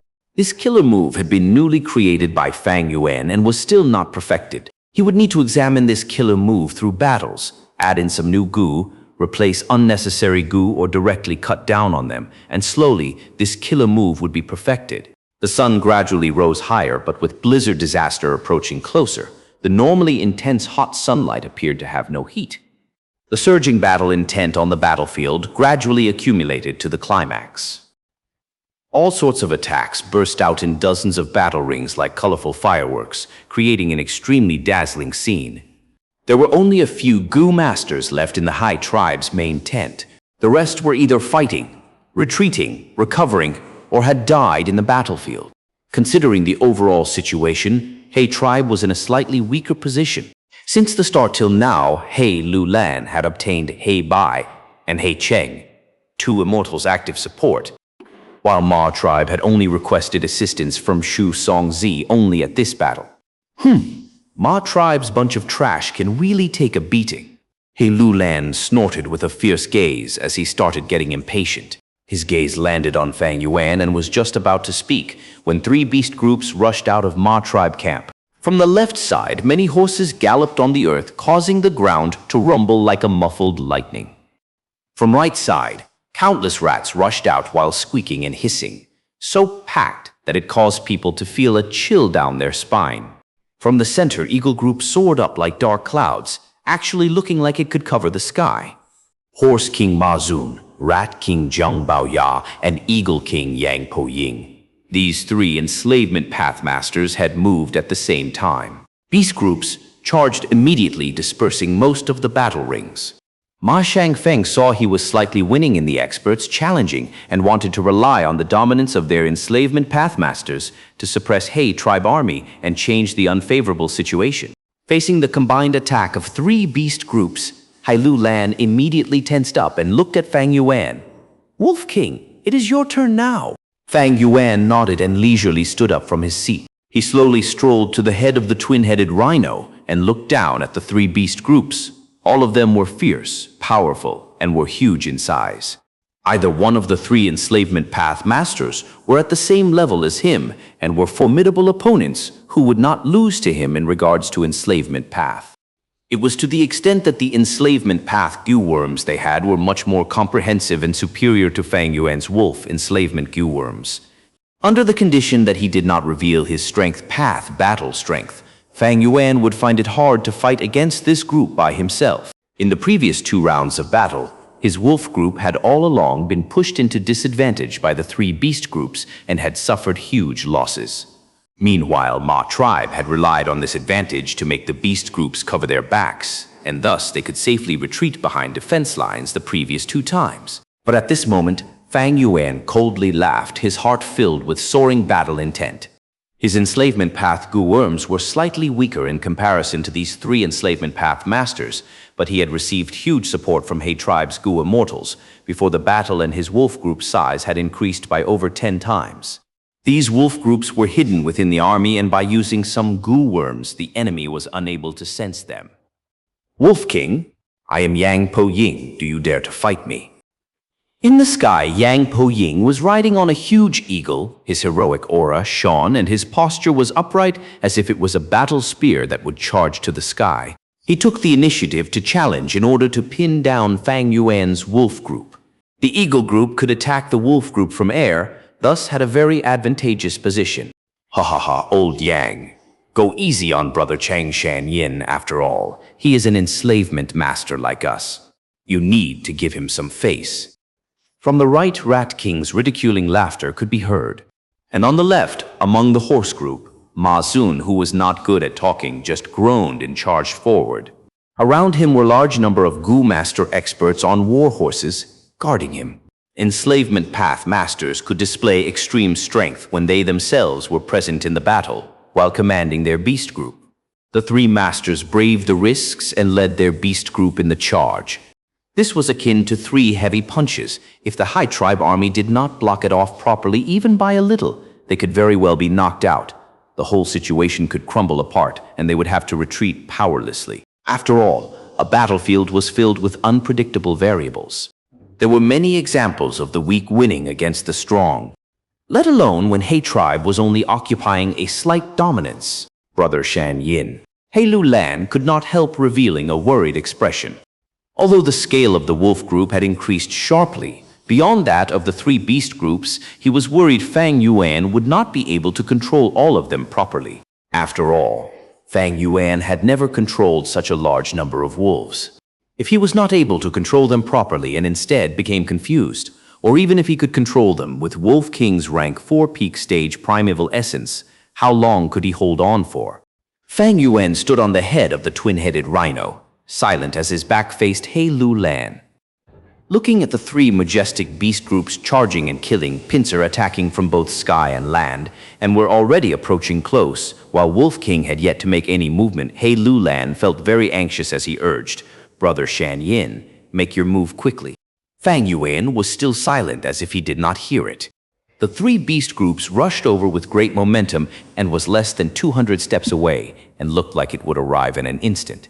He tribe's army was in an uproar and He Lu Lan urged even more anxiously, "Brother Chang Shan Yin." Fang Yuan raised his head and laughed. "It is time. The enemy poured all their strength to pressure me with the beast groups, but they do not know that they have brought about their own demise. Alliance leader Lu Lan, I need to congratulate you." "Congratulate me for what?" "This battle has already been won. The die is cast. Alliance leader becoming the Lord of Imperial Court is a foregone conclusion," Fang Yuan lightly said. He Lu Lan's eyes opened wide. He nearly shouted, "The F-Che. Where are you getting this ridiculous sense of confidence from? Quick, mobilize your wolf group for me. The enemy is already near and you still have time to talk about such nonsense." However, the very next moment, his eyes almost popped out like someone had struck the back of his eyes. It was because he felt Fang Yuan's aura having astonishing changes, from rank 4 peak stage to rank 5 initial stage, from rank 5 initial stage to rank 5 middle stage, from rank 5 middle stage to rank 5 upper stage, and from rank 5 upper stage to rank 5 peak stage. Right now, Fang Yuan was slowly lifting the concealment of breath, concealment Gu, and did not suppress his true cultivation anymore. Rank 5 peak stage, a genuine rank 5 peak stage. Wolf King Chang Shan Yin was actually a rank 5 peak stage enslavement path master. He Lu Lan was dumbstruck and dazed as he stared at Fang Yuan's back view. The Gu master guards nearby the main tent also looked with shocked and stunned gazes. Under everyone's gaze, Fang Yuan activated Eagle Rise Gu. Large eagle wings gently raised him to the sky. In the sky, he gave a long howl. Rank 5 Amplify Effect Gu and Wolf Howl Gu. The wolf howl resounded throughout the skies, directly suppressing all the sounds from the three beast groups. Howl! Howl! Howl! The wolves started howling one after another in response to Fang Yuan. Chapter 541, verses 3. Fang Yuan flew into the sky. Yang Po Ying, Zhang Baoya, Ma Zun, today is the day all of you die, he said plainly. His voice was loud and clear, reverbing in everyone's ears. Zhang Baoya snorted, "Himp, shameless words. You are actually rank 5 peak stage. Chang Shan Yin, you truly hid your abilities well."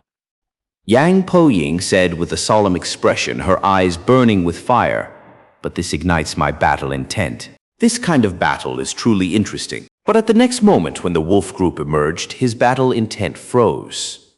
Many, so many, too many. A sea of wild wolves surged like the waves of the sea. First was the initial wave, then the second, third. As if connecting heaven and earth, it was unceasing and near infinite. Ma Zun was finally moved. The eagle group's movements halted as Yang Po Ying's expression was stiff. Such a huge wolf group, oh heaven, 500,000, 800,000, no, at least 1,000,000. Zhang Baoya was shell-shocked. His battle intent vanished without a trace. Retreat. My rat group was only 600,000 at its peak. After so many battles, I have not replenished them yet. Thus I have less than 200,000 now. This is my foundation. I cannot lose them. Retreat, retreat, retreat. We have to run. Zhang Baoya was a demonic cultivator. He was extremely selfish. He immediately turned around and ran away with his rat group. Three things influenced an enslavement path Gu master's strength. One was the size of their beast group. The second was the cooperation of the enslavement path Gu worms. And third was the foundation of the soul. Fang Yuan's soul foundation was at the same level as the three enslavement masters due to Dang Hun Mountain. His enslavement Gu worms, although weaker than the three of them, was only inferior by a bit. But his wolf group had reached an incredible number of 1,560,000. In contrast, the three of them had suffered huge losses to their beast groups after consecutive battles, especially the last two huge battles. There were 200,000 rats, 180,000 eagles, and the most number of horses at 360. But together, there were no more than 740,000. 740,000, it was merely half of the 1,560,000 wolves. Moreover, could beast groups really be counted in such a simple additive manner? It has been mentioned before. No. Different beast groups, when mixed together, unless there were techniques like three hearts combination soul used, would impede each other and cause more trouble than good. Large numbers of wolves gushed out. Before, they were hiding in the crevices underground, while some were hidden by goo worms and others were inside carriages. Now they all showed up. Even Ma Zun, who rarely spoke, shouted in shock, "How can there be so many wolves?" They were originally going in a three-way pincer attack to take advantage of Fang Yuan being alone. In the end, there were countless wolves and High Tribe's weakness because their greatest strength instead. The Gu Master guards beside him shouted loudly, "Lord Ma Zun, quickly retreat. The enemy forces are overwhelming. We cannot fight them head-on." Ma Zun was not a hot-blooded teenager. He quickly manipulated the horse group and changed direction to retreat. But horse group was different from rat group. Rats were mostly small and could change directions easily. When the horses run, it was hard to stop. Especially when Fang Yuan had purposely waited until the horses and rats came close to High Tribe army. Before mobilizing his wolf group, his intentions were truly sinister. But Ma Zun was an enslavement master. He had great attainments. He had a good grasp of his horse group's condition. He carefully controlled them, and the horse group drew an arc across the ground as they brushed past High Tribe army, turning to the outside, attempting to break out of this situation. However, how could Fang Yuan let such a big piece of fat meat fly away? Ma Zun was an enslavement master, but so was he. Willing in his mind, the mutated wolf group howled as they chased. Mutated wolf group? So many. Ma Zun's Gu Master guards turned around and looked, their expressions turning pale. Ma Zun had a mutated beast group with him, called Pegasus Group, but their numbers could not compare with the mutated wolf group chasing them. Most of his troops were ordinary horses like Terror Claw Horse.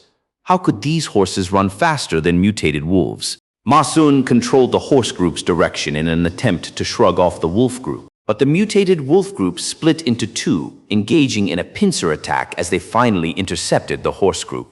Soon after, a grand number of ordinary wolves pounced and surrounded the horses tightly. A spectacular intercept, as expected of a master level. Seeing this, He Lu Lan was overjoyed, finally putting his worries about xianxia away.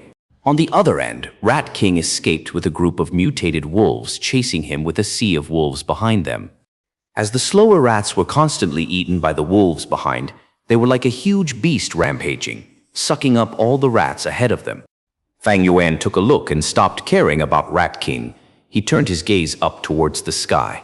The wolf group ran on the ground, while the eagle group soared in the sky. It was beyond the wolf group's ability to deal with the eagle group. Thus, among the three beast groups, even though the eagle group was weaker than the horse group, they were in a better position. Damn it. Two beast groups have been targeted. The horse group is deep within encirclement, while Rat King ran away.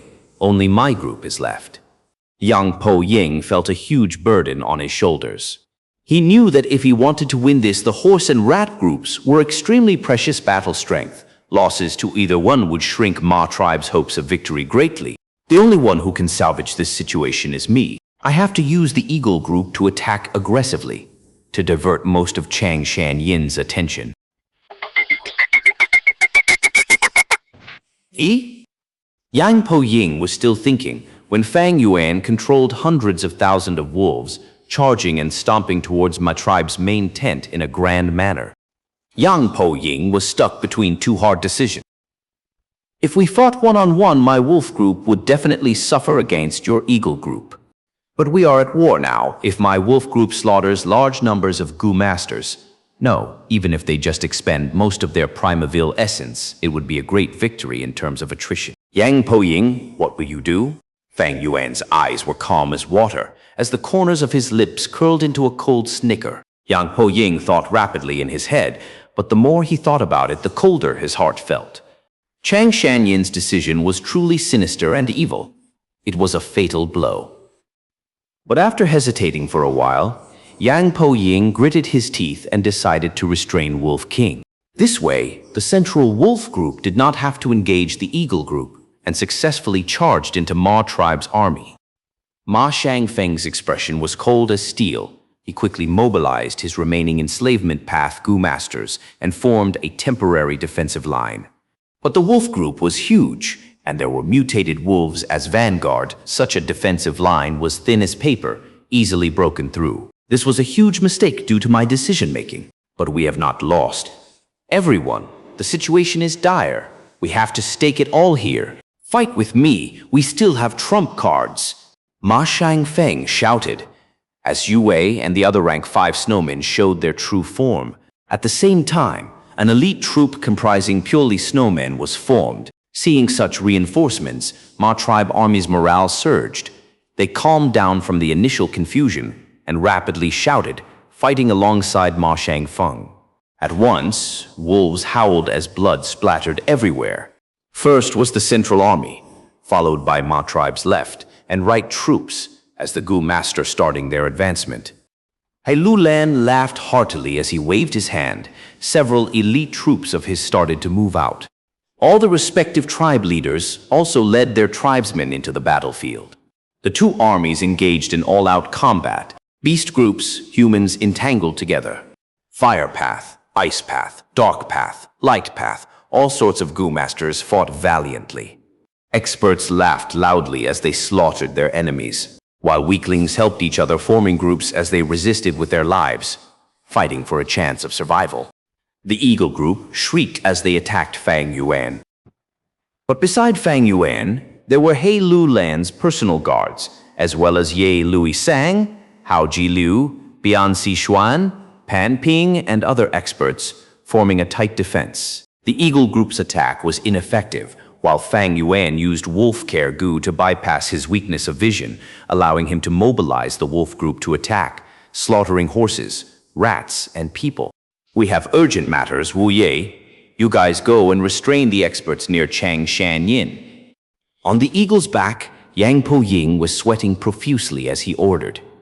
Wu Ye was called Green Bat, one of the 3 flying masters in Northern Plains. Among the 3 original flying masters, Flying Lightning, Dong Po Kong, was part of Dongfang tribe, having returned to the Blessed Land. Water Fairy Song Qing Yin had died in battle already. Only Green Bat Wu Yi was left, recruited by Ma tribe.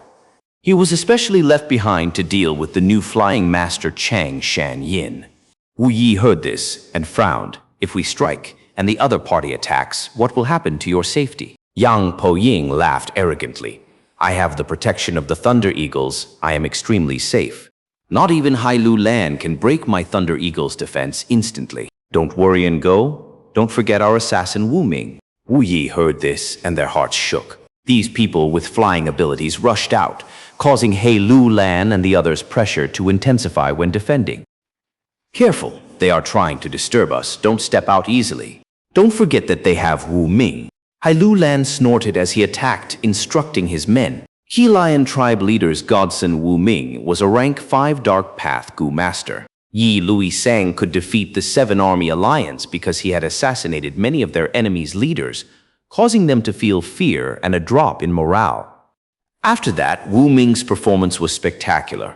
A good number of rank 5 Gu masters died in his hands, including even more rank 4 Gu masters. He was hailed as the #1 assassin in the current world. His reputation had greatly surpassed Shadow Sword expert Bian Si Xuan. Right now, he had not shown up yet. Who knew which part of the battlefield he was lurking in? He Lu Lan did not dare to be careless. Once Wu Ming succeeds in assassinating Fang Yuan, the wolf group was collapse and the situation would reverse immediately. Charge over and kill Wolf King Chang Shanyin. Not just Hai Lu Lan, Yang Po Ying and Ma Tribe's experts also rapidly understood the crux of this battle. At once, large numbers of Gu Master experts charged towards He Tribe main camp. I will give 5 million battle merits to whoever kills Chang Shanyin. He will be given the position of Ma Tribe's supreme elder and will enjoy Ma Tribe's resources for life. Ma Shangfeng fought and killed the wolves as he shouted loudly. Such huge rewards naturally attracted many Gu Master experts, causing their eyes to turn red and their spears to point at Fang Yuan. Chapter 541 Four-Arm Earth King. Very soon, He Lu Lan and the rest started to feel a pressure as heavy as a mountain. Not good. The enemy has gone crazy. We won't be able to hold on for long. Black Banner troops come over to reinforce us quick. Pei Yan Fei, Zhong Fei Yu, Tang Miao Ming, you guys also come over to protect Wolf King. We cannot continue to defend passively like this. We need to take the initiative to attack. Otherwise, the residual force of the battle will still endanger Wolf King. Ma Tribe was absolutely not resigned to losing. If they lost, they would be completely finished.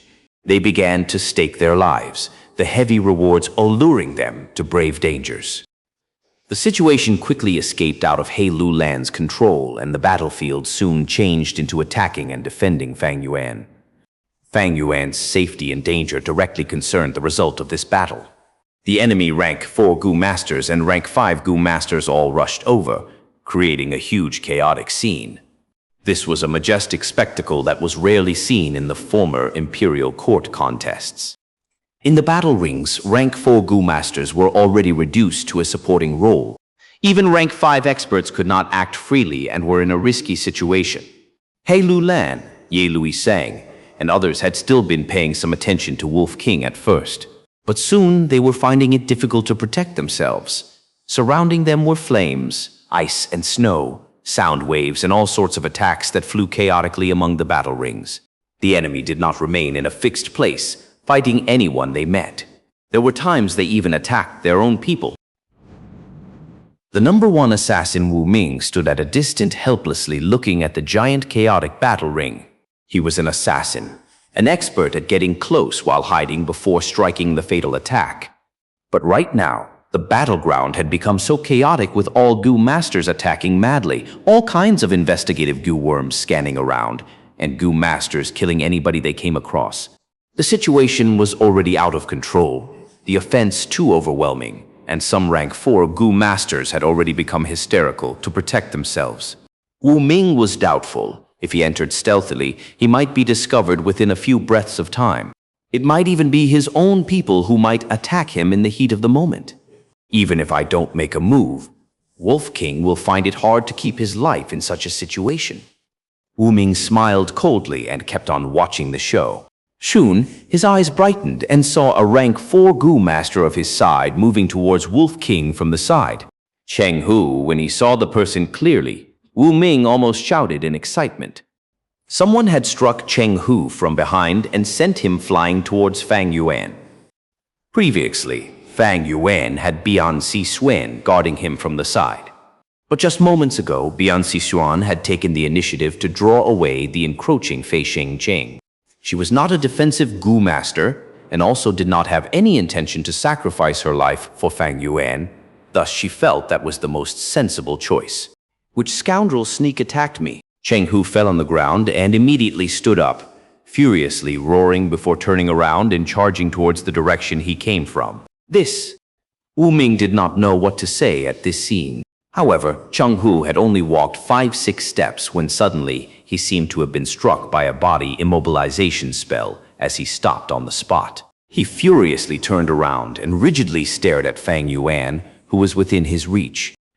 After a few breaths of being dazed, he finally came back to his senses. The guys who sneak attacked me. I really love you. Ha ha ha ha. Cheng Hu's pores opened up in excitement and looked at Fang Yuan like he was looking at 5 million battle merits and endless fame and fortune. Grr! He pounced forward, his limbs instantly transformed into a gorgeous tiger the moment he landed. Transformation path killer move. Slant-eyed tiger roared. A reeking wind pounced towards Fang Yuan. Damn it! Hide quickly. Bian Sixuan glanced back and involuntarily screamed.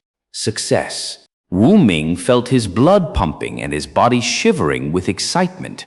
The tiger opened its bloody mouth, leaped to the air, and pounced down. The huge shadow shrouded over Fang Yuan's face. The tiger's sharp teeth was almost closing at his head. I had not thought such a heaven-shaking contribution will fall to my hands. Huh. The tiger's eyes suddenly flashed with a shocked look. A pair of large hands grabbed the tiger's neck, immobilizing it. Cheng Hu snorted inwardly. His many years of battle experience and insight allowed him to quickly slash with his two sharp claws. Thud. A muffled sound echoed. The next moment, the two tiger claws were separately grabbed by two metallic hands. Where did these hands come from? Cheng Hu gazed with bewilderment and saw Fang Yuan's cold gaze and tranquil as ice face, and two bronze arms that had grown from his side since some unknown time ago. The two bronze hands firmly grabbed Cheng Hu's tiger claws. Cheng Hu snorted and immediately used his tail as well. The tail lashed through the air, forming a fierce whip shadow that was agile and tricky as it smashed towards Fang Yuan's head.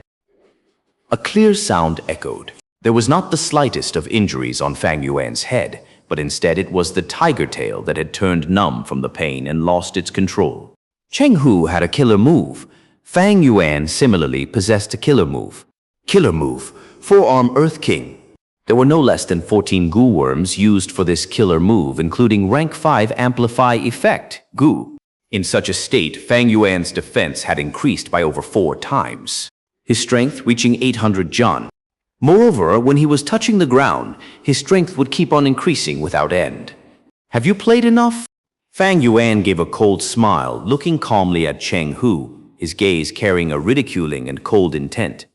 An intense coldness rose from Cheng Hu's heart before quickly spreading over his whole body. Fear.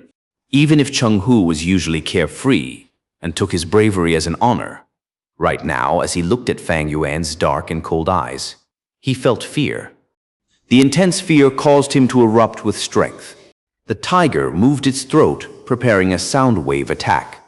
However, at this moment, Fang Yuan gave a soft sigh. Such a boring trick. Sigh, it is better for you to die. His voice was tranquil and light, as if he was talking of an insignificant thing. The next moment, the bronze hands exerted strength and pulled. The gorgeous tiger was ripped into 2 halves. Fresh blood splattered and internal organs fell down to the ground. 2 irregular tiger parts fell down to the ground and transformed back to 2 halves of a human. And the tiger head turned back to Cheng Hu's head. His eyes were wide open in fear, completely revealing the fear of death. Fang Yuan grabbed Cheng Hu's skull and slowly raised his head, his gaze traversing through everyone, and landed on Yang Po Ying. The hair all over Yang Po Ying's body stood on their end. An intense sense of danger was rising in his heart. Fang Yuan flapped his eagle wings and flew to the sky. Yang Po Ying's pupils shrunk, immediately mobilizing the Thunder Eagle group to protect him. Fang Yuan smiled in disdain. Do you think you can block me with just these beasts with rank 4 battle strength? Hee hee. Bomb bomb, bomb. He directly charged straight ahead. The Thunder Eagles in his way were forcefully smashed into pieces. By the time the Gu masters in the chaotic battlefield reacted, Fang Yuan had already charged through the Thunder Eagle group like a hot knife cutting through butter and reached Yang Po Ying. Yang Po Ying's face lost all blood as he looked at Fang Yuan with extreme fear. Fang Yuan lifted him by his head, his whole body not even able to resist the slightest bit. Fang Yuan lightly clenched his hand. Crack! Fang Yuan burst Eagle King Yang Po Ying's head as easily as bursting a watermelon. Blood and brain matter splattered, and the Eagle group instantly crumbled apart. The Eagle group flew away back to the sunny sky. The enormous commotion attracted countless people. What? Wolf King personally killed Eagle King? A lot of people shouted incredulously at this sight. Now, it is your turn. Fang Yuan did not stop, his cold gaze landing on Ma Zun. They were separated by 10,000 steps of distance, and he was protected by the majestic horse group. But Ma Zun still felt a terror as if a calamity was descending upon him. Block him. Kill Wolf King. Wu Yi and Shi Shu flew together and pincer attacked Fang Yuan. A bunch of trash wants to block me. Fang Yuan snorted in disdain. He flapped his two wings and easily shook away Shi Shu, directly charging towards Wu Yi. Wu Yi had never expected Fang Yuan to be so violent. He overestimated his own defense while also underestimating Fang Yuan's fierce offensive. The defensive light barrier only held for half a breath of time before collapsing apart. Wu Yi immediately sensed danger, and with his master-level flying skill, he was able to make a dodging movement which others simply could not do. If it were others, they might only be able to let him escape, but Fang Yuan was similarly a flying master. Bang! A dull sound echoed. Half of Wu Yi's body was smashed into paste, with bones fracturing into pieces and internal organs of half his body bursting apart. His eyes were wide open as he fell down from the sky. A generation's flying master, a demonic path expert, had perished. Fang Yuan moved on towards Ma Zun without even glancing at Wu Yi. A dragon roar echoed like a thunder, and an enormous dragon blocked Fang Yuan's way. This giant dragon had golden horn, 3 claws and dragon eyes which were burning like lanterns, revealing the flames of revenge. Xianxia, you dared to kill my younger brother. You shall pay the most bitter price for this.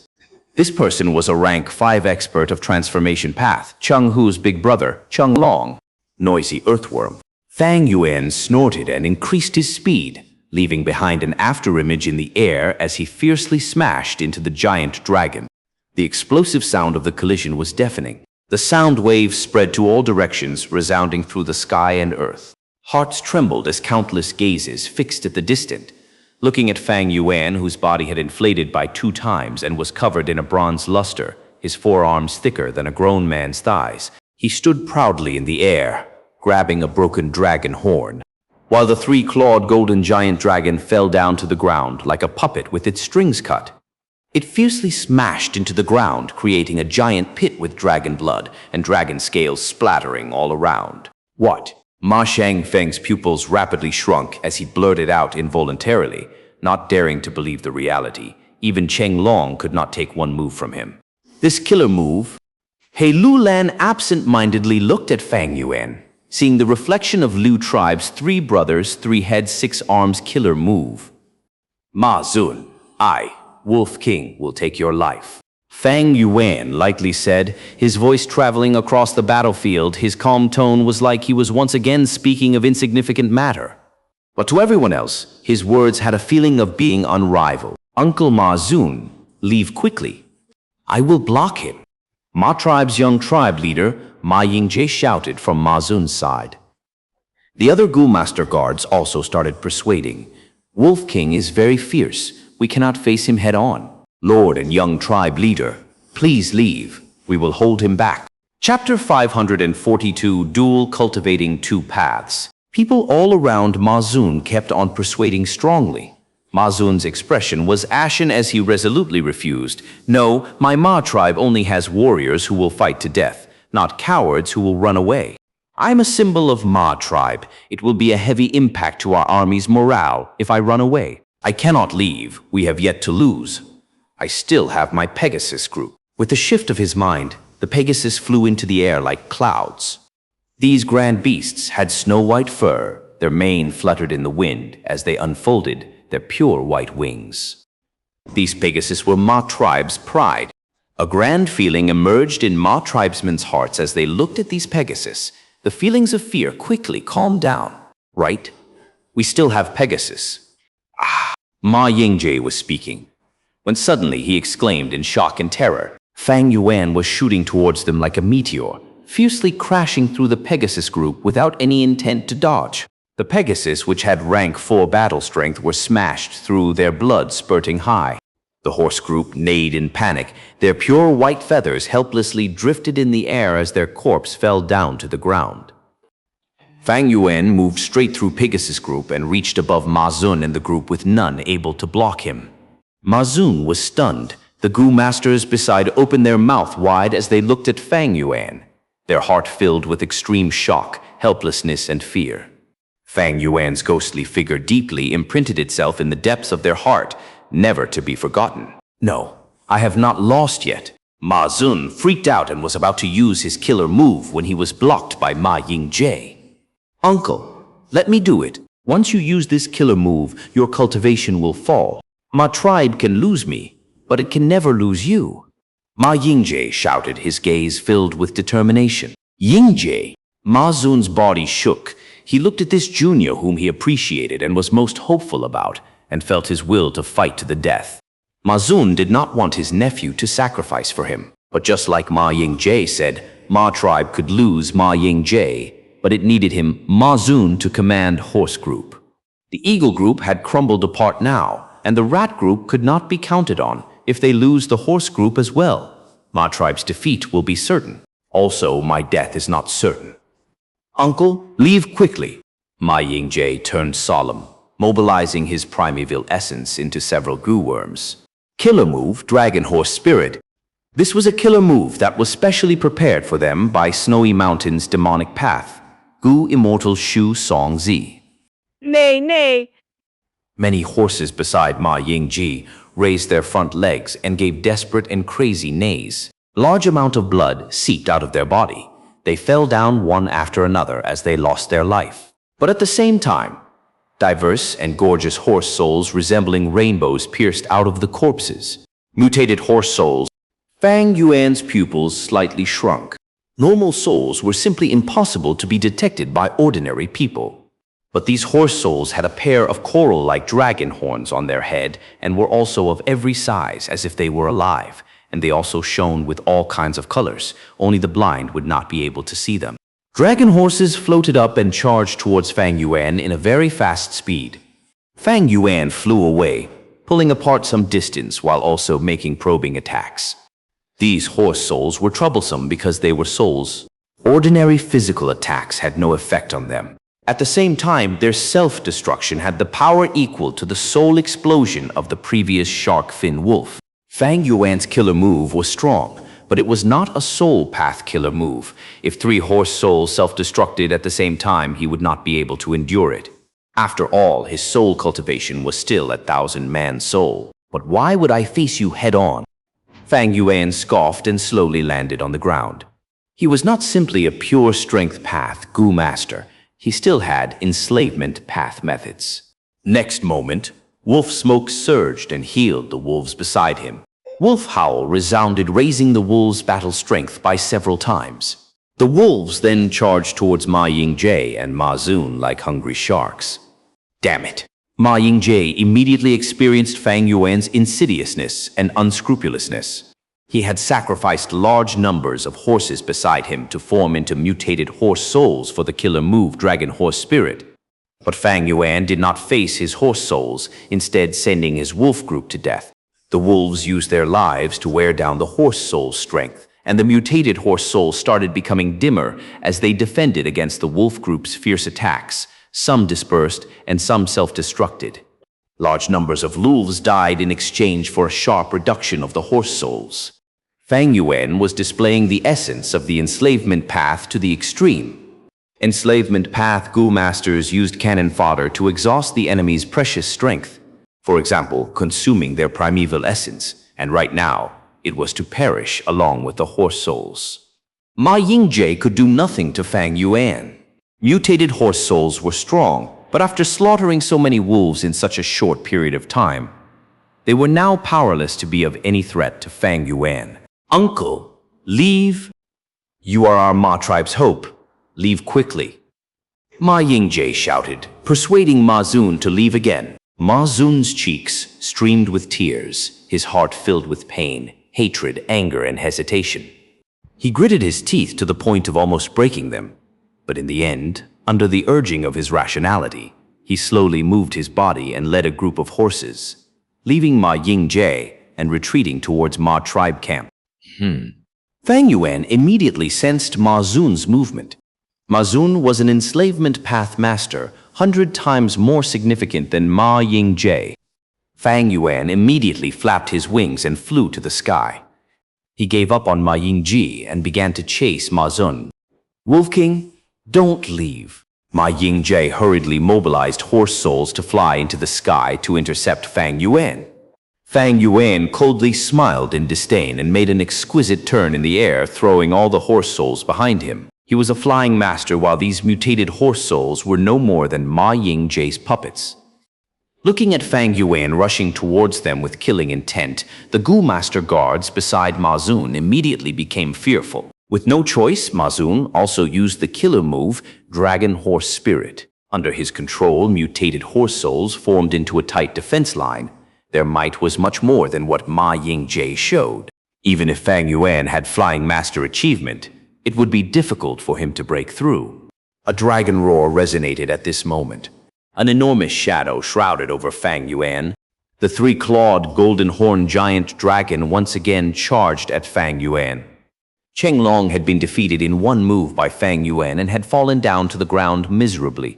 He had barely crawled out of the hole when he was attacked by several enemies, and after spending all his strength to thwart and beat away these obstacles, he chased after Fang Yuan in rage to take revenge. You actually came to send yourself to death. Fang Yuan coldly smiled, not in the least moved as he looked at the dragon claws that were rapidly approaching him with an invincible might. The eagle wings on his back flapped, and he easily brushed past the dragon claws. Relying on his exquisite flying skill, he made the giant dragon go circles around him. Not good. I am not Wolf King's match in the air. Cheng Long soon realized his disadvantage, but it was already late. Fang Yuan grabbed this gap to fly to the dragon head. His two bronze arms ruthlessly pounded on the two eyes of the giant dragon like a battle spear or a sharp sword. The dragon eyes burst and blood splashed in all directions. The giant dragon immediately went mad, roaring miserably due to the intense pain. Fang Yuan was splashed all over with scarlet blood, but he did not stop. He gave a sinister smile and continued piercing deep into the eyes with his two hands directly attacking the brain membrane.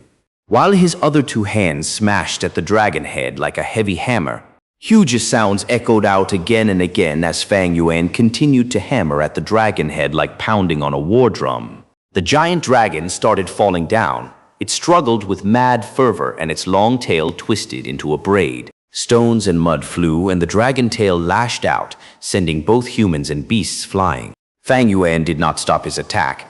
He continued to pound for 20 to 30 times and was finally satisfied when the dragon head was thoroughly smashed into pieces. White brain matter and blood spurted upon his whole body. He took a deep breath, the intense odor of blood instead making him feel satisfied, especially when he looked silently at this giant dragon corpse that he had conquered.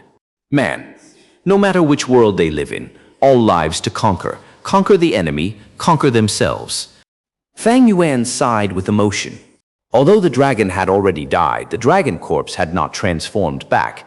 One could see how profound Cheng Long's achievement in transformation path was. His head was quite tough, but he was no more than an impulsive fool. Fang Yuan lightly commented before looking towards Ma Zun again. He even killed Cheng Long. Is this still Wolf King? Wasn't he an enslavement path master? The scene of Fang Yuan stepping on the corpse shocked many. Most of them simply did not dare to believe their own eyes. How could Wolf King change from an enslavement path master into such a fierce warrior that rampaged in the battlefield? Meanwhile, the wolf group howled and charged waves after waves without any pause, showing Fang Yuan's exquisite beast-controlling skill. Ma Zun's face was pale. His primeval essence was gradually exhausted as he kept on maintaining the killer move, Dragon Horse Spirit. The mutated horse souls had formed a tight defensive battle formation, the wolf group throwing their lives as they charged forward waves after waves. Fang Yuan remained unmoved at these sacrifices, only sneering inwardly. Now let me show you the true power of dual cultivation in enslavement and strength path. With a shift of his mind, the wolf group immediately changed their offensive pattern, dividing into several groups and breaking forward like sharp cones. The mutated soul's battle formation was unavoidably pulled apart. As the defensive line became thinly spread, Fang Yuan took the initiative to launch an assault. Ma Zun felt a chill in his heart and promptly maneuvered the mutated horse souls to intercept Fang Yuan, but this caused the defensive line to turn chaotic. Fang Yuan laughed and changed the direction of his assault while making the wolf group charge ahead by 300 steps. Ma Zun blocked left and right, soon being unable to hold off the attacks. If he guarded against Fang Yuan's assault, the wolf group would be free to charge forward. If he defended against the wolf group, he would not be able to guard against Fang Yuan. After several rounds, Fang Yuan saw a gap and fiercely charged towards Ma Zun. The first strike broke Ma Zun's defensive barrier, the second punch seriously injured Ma Zun, and the third punch killed this famous enslavement path master. Ma Zun died. The horse group crumbled apart and Ma tribe's army's morale lowered to the abyss. If I had not seen it personally, I would never have believed this. Horse King actually died by enslavement path master Wolf King's beheading the leader tactic. Wolf King concealed himself too deeply. He actually cultivated both enslavement and strength path. He simply does not need to fear beheading the leader tactics. How can we deal with such an enslavement path master? Chapter 543 Victory has been decided. The terrifying strength Fang Yuan displayed inflicted heavy pressure on everyone in Ma tribe army. Despair was quickly spreading in their heart. Now we can only rely on Rat King. Only the rat group can contend against the wolf group. Ma Shangfeng's face was ashen. Ma Zun's death made him feel like he had fallen into an ice cave. But he was Ma tribe leader, and under this desperation, he looked towards Jiang Baoya's direction. However, the next moment, the only hope left in Ma Shangfeng's eyes was also obliterated. Rat King had actually fled. Heavens, this Wolf King is a monster. Eagle King, Horse King, Cheng Long, Cheng Hu, and Wu Ye were all killed by him. Will I be able to survive if I don't run away now? Blood flowed out of all 7 facial orifices of Zhang Baoya as he ran away. He could not do anything about this. He had sworn the poison vow when he joined Ma tribe army. Now that he was deserting in the battle, he naturally suffered the backlash of the poison vow. But Zhang Baoya wanted to retreat even if he had to risk the backlash. Fang Yuan's terrifying performance had already completely obliterated all will to battle in his heart. Rat King, return right now, Ma Shangfeng shouted. But Zhang Baoya ignored him and ran madly. The blood from his 7 facial orifices was dyeing the path, showing his determination to run. His fleeing attracted the people around him, and soon, a large number of Ma tribe Gu masters began to retreat, with large number of tribes gathering their forces as they retreated from the battlefield. One really shouldn't rely on outsiders. Ma Shangfeng spurted out a large mouthful of blood before he blacked out and fainted. Ma tribe army was utterly crushed. The situation was set. Despite having the Snowman elite troops, they could not turn around the situation. Gu master experts also started to retreat one after another. I almost had to break my seal and use my true martial physique to fight. Locally, in a battle ring, He Lu Lan, who had been attacked from all around, was gasping, his body full of injuries and his primeval essence heavily depleted, but the ominous glint in his eyes was becoming colder and sharper. Under his order, He tribe army began a ruthless hunt. The more they killed, the more battle merits they would obtain. Even a fool understood this. Fame and fortune incited He tribe army to be like brutal, famished wolves. At first, the elite troops were covering Ma tribe's retreat, but soon Hai tribe's elite troops rushed to them and pinned them down. Ma tribe army had thoroughly collapsed, and countless people were escaping to all directions. Fang Yuan did not move, instead calling the wolf group to protect him. Heavy internal bleeding, soul has been weakened to 500-man soul. Fang Yuan inspected his body, swallowing the blood in his mouth as waves after waves of dizziness attacked him. His 2 bronze arms quietly disappeared. The repercussions of forearm Earth King Killer move was much more serious than what he had expected. The several experiments before only scratched the surface. Now that I used it to its extreme, even going beyond the theorized time limit, a problem has appeared. Sure enough, genuine knowledge comes from practice. Killer move was an exquisite coordination between goo worms. But a killer move was not perfected by just planning it. Only by putting it into practice and revising it continuously could the killer move be perfected. And this process, to perfect it, could last a very long time, lasting generations, and even over 10 generations of continuous deductions and adjustments. Four-Arm Earth King was a result of Fang Yuan using his 500 years of experience along with a moment of inspiration. It was made in a hurry and was still in experimental phase. Fang Yuan was soon able to understand what caused such heavy repercussions. It is the rank 5 Earth Overlord Gu. This killer move was originally based on ground fight. The longer one is touching the ground, the lighter the repercussions. But I was flying almost all the time in this battle. Thus, this problem was exposed. It seems Four-Arm Earth King killer move has a lot of shortcomings. From this battle, I can see flying is much more convenient than charging Crash Gu and possesses much higher threat to enemies. Since I have master-level attainment in flying, I should make full use of this superiority. He was not willing to give up flying, so the Four-Arm Earth King killer move had to be greatly altered. Fang Yuan sat on the aged Night Wolf Emperor, quietly pondering while looking at the wanton slaughtering by He tribe army. Damn it! Still vigilant, not giving me even a little chance. Assassin Wu Ming was hiding in a distance while observing Fang Yuan. He had been thinking of taking advantage of Wolf King's negligence after the battles to sneak attack him. If he succeeded and killed Wolf King, Ma tribe would still have a chance to regroup and make a comeback. But Fang Yuan did not give him any opportunity, almost as if he saw through his plan. Wu Ming waited for a while more, but because of High Tribe experts moving about more frequently nearby, he could not endure anymore and quietly retreated. Ma tribe was fleeing in defeat, and while they were fleeing, Ma tribe leader Ma Shangfeng woke up. He was still not resigned, and after they fled to the defense line, he tried to hold on by relying on the defense line. But Tai Bai Yun Sheng's mountain, as before, Gu wrecked his plan. High Tribe army broke through the defense line. Pan Ping used his soul blade Gu and luckily managed to get Ma Shangfeng's head in the chaotic battle. With Ma tribe leader's death, Ma tribesmen no longer had the will to battle. Tao tribe, Yang tribe, and Qi Lian tribe surrendered one after another. The surrendering process unavoidably attracted most of He tribe's attention. Move faster, faster, faster, Zhao Lianyun was urging from inside the carriage. Fei Kai was taking the coachman position and used all his strength to lash at the horse. The carriage's two wheels moved at a rapid speed. Fei Kai was Ma Yingji's head servant, and being in charge of Ma tribe's young tribe leaders' everyday life, he naturally had to accompany Ma Yingjie to the battle.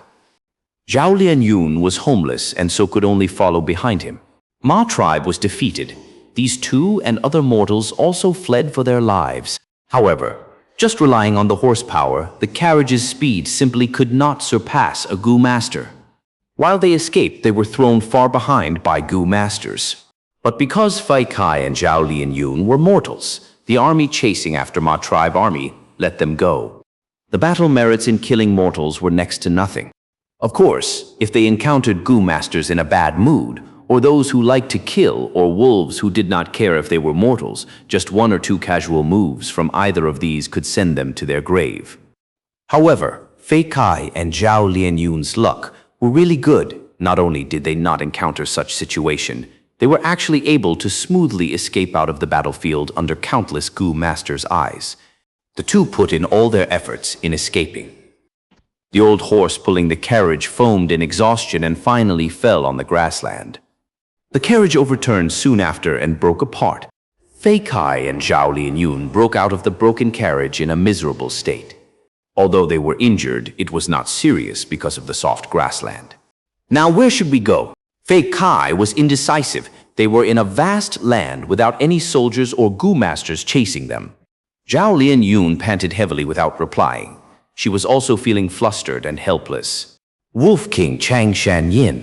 There is actually such a terrifying monster in this world. Damn it, if I had known you were this fierce, why would I persuade father to travel so far to side with Ma tribe? As she thought of Fang Yuan's terrifying figure rampaging in the midst of innumerable troops, Zhao Lianyun's body and mind trembled. Remembering her father, who had died in the battlefield, their current homeless situation, and the ruthlessness of fate, Zhao Lianyun began to weep in grief. Xiao Yun, don't cry, don't worry. I'm still here. Fei Kai immediately comforted her. Zhao Lianyun buried her head in her knees and cried even louder. Fei Kai panicked as he comforted and apologizes repeatedly, cutting out a very clumsy figure. Zhao Lianyun cried for a while, then suddenly raised her head. What's the use of your apology? I am really miserable. How could I come to such a world? Now our situation is desperate with nothing to eat or even drink. At night, the bloody odor on the battlefield will attract groups after groups of beasts to forage. Sooner or later, we will starve to death, die of thirst, or even freeze to death. Hey, then what should we do? Fei Kai looked at Zhao Lianyun with an expression that was seeking help. Zhao Lianyun rolled her eyes and furiously shouted, "You are really trash. You are older than me. Can't you think of something? You want me to think of everything? Do you think I am Dongfang Yu Liang?" Fei Kai lowered his head after being scolded, only daring to look at his feet. Suddenly, he raised his head with bright eyes. I have thought of a good way. Ah, what way? Zhao Lianyun raised her brows in amazement. This fool had actually thought of a way. I feel that as long as we have a horse, we can escape far away from the battlefield. With no odor of blood, we will be able to avoid the beasts. Zhao Lianyun fiercely kicked Fei Kai. Do you think I don't know? You fool, you big idiot. What good method is this? I also want a horse. Where will you get me one? Fei Kai jumped in pain from Zhao Lianyun's kick. Suddenly, he pointed ahead and shouted, "Look, there is a horse." Zhao Lianyun turned around to look and was stupefied, blurting out, "The fuck? There really is a horse." But she quickly reacted. There are no lack of horses in northern plains, but what we lack is the method to capture and tame it. Fei Kai, do you have any method? Fei Kai exclaimed, his hand still pointing ahead as he shouted, "Look, there is a person on the horse." Zhao Lianyun concentrated. There really was a person. As the horse neared the two, Zhao Lianyun's eyes suddenly opened wide because of the identity of the injured person on the horse's back. Ma Yingjie. Congratulations, brother. Congratulations. Hai tribe has won this battle. Even if Ma tribe gets support from Gu immortals, they cannot reverse the situation. Hei Bai, who had been observing the battle all along, saw Hei tribe was already beginning to clear up the battlefield through investigative Gu and impatiently congratulated Hei Cheng, who was beside him. Hei Cheng lightly smiled. Congratulations to you too. Hei Lulan, this kid did not betray our expectations. Ah, right. The demonic path Gu immortal who supported Ma tribe has been discovered. It is Xue Songzi of Snowy Mountain's 6th peak. Hei Bai's expression immediately turned heavy. So it was him. If not for him meddling and fighting with me over wooden chicken Gu, the immortal Gu would not have escaped the bindings, and I would have already been in possession of wooden chicken Gu. Hai Cheng comforted him with a smile. Brother, no need to worry. It will be the same thing if we can obtain wooden chicken Gu with the help of 88 True Yang building. This is called the road to happiness is strewn with setbacks. Once you obtain wooden chicken Gu, you will become an expert among Gu immortals immediately. I don't deserve such praise. Hei Bai immediately bowed at Hei Cheng and sincerely said, if not for elder brother's generous help, how could I have such financial ability like Xue Songzi? Elder brother is really wise and farsighted, investing so much immortal essence stones. It was an amazing decision. As expected, stalking up the wolf groups before sending them out for support all at once truly caught Xu Songzi unprepared. This time, even if Xu Songzi wants to continue sending help, there is no one to receive it. Ha ha ha. Hei Cheng laughed brightly before sighing, without investment, how could there be profits? He paused a moment and continued, also, we were fortunate that other famous super tribes did not really make their move in this imperial court contest. There was also the information from Fairy Tan Bia, which allowed us to know of the secret relationship between Ma tribe and Snowy Mountain. Another point, this Wolf King Chang Shan Yin is truly a spectacular junior. His performance was outstanding, the one with the most radiance in this contest, such that his brilliance surpasses this generation's Gu masters in Northern Plains. Hai Bai also nodded, having the same feeling. I have already investigated Chang Shan Yin in detail. He is a person of Chang tribe and was very famous. Even us Gu immortals knew of him. Later, he mysteriously disappeared for over 10 years. He clearly had a fortuitous encounter. Now he cultivates both enslavement and strength path. I saw the killer move he used just before. Its repercussions are not small, but it is indeed somewhat interesting. Fang Yuan could conceal his injuries from the surrounding people, but he could not conceal it from Gu immortals. Hai Cheng was silent for a while before speaking. This is a Gu immortal seed. I plan to take him into Hai tribe. After he enters Imperial Court blessed land, we will properly observe him. If he is willing to join us and offer his loyalty, he might be able to become our Hai tribe's external supreme elder in the future. Hei Bai smiled. The difficulty of ascending to Gu immortal realm is unspeakable. Elder brother truly thinks highly of him. In my opinion, Tai Bai Yun Sheng is also quite good. We can also ask him to join Hai tribe. But he is a little old. Hai Cheng nodded. In these Gu immortals' eyes, only Chang Shan Yin and Tai Bai Yun Sheng piqued their interest and gained their attention among the entire Hai tribe alliance army.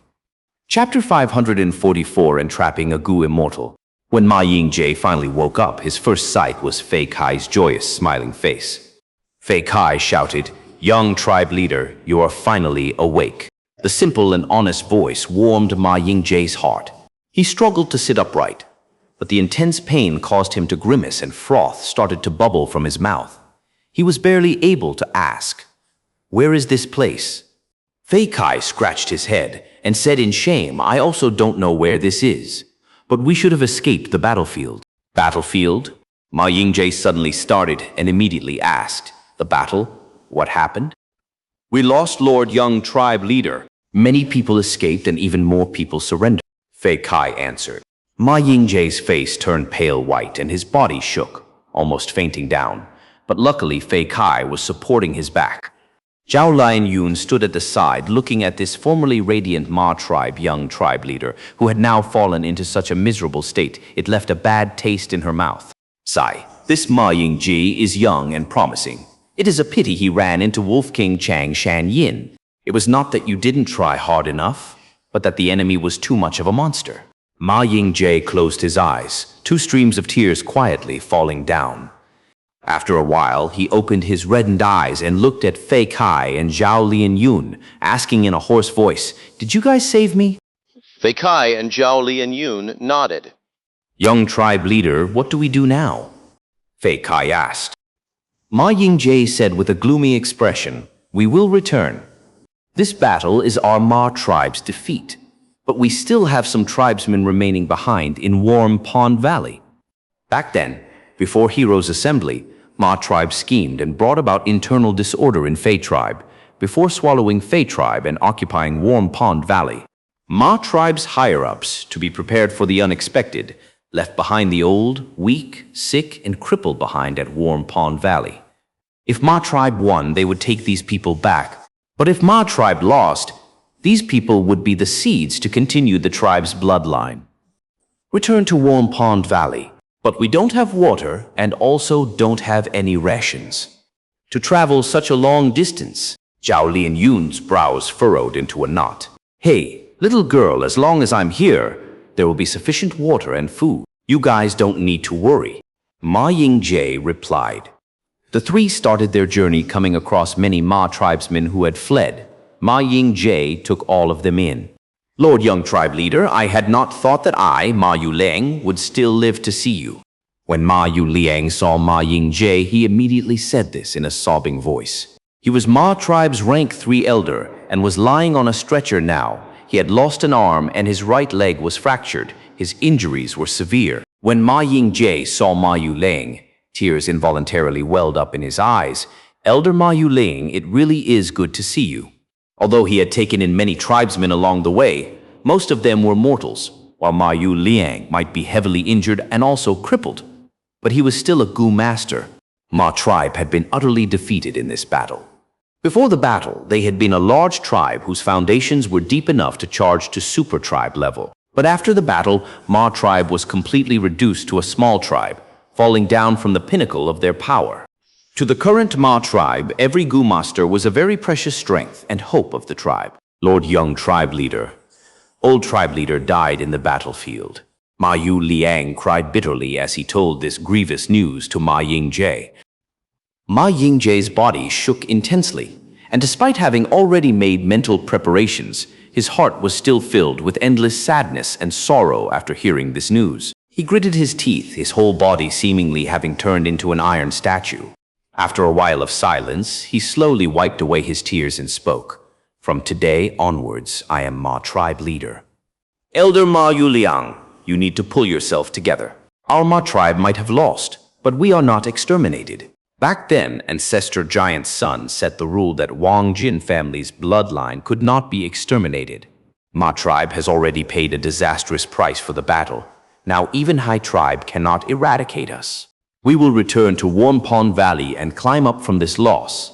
I believe our Ma tribe's radiance won't disperse like this. Ma Yuliang dazedly looked at the young tribe leader in front of him, and in his blurred vision, he seemed to be looking at Ma Shangfeng and Ma Zun's silhouettes. He stopped sobbing as hope rose up in his heart again. He then answered with a very deep voice, Lord Tribe Leader, I also believe so. Winner takes all.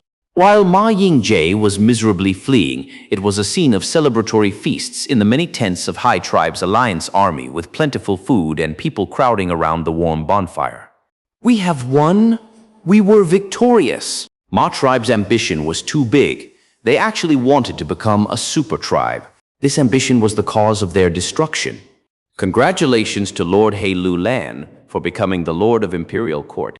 Esteemed Lord Wolf King, please allow me to propose a toast to you. The main tent was also a scene of festivity. Besides the fine wine and food, there were also beautiful and passionate Northern Plains women dancing gracefully to their heart's content. The ones present in the main tent were the higher-ups of High Tribe's alliance army and were all experts. The cultivations of these people were at least rank 4. One could say they were the most radiant heroes of this generation of Northern Plains. Hai Lulan was sitting on the main seat, and to the first seat on his left was Fang Yuan. Before, because of Tai Bai Yun Sheng's arrival as well as successive joining of several rank 5 tribe elders, Fang Yuan's position had been pushed to the back. But after the third battle with Ma tribe, Fang Yuan revealed his rank 5 peak stage cultivation and with his strength alone, battled the enemy's 3 enslavement masters and beheaded Cheng Long, Wu Yi, and other famous experts. One could say Fang Yuan was at least 70% of the reason He tribe could win against Ma tribe decisively. Everyone in He tribe was shocked at Wolf King's terrifying battle strength, and that very night, they readjusted the seat rankings in the main tent. No one opposed this. Experts proposed toast to Fang Yuan one after another. Fang Yuan did not refuse anyone, but only took a sip every time. This was completely not a demeanor of a grand Northern Plains warrior, but right now, this instead formed an arrogant and aloof aura on Fang Yuan. The main tent was filled with a joyful atmosphere. The Gu master who proposed the toast just before was Soul Blade General Pan Ping. He used his Soul Blade Gu and luckily managed to take Ma tribe leader Ma Shangfeng's head in the battle. Thus, his position was only inferior to Fang Yuan in the battle merit board now, being ranked at 2nd. Seeing Fang Yuan taking a sip in response to his toast, Pan Ping gratefully stepped to the side. Northern Plains natives admire warriors. A terrifying performance like Fang Yuan's was extremely rare, even when considering all the Imperial Court contests. Flying Master and Enslavement Path Master, 2 master-level halos shone on his body. His Enslavement Path and Strength Path dual cultivation would give an extreme headache to all his enemies. Seeing Pan Ping becoming satisfied and overwhelmed and retreating in deference, the surrounding gazes showed respect, worship, or fear. Fang Yuan calmly placed down the wine cup and sighed inwardly. Unknowingly, I have already reached this stage. Riding on the great wave known as the Imperial Court Contest, Fang Yuan's individual battle strength rapidly inflated. Now, he was already at the summit of the mortal world. He had reached the peak of the mortals. Advancing further would be the realm of immortals. In the battle before, he slaughtered famed experts, rampaging all around with no one being able to obstruct him. Very few rank 5 peak stage Gu masters could display such performance. Lulan's light was completely seized by Fang Yuan. Despite there being great flaws in cultivating both enslavement and strength path, despite four-arm Earth King killer move being newly created and not yet perfected, they were already enough as a cornerstone to allow Fang Yuan to stand proud in the mortal world. In Three Kings' blessed land, Fang Yuan used the blessed land's power to kill rank 4 and rank 5 Gu master experts. And now he was able to do it with his own strength.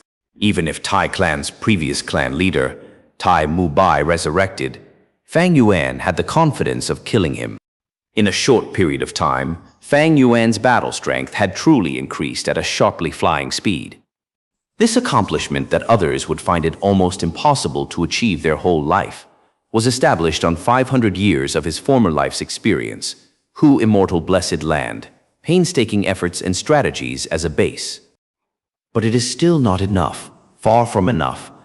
What can being the peak of the mortal world be considered as long as one is not a Gu immortal, they will simply be chess pieces. Not mentioning the goal of eternal life, just looking at my current goal, I have yet to save Dang Hun Mountain. Fang Yuan's gaze turned solemn as the flames of ambition burned in his heart. He glanced at Tai Bai Yun Sheng, who was at the side. To save Dang Hun Mountain, he required Tai Bai Yun Sheng's immortal Gu landscape as before. This was his most important target for this trip to Northern Plains. Even 88 True Yang building was secondary. In his plan, if Dang Hun Mountain could not be saved, then 88 True Yang building's inheritance could only barely fill his losses. However, it was a very troublesome thing to take away others' Gu worms. A Gu worm's survival could be decided on simply a thought from its master. For example, Fang Yuan only needed a thought, and even his immortal Gu, Spring-Autumn Cicada, would easily self-destruct. Precisely because of this, when Gu masters battled to death, they would often get next to nothing in terms of Gu worms from the corpse. And Tai Bai Yun Sheng's situation was even more troublesome. Immortal Gu landscape as before had yet to be born. It was an immortal Gu created by Tai Bai Yun Sheng after he became a Gu immortal, and by using river as before and mountain as before as the main materials. Hence, there were two courses of actions Fang Yuan could take. First was to capture Tai Bai Yun Sheng and use soul path Gu worms to soul search and plunder the recipe of landscape as before from his mind, then refine it by himself. This plan was too risky. First of all, Fang Yuan might not be able to capture Tai Bai Yun Sheng alive. Capturing alive and killing were two completely different concepts, especially when Tai Bai Yun Sheng was very powerful and was a time path Gu master. The failure of the plan would have huge consequences. Secondly, even if Fang Yuan was able to capture Tai Bai Yun Sheng alive, does it mean he could get the river as before and mountain as before Gu? In case Tai Bai Yun Sheng made these two Gu self-destruct, all of Fang Yuan's efforts would go to waste. Finally, it was still unknown if the current Tai Bai Yun Sheng had the Gu recipe for landscape as before in his mind. The possibility of a mortal being able to come up with an immortal Gu recipe was extremely small, especially when Tai Bai Yun Sheng was not a refinement path master. According to the vague rumors in Fang Yuan's previous life, when Tai Bai Yun Sheng became a Gu immortal, heaven and earth reacted, Dao marks attracted each other and his inspiration exploded, making the two rank 5 Gu spontaneously merge together to form rank 6 immortal Gu landscapes as before. If it really was so, then the Gu recipe for landscapes as before simply did not exist, and its refinement process could not be duplicated. The first course of action could not be adopted, then what about the second? In truth, it was not any better than the first. After Tai Bai Yun Sheng entered Imperial Court Blessed Land, he would advance to Gu Immortal Realm. The second plan was to wait for him to become a Gu Immortal and possess the Immortal Gu, then deal with him. The meaning of this was that Fang Yuan, as a mortal, would be entrapping a Gu Immortal. Chapter 545, Ma Hong Yun. How big was the possibility of a mortal successfully plotting against a Gu Immortal? Fang Yuan might be a rank 5 peak stage Gu master, but it would be almost impossible for him as well to cross the boundaries of immortal and mortal. Fang Yuan was a Gu immortal in his past life. There might be no mortal that had as deep of an understanding of this as him. Fortunately, Fang Yuan's plan was not just himself as a mortal going against a Gu immortal. He would borrow the strength of 88 true Yang building, the bright guidance from his previous life's rich experience, and also the precious information from xianxia land spirit. All these allowed his plan to have a higher chance of success. With this, he had a 20% chance of seizing immortal Gu landscape as before. 20% probability was already the highest among the 3 ways to save Dang Hun Mountain. Only an immortal Gu could contend against immortal Gu Gruel Mud. Based on his wide vision and experience from his 500 years of experience, Fang Yuan knew of only 3 immortal Gu that could save Dang Hun Mountain. First was the rank 6 Earth Path turned Rock Gu. This Gu was with Western Desert's rank 6 Gu Immortal Sun Ku. Second was similarly an Earth Path rank 6 Immortal Gu rebuilding Mount Dongshan, which was in Eastern Sea's High Shi Blessed Land. Third was Time Path rank 6 Immortal Gu landscape. As before, this Gu had not yet been created and was not a naturally formed Gu. Its master Tai Bai Yun Sheng was only a rank 5 Gu master currently. To seize Turn Rock Gu, Fang Yuan would have to deal with Gu Immortal Sun Ku, who had been a Gu Immortal for over a dozen years. And the situation would be even more bad if he wanted to scheme against rebuilding Mount Dongshan. Fang Yuan would be placing himself under the radar of Gu Immortals, and would he be able to exchange for the immortal Gu as a mortal? This was nothing more than a kid carrying gold and strolling around the black market. Thus, the third plan of immortal Gu landscape as before had the lowest risk and the highest probability of success. Even if Tai Bai Yun Sheng would advance into a Gu immortal, he would only be a greenhorn and would not be familiar with the qualitative change of strength. Compared to the veteran Sun Ku and that group of Gu immortals in the High Shi Blessed Land, this opponent was much more easy to deal with. Northern Plains, December. The blizzard was gradually becoming bigger and appeared more frequently. Even if there was no blizzard, the pure white snow had covered the whole northern plains, and even the blistering hot sunlight became powerless. The time of the 10-year blizzard was already approaching closer. Xianxia, Warm Pond Valley. Tribe leader, this is the spirit spring Ma Yu Liang, worriedly pointed at the dried spirit spring and introduced it to Ma Yingjie. Ma Yingjie's brows furrowed deeply. This spirit spring was one of the only 3 remaining spirit springs of Warm Pond Valley. Now that it was dried up, only spirit springs A and B were left to support Ma tribe. This was disastrous news to Ma tribe. The spirit springs in northern plains were different from the spirit springs in other regions. Northern springs had little spring water and narrow spring opening, so they burst out fiercely and had poor foundation, so they lasted the shortest time. Eastern springs were plentiful in numbers. Southern springs gurgled, northern springs were intense, and western springs were pure. A mid-sized clan could last for over 10 years in southern border, using one spirit spring. As long as they did not use up the spirit spring excessively, they could continue to use the thin and continuous flow of the spirit spring. But it was different in northern plains. Spirit springs formed quickly in northern plains and quickly finished as well. Add in the intense warfares in northern plains, a mid-sized tribe would require at least 3 or 4 spirit springs to sustain themselves. Ma Yingjie became Ma tribe's new tribe leader after he returned to the tribe. Ma tribe had lost at their attempt to charge into super tribe level and was now reduced to a small tribe, causing the large Warm Pond Valley to appear spacious and empty. Ma tribe had rations and water sources, moreover, had made ample preparations. But a spirit spring was a commodity that was an essential and important resource to a Gu master's cultivation. Once the blizzard arrives, places like Warm Pond Valley would become the final place of refuge. Not only beast groups, other Gu masters would also come to stay. As the owner of the place, Ma tribe not only had to resist against the blizzard, but had to negotiate with these people as well. The primeval stones from the spirit spring were the backbone in supporting a Gu master's battles. Now, out of the 3 backbones of Ma tribe, 1 was broken. The weak Ma tribe that was left with 30% of their foundations suddenly had 10% less because of the drying spirit spring sea. However, Ma Yingjie had no countermeasures to deal with such a problem. If he had a river as before Gu, he could immediately restore Spirit Spring C to its original condition, resolving this problem, but he did not have it. Lord Tribe Leader, are Spirit Springs really so important?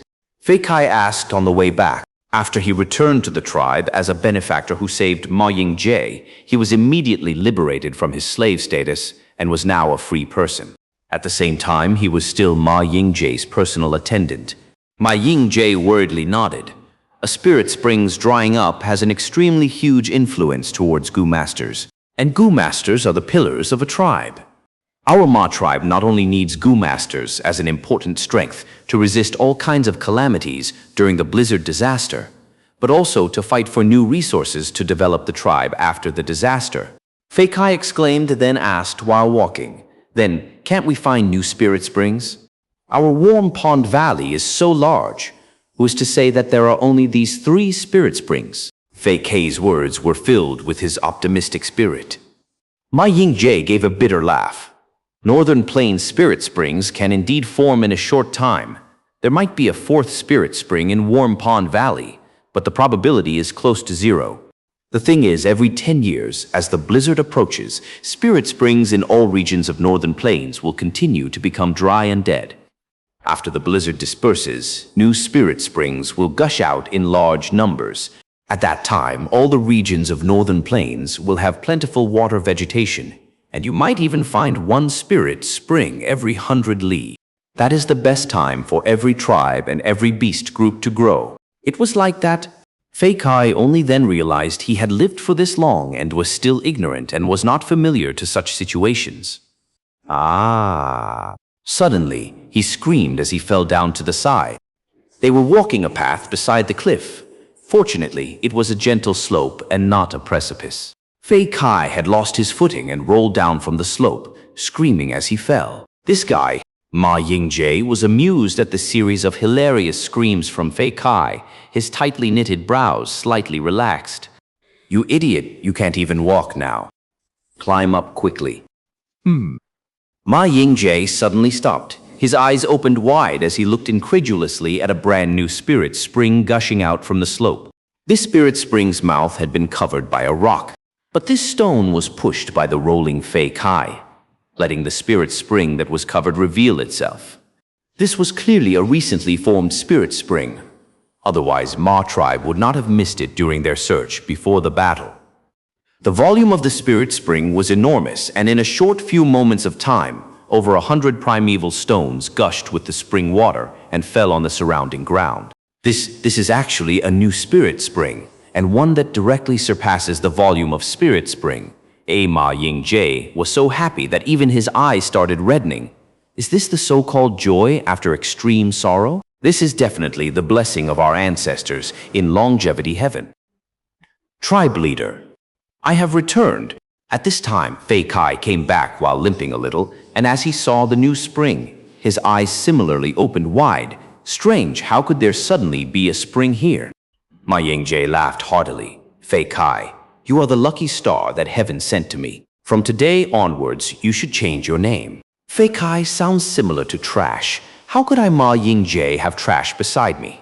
From now, you shall be called Hong Yun, Fei Hong Yun. It indicates luck shining on our Ma tribe, joy after extreme sorrow.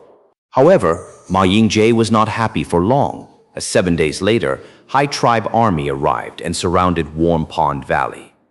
The very night the High Tribe army garrisoned nearby, the 3 Spirit Springs of Warm Pond Valley simultaneously turned black, completely polluted. A letter to surrender soon reached Ma Ying-jeou's land.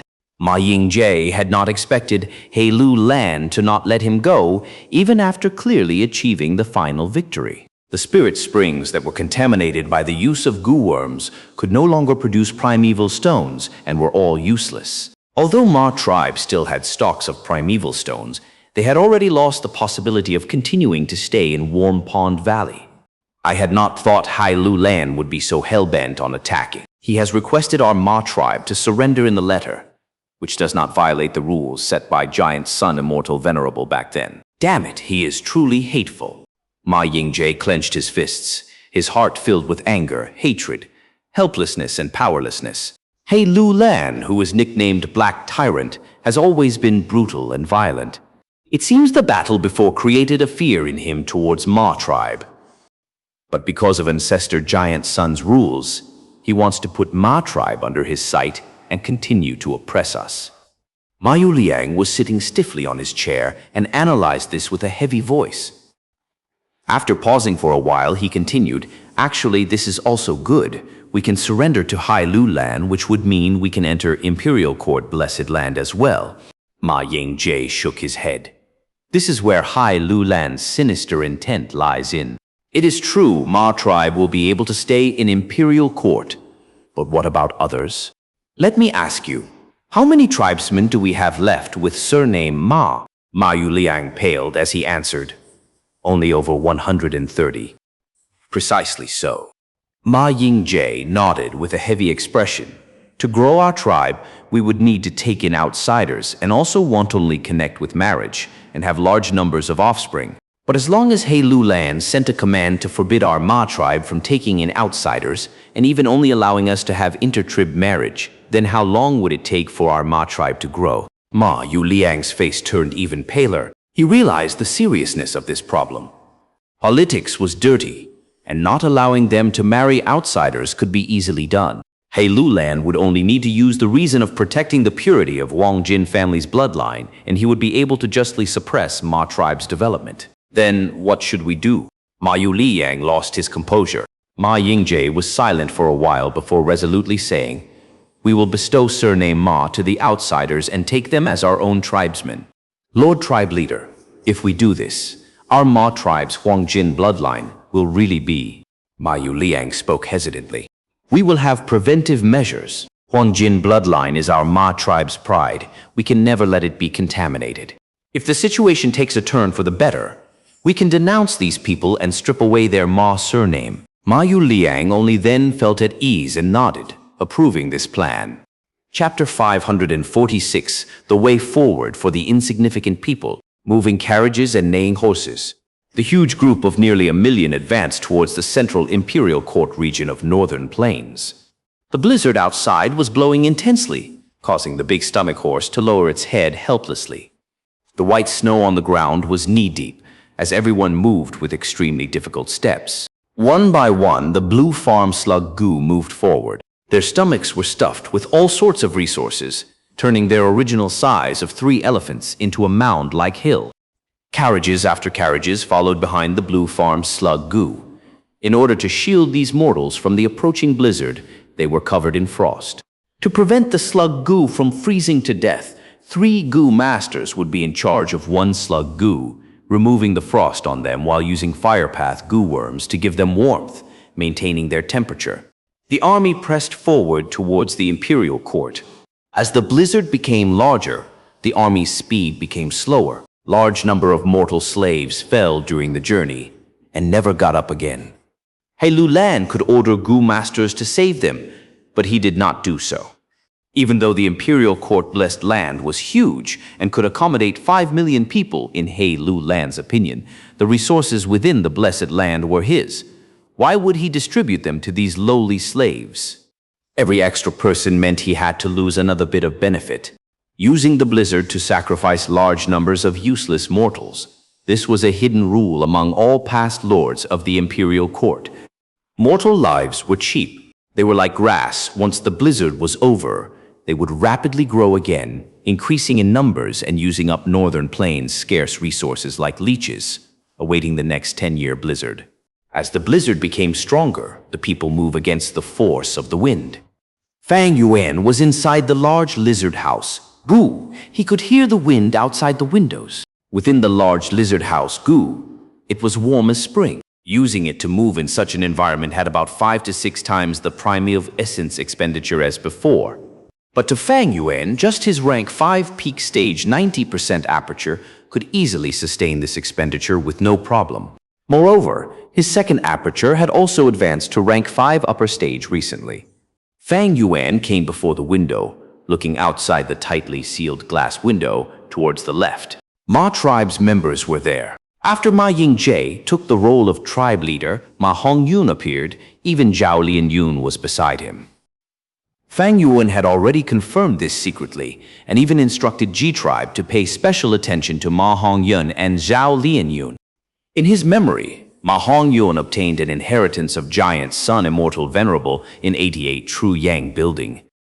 In Fang Yuan's following plans, he was a very useful pawn piece. As for Zhao Lianyun, she was still just a child. She posed no threat. At the same time, she was very close to Ma Hongyun. Fang Yuan wanted to observe them further.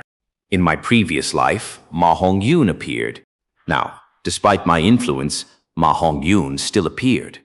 Then, in the future, will he and Zhao Lianyun still reach that level of achievement, just like in the previous life? After rebirth, Fang Yuan had been deeply interested towards the topic of changing history, a desire to know growing deep inside his heart.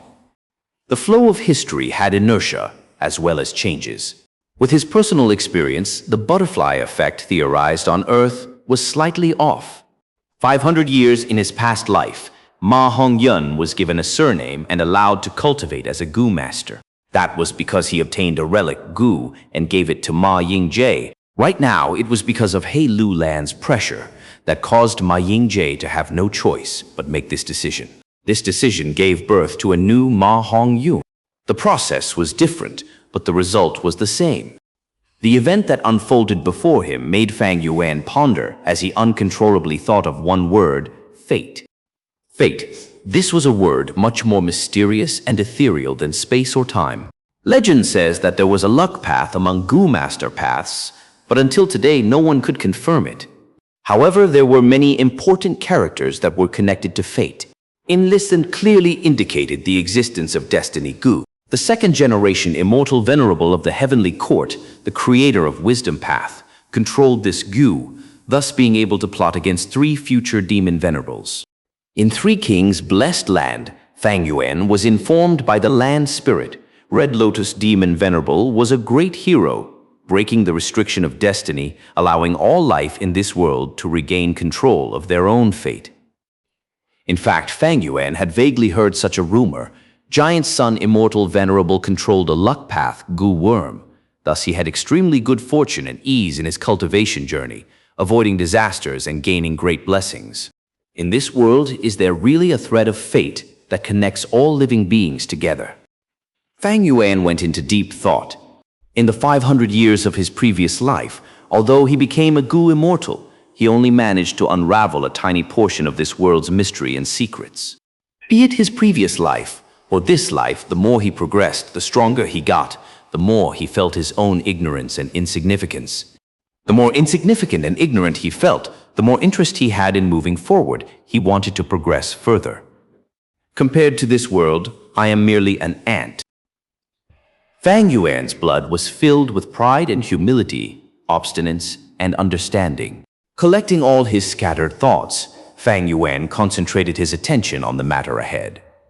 Imperial Court Blessed Land rejects Gu immortals.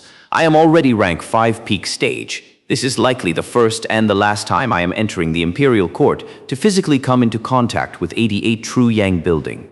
But this time, He Lulan purposely went over to Warm Pond Valley to force Ma tribe to surrender. This was a strange move. Fang Yuan's gaze became solemn. Ma tribe had already lost terribly, and they had the Huangjin bloodline. Why would He Lulan do this? This was understandable in his previous life. Back then, Ma tribe was not completely helpless. They had strong defense and was a turtle shell that was hard to take down. He Lulan had no choice but to force them to surrender. Now that Ma tribe was declining, He Lulan still moved his army and laboriously forced Ma tribe to surrender. He spent so much effort to suppress Ma tribe. Did he have deep enmity with Ma tribe personally? Fang Yuan shook his head. There were no evidence that could support this thought. Never mind, maybe He Lulan was just spurred on and wanted to raise his merits. This is only a small detail. My own strength is always the most important thing. Thinking so, his mind entered his aperture. The injuries from using the killer move, Four-Arm Earth King had already recovered. As for the killer move, he had several adjustments. He changed Earth Overlord Gu to Wind Overlord Gu. As for the other supplementary Gu worms, they were adjusted accordingly. This way, he would not need to step on the ground and would fight best in the wind. The stronger the wind, the more battle strength he can display, and the smaller the drawbacks he would face after using the killer move. But Fang Yuan was not satisfied. This was only a temporary compromise. The weakness of this killer move had not been reduced. If he fought in an environment without wind, the consequences of using the killer move would not be any better as before. For Gu masters, there were way too many methods to restrict the wind. Once his weakness was exposed publicly, his killer move would no longer have any threat to his enemies. They would have no fear towards it. Actually, no matter how good my modifications were, I would not be satisfied. My true aim is to eliminate the weakness of my strength enslavement dual cultivation. The killer move Four-Arm Earth King is merely a starting point. But this result could not escape from the limits of transformation path. What Fang Yuan wanted was to completely and utterly modify his body. He did not want to achieve such temporary transformation. Nevertheless, reaching this point had already expended Fang Yuan's 500 years of knowledge accumulation. After all, Fang Yuan was a blood path, Gu immortal back then. His attainment in strength and enslavement paths were merely subsidiaries. He merely touched the tip of the iceberg. If possible, Fang Yuan wanted to quickly become a blood path Gu immortal. But it was different now after rebirth. His vital Gu was not a blood path Gu. A crucial condition for becoming a Gu immortal was the vital Gu. Originally, after Fang Yuan got the second aperture Gu, he would have a second chance. But that crucial blood path vital Gu was still buried in the inheritance. It had not appeared yet. Fang Yuan could not wait in vain. The situation was forcing him. He could only choose to strengthen himself now, to deal with the challenges ahead and all the enemies lurking around him. Staying alive, that was the most important thing. Fang Yuan had also realized that his foundation in strength and enslavement paths were lacking. His involvement in a wide range of paths in his previous life allowed him to easily control Gu worms of many paths, while being skilled in the combination of different Gu worms. Among them, his attainment in enslavement path was the highest. But to resolve the issue of strength enslavement dual cultivation, an age-old question, he would need to move ahead of history and undergo creative and daring experiments. His foundation was lacking in this aspect. Even though Fang Yuan had clues to Luopo Valley now, maybe after he obtains Luopo Valley, he would be able to convert to the glorious soul path. But Fang Yuan never liked placing his hopes on certain possibilities in the future. Even if he changes to soul path in the future, his hard work in enslavement and strength would be a precious resource and would greatly benefit his future cultivation.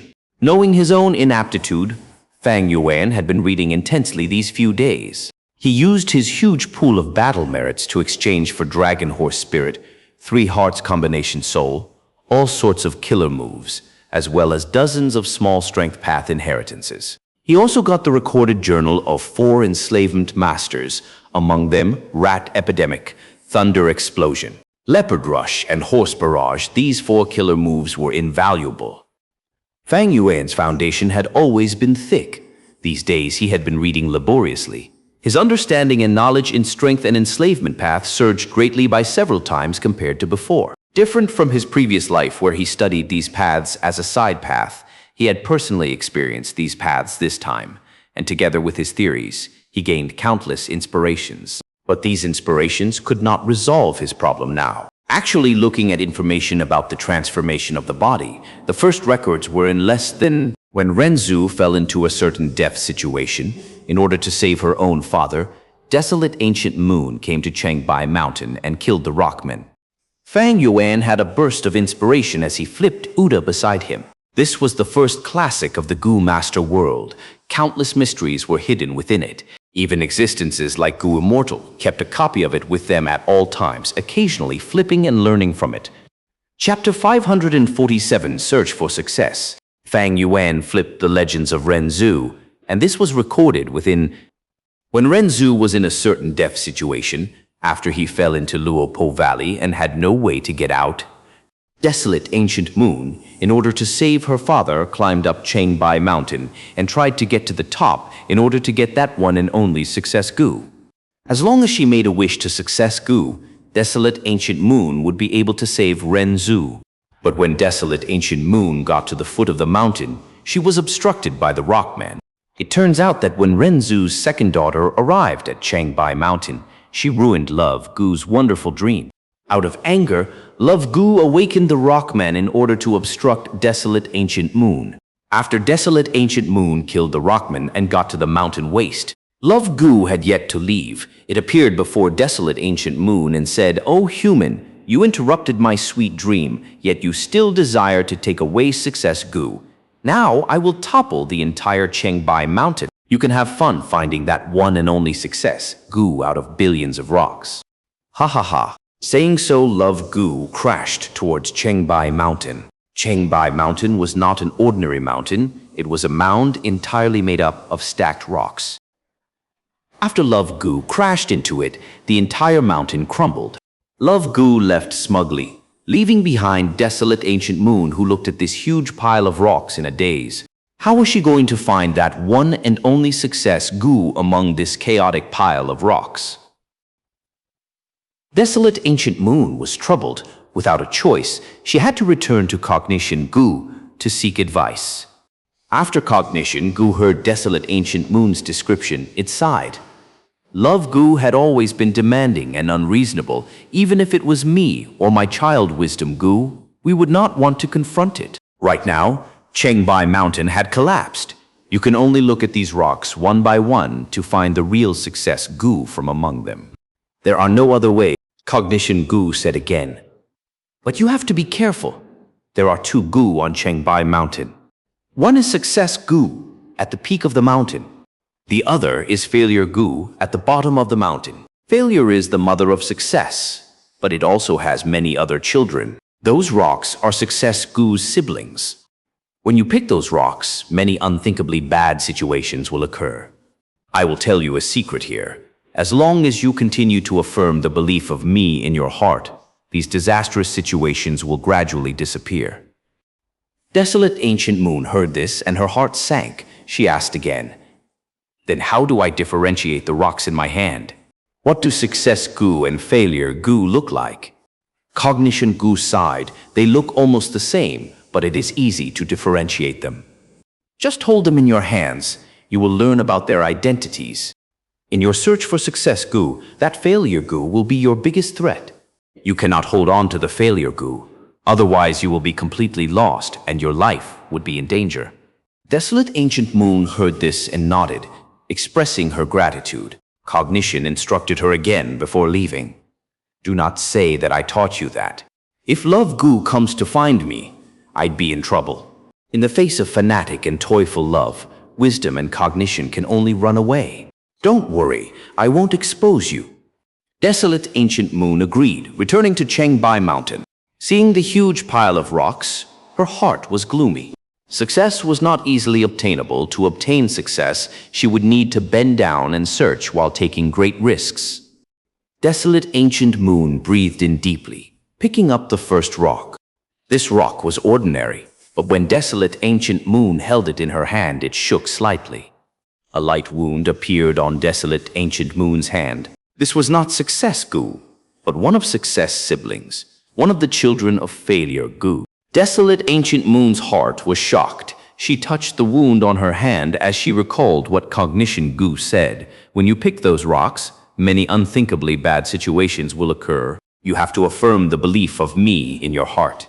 So this is the terrible situation. Desolate Ancient Moon understood. She chanted in her heart, "Me, me, me, me." As she chanted, the wound on her hand miraculously healed. Only a light scar was left. She tossed the first rock away and picked up the second rock. When she held this rock in her hand, Desolate Ancient Moon's heart jumped as an intense feeling of fear assaulted her.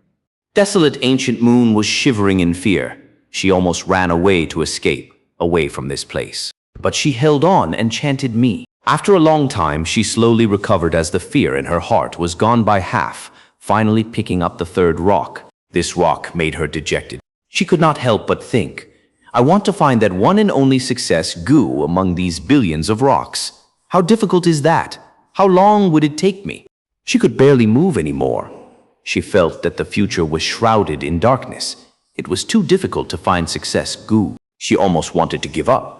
But she thought about her father, who was trapped in life and death door. If I give up, who will save father? Desolate ancient moon shuddered. Oh no, I forgot to chant me. Desolate ancient moon chanted again, getting rid of the despair in her heart, bending down to pick up another rock. Once she held the fourth rock in her hand, Desolate Ancient Moon was shocked to find out that her nose had changed. It turned into a pig's nose. She chanted me once again, allowing her nose to recover. Spending a lot of time, she exerted all her effort to get rid of the pig nose. But her nose was still slightly deformed compared to before. Like this, Desolate Ancient Moon continued to pick up rocks, hoping to find that success Gu. But days passed, and all she found was failure Gu's children. Among these rocks, some made her injured, some made her dejected, despair, or fear, while some made her grow a pig head, rat's tail, etc. Despite Desolate Ancient Moon chanting me continuously, some of the scars still remained on her. As they accumulated, these scars turned her into a monster. She grew 6 heads, 3 arms, 5 tails, and looked like a centaur. She had 16 legs, and some of her legs had soft fur. Some had snake-like scales. Some had sharp claws. Some had tough hooves. In the search for success, people often transform and become completely different. But Desolate Ancient Moon also became much stronger. Because of this, after going through so much, she had become several hundred times as strong as before. These rocks could not longer trouble her. Success! Oh, success! Where in the world are you? Her 7 mouths opened together. Some were screaming, some were shouting, some were whispering, while others were growling. The more she failed, the more she desired success in her heart. After her great effort, the number of unpicked rocks became fewer and fewer. Eventually, when there were only 2 rocks left, Desolate Ancient Moon was stuck between 2 difficult choices. Undeniably, among these 2 rocks, one was Success Gu, while the other was Failure Gu.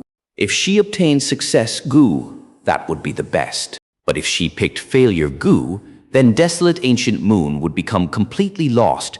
She would be in danger of dying. Even if Desolate Ancient Moon became a monster, becoming so much stronger. 1 step to heaven, 1 step to hell. What should she choose? Desolate Ancient Moon could not help but become hesitant. If I do not dare to take the next step for fear of failure, then I will never succeed. I am already so strong. Success is a step away from me. Even if I take Failure Gu, as long as I chant me, I should be able to endure it right. Eventually, she mustered her courage and stretched out her palm, picking one of the rocks. Unfortunately, she picked Failure Gu. An unforeseen feeling of lost self-doubt assaulted her. Me? Desolate Ancient Moon continued to chant me, but her voice became softer. As her 7 mouths stopped moving eventually, her expression turning into a daze. She had fallen into endless perplexity. She had completely lost herself. The biggest tragedy for a human is to lose your sense of self. Sigh. After reading this, Fang Yuan sighed as he closed the book. At once, his thoughts were drifting as he showed a very complicated expression. It was still snowing outside the window. Snowflakes were floating in the air. As the 10-year disaster approaches, the blizzard did not show signs of weakening. Instead, it was growing. Northern Plains, end of December. When He Lu Lan led the army and arrived at the last minute at Imperial Court Blessed Land's entrance, the alliance had about half its members left. A large number of mortals died on the way there. In fact, many Gu masters died from the attacks of beast groups. The item to open the Imperial Court Blessed Land was on He Lu Lan. When he stood up, a mild golden light shone in the air. Immediately after, the golden light intensified, forming a light ring. The light ring expanded, turning into a grand city gate. On the gate, there were exquisite silvery flower patterns. Many fist-sized copper buttons were plastered on the gate. Boom! There was like an invisible hand behind the door, pulling the heavy door open. Immediately, the thick smell of sandalwood spread. The snow in the air stopped moving. Under the influence of a mysterious power, the snow in the air gathered like bees. In an instant, a solid and magnificent ice ladder was created. At the top of the ladder, it was connected to the floating Imperial Court gate. It extended all the way to the ground, Imperial Court Blessed Land. He Lulan could not conceal his excitement. He took 3 steps as he ascended the ice ladder, becoming the first person to enter the Imperial Court. 88 True Yang Building. Fang Yuan was the second person. His gaze became solemn as he took calm strides in. After that, Tai Bai Yung Sheng, Hao Jilu, and other high-level experts went in. About an hour later, the entire He tribe army had entered Imperial Court Blessed Land. The ice ladder broke apart as the Red City Gate closed itself. The light ring shrunk into one dot and vanished. They have all entered. The Gu immortals observed in secret retracted their helpless and nostalgic gazes. Chapter 548. Inheritance hidden in eerie fire pythons. When Fang Yuan opened his eyes, the scene before him had completely transformed. The sky was like gold in color. The land was like spring, with green agricultural terraces.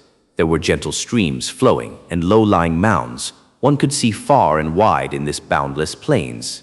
This was a serene and peaceful world, forming a great contrast to the blizzard outside. This was Northern Plains' greatest utopia, Imperial Court Blessed Land. It opens every 10 years as a reward to the Lord of Northern Plains. Fang Yuan looked around and found that he was alone. Although everyone entered from the same gate, after they stepped through the gate, they were separated and randomly transported to any area of the Blessed Land. This was as per usual. Fang Yuan was not shocked. According to the earlier agreement, next he had to travel towards the center of the Blessed Land. Giant Sun Immortal Venerable's former place of residence was there, Northern Plains' sacred palace. I'm finally in here. Fang Yuan regulated his breathing. The Imperial Court contest was only a prelude. What was truly important was the following events. He tried activating ERASED Gu. His crystal purple primeval essence moved according to his will, entering the ERASED Gu. Swoosh! With a light sound, followed by intense pain, 2 broad and huge pitch-black eagle wings grew on his back. Within Imperial Court Blessed Land, the use of mortal Gu was not restricted. As for immortal Gu, they could not be restrained in any blessed land. The strong eagle wings flapped lightly and brought Fang Yuan into the air. Flying in the air, feeling the light wind brushing past his face, he could smell the unique scent of nature that permeated the entire blessed land. Compared to the outside world, this place was extremely peaceful. It was like heaven. Fang Yuan was in no hurry. He flew slowly as he enjoyed the scenery around him. Imperial Court Blessed Land's landscape was quite similar to Northern Plains. At one glance, it was a huge plain. There were mounds and slopes with beautiful and elegant lines. It was like a stream of jade green flowing smoothly without obstacles. But different from Northern Plains, every 8 li there would be a tower on the ground. These towers made Fang Yuan think of totem pillars. Each one was about 25 meters tall. They were tall and straight, with a gold and silver surface, with lots of precious gems adorning it, beautiful and exquisite. In the tower there were countless barriers, like a beehive. Inside were many Gu worms. When the worm groups in the Blessed Land give birth to Gu, these Gu worms would detach themselves from the group and live in these towers. The towers were built by Giant Sun. No matter what type of Gu worm it was, they would be able to find their food inside the towers. Every tower had tens of thousands of Gu worms. These Gu consist of many species. There were large numbers of common Gu and few rare Gu. Undeniably, each of these towers were a huge fortune. Even Fang Yuan can feel his attraction to them. He could even see a group of about 1,000 starlight firefly Gu in one of the towers. Unfortunately, I cannot take these Gu as I wish. When the Imperial Court contest first started, some daring Gu masters tried to steal or even attack the towers to take the wild Gu inside. In the end, they were like candles. Their entire body melted until their white-boned skeleton was left smashed into a pile. Fang Yuan's gaze concentrated. This was the heavenly power of the Blessed Land, the power of heaven and earth. No mortals could resist it. Even Gu immortals would be left in a pathetic state when competing against it. After enough lessons taught by now, no Gu master had the intention to attack the towers. If we chase the origin, the Gu immortal who created Imperial Court Blessed Land was a spacepath Gu immortal whose name can no longer be found. Because of this blessed land is huge, far larger than other blessed lands. Before Giant Son Immortal Venerable became an immortal, he inherited this place luckily and became the blessed land's new owner. After Giant Son became an immortal venerable and obtained unparalleled power, he displayed great methods and set up the tradition of the imperial court contest, allowing this ancient blessed land to continue existing until now. Fang Yuan flew as he recalled. The methods of an immortal venerable were beyond his understanding. Who knows how Giant Son Immortal Venerable managed to do it? But the result was, under his manipulation, imperial court, blessed land, no longer suffered from heavenly tribulations or earthly calamities. Hiss. After flying for an hour past numerous towers, Fang Yuan was provoked by a giant python on a small valley. This bright red giant python was at least 100 meters long. Its body was as thick as a tower. There was a sharp horn on its head. A pair of blood eyes stared at Fang Yuan fixatedly, hissing with its tongue continuously. Its tongue was a creepy purple color, and there were eerie blue flames on it. It's a rarely seen eerie fire dragon python. Fang Yuan was slightly shocked. At this moment, the giant python opened its mouth and shot out a carriage-sized blue-purple flame. The flame approached quickly, as the temperature in the air rose sharply. From a few hundred steps away, Fang Yuan's hair and eyebrows were showing signs of drying up. It showed the terrifying temperature of the blue-purple flame. Fang Yuan's eyebrows rose as he flapped his eagle wings, going to a higher altitude and avoiding the flame easily. Killer move, Four-Arm Wind King. He activated more than 10 goo worms at once. His crystal purple was expanding rapidly. Meanwhile, 2 bronze arms grew out of his body. Thereafter he flew down like a comet, straight towards the python. Bomb! He crashed fiercely into the eerie fire dragon python, engaging in fierce combat with it. At once, smoke rose as shockwaves were sent out. Flames shot out as the valley shook. Eerie fire dragon python was a mutated beast king. Mutated beasts has rank 4 battle strength, while their king had strength equivalent to a rank 5 goo master. But Fang Yuan was rank 5 peak stage long ago, and after using his killer move, his battle strength was even higher. If the eerie fire dragon python laid low and hid itself, Fang Yuan might not have noticed it while being on the move. But since it provoked him on purpose, Fang Yuan felt the urge to hunt and improve his killer move by using it as a training dummy. After half an hour, the battle was over. Fang Yuan's body was charred black. He stood in the completely destroyed and ruined valley. The eerie fire dragon python's huge body was half covered in broken mountain rocks. Fang Yuan coughed a few times, throwing up some blood. The improved killer move had much less severe aftermath than before. A part of the reason was that the eerie fire dragon python did not have wisdom like humans. It could not find out Fang Yuan's weakness amidst battle. If the wind was restricted, Fang Yuan would be in a much worse state. This battle was not easy. Imperial Court Blessed Land was a great environment. There were many goo worms. Thus, there was a larger number of firepath wild goo worms on the eerie fire dragon python. Among them, there were several valuable ones.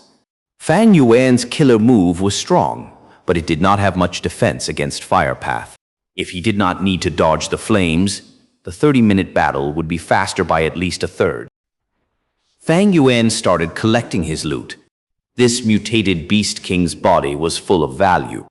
For example, the python blood was a top ingredient in feeding bloodpath goo worms. The python skin, tendons, etc. would cause a huge commotion if sold in the mortal market. Especially the eerie fire snake gall, it was extremely valuable. It could even be sold in Treasure Yellow Heaven. Fang Yuan organized his gains. In order to save time, he only kept the valuable items in his eerie fire dragon python. They live in caves as a family. If there are any young dragon pythons, I can capture them and place them inside Hu Immortal Blessed Land to breed. It would be a good investment for the future. Fang Yuan thought about this and searched around. Very soon, he made a discovery. There's a goo master inheritance here?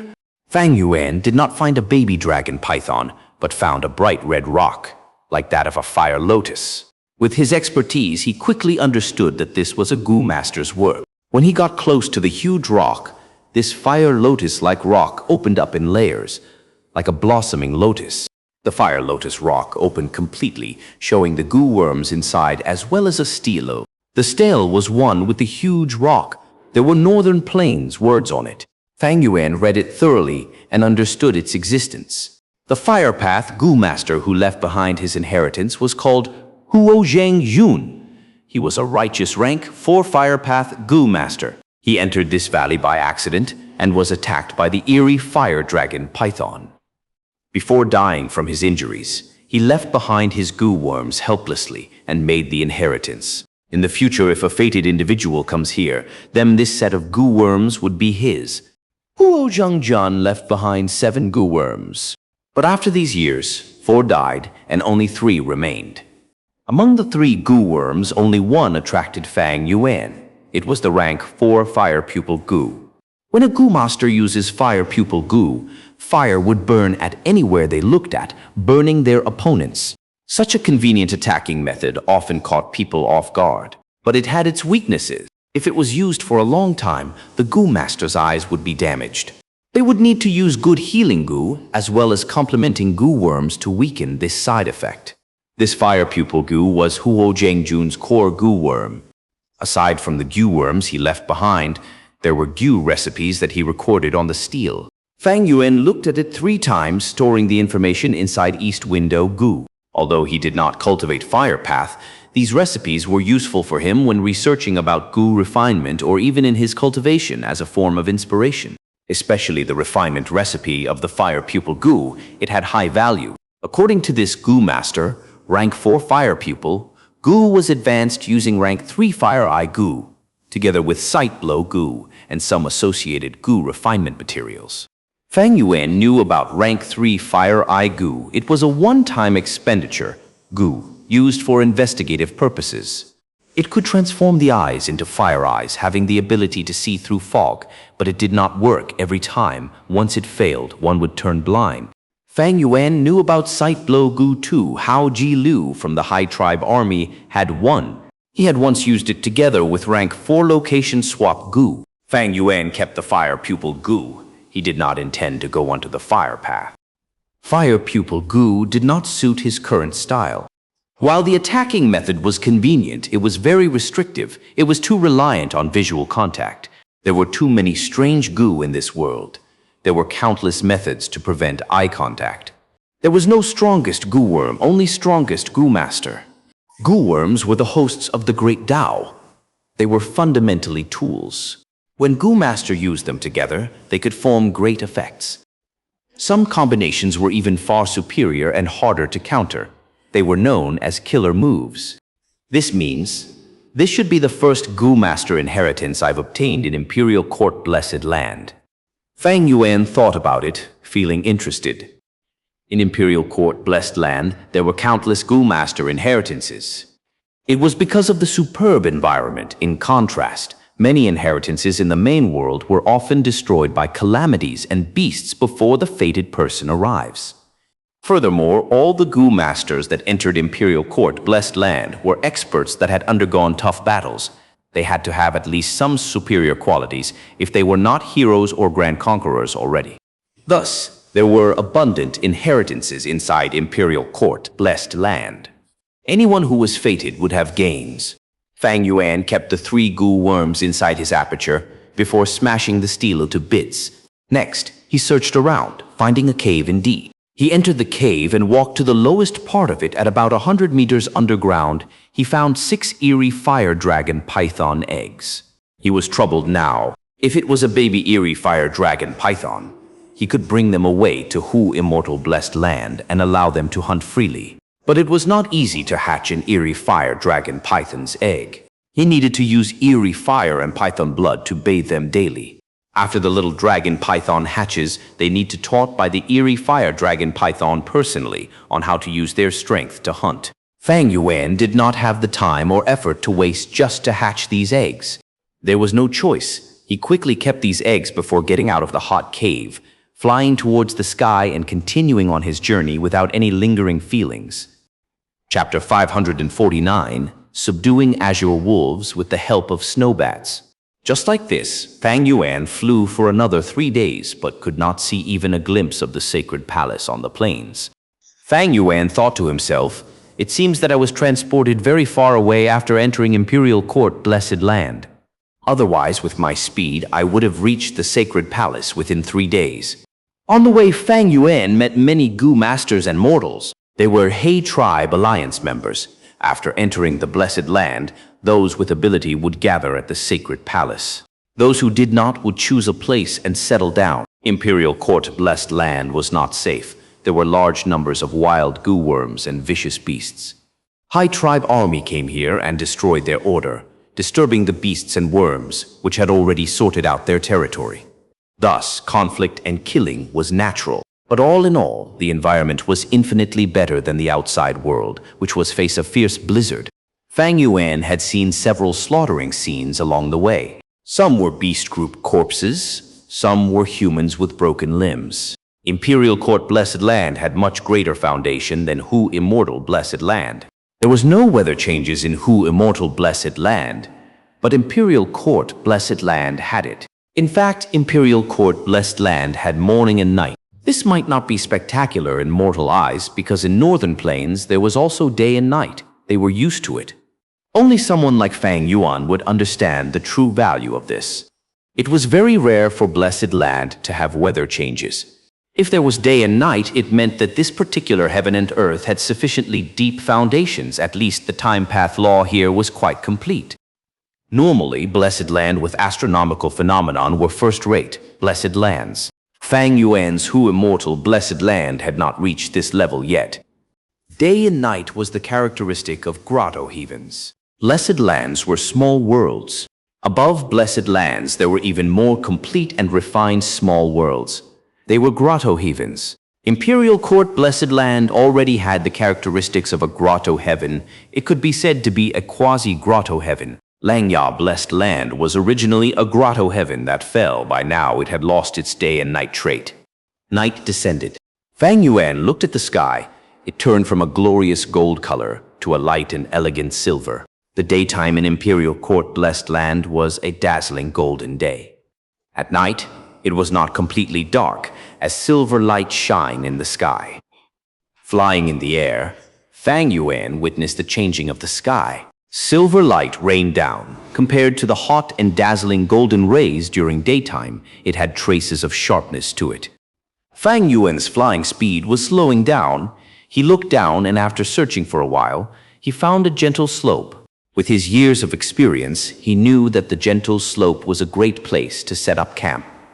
But he was in no hurry to descend. He circled around the slope several times like a bird flying freely. Eventually, when he confirmed that this area was safe, he landed and kept his wings. The strong eagle wings were pitch black like steel. After Fang Yuan stopped using Eagle-Rise Gu, the wings vanished into thin air as 1 or 2 black feathers were left floating in the air, landing on the grass. Fang Yuan willed and activated Big Lizard House Gu. Immediately, a mystical light shot out from his aperture, landing in front of him. The light expanded and grew as a Big Lizard House Gu eventually appeared. The lizard opened its mouth and shot out its tongue, showing the door in its mouth. The tongue was like a red carpet ladder, as Fang Yuan stepped on it. The door opened automatically. After he entered the Lizard House Gu, the door closed on its own as the lizard closed its huge mouth without a gap. Although Fang Yuan was energetic, he was still of mortal body. When fatigue accumulates to a degree, he will need to rest to ensure that he stays at peak condition in terms of mind and body. Chi-chi-chi-chi. After Fang Yuan got into the lizard house, he heard some noises outside. His gaze concentrated as he muttered. As expected, it is the blissful snowbats.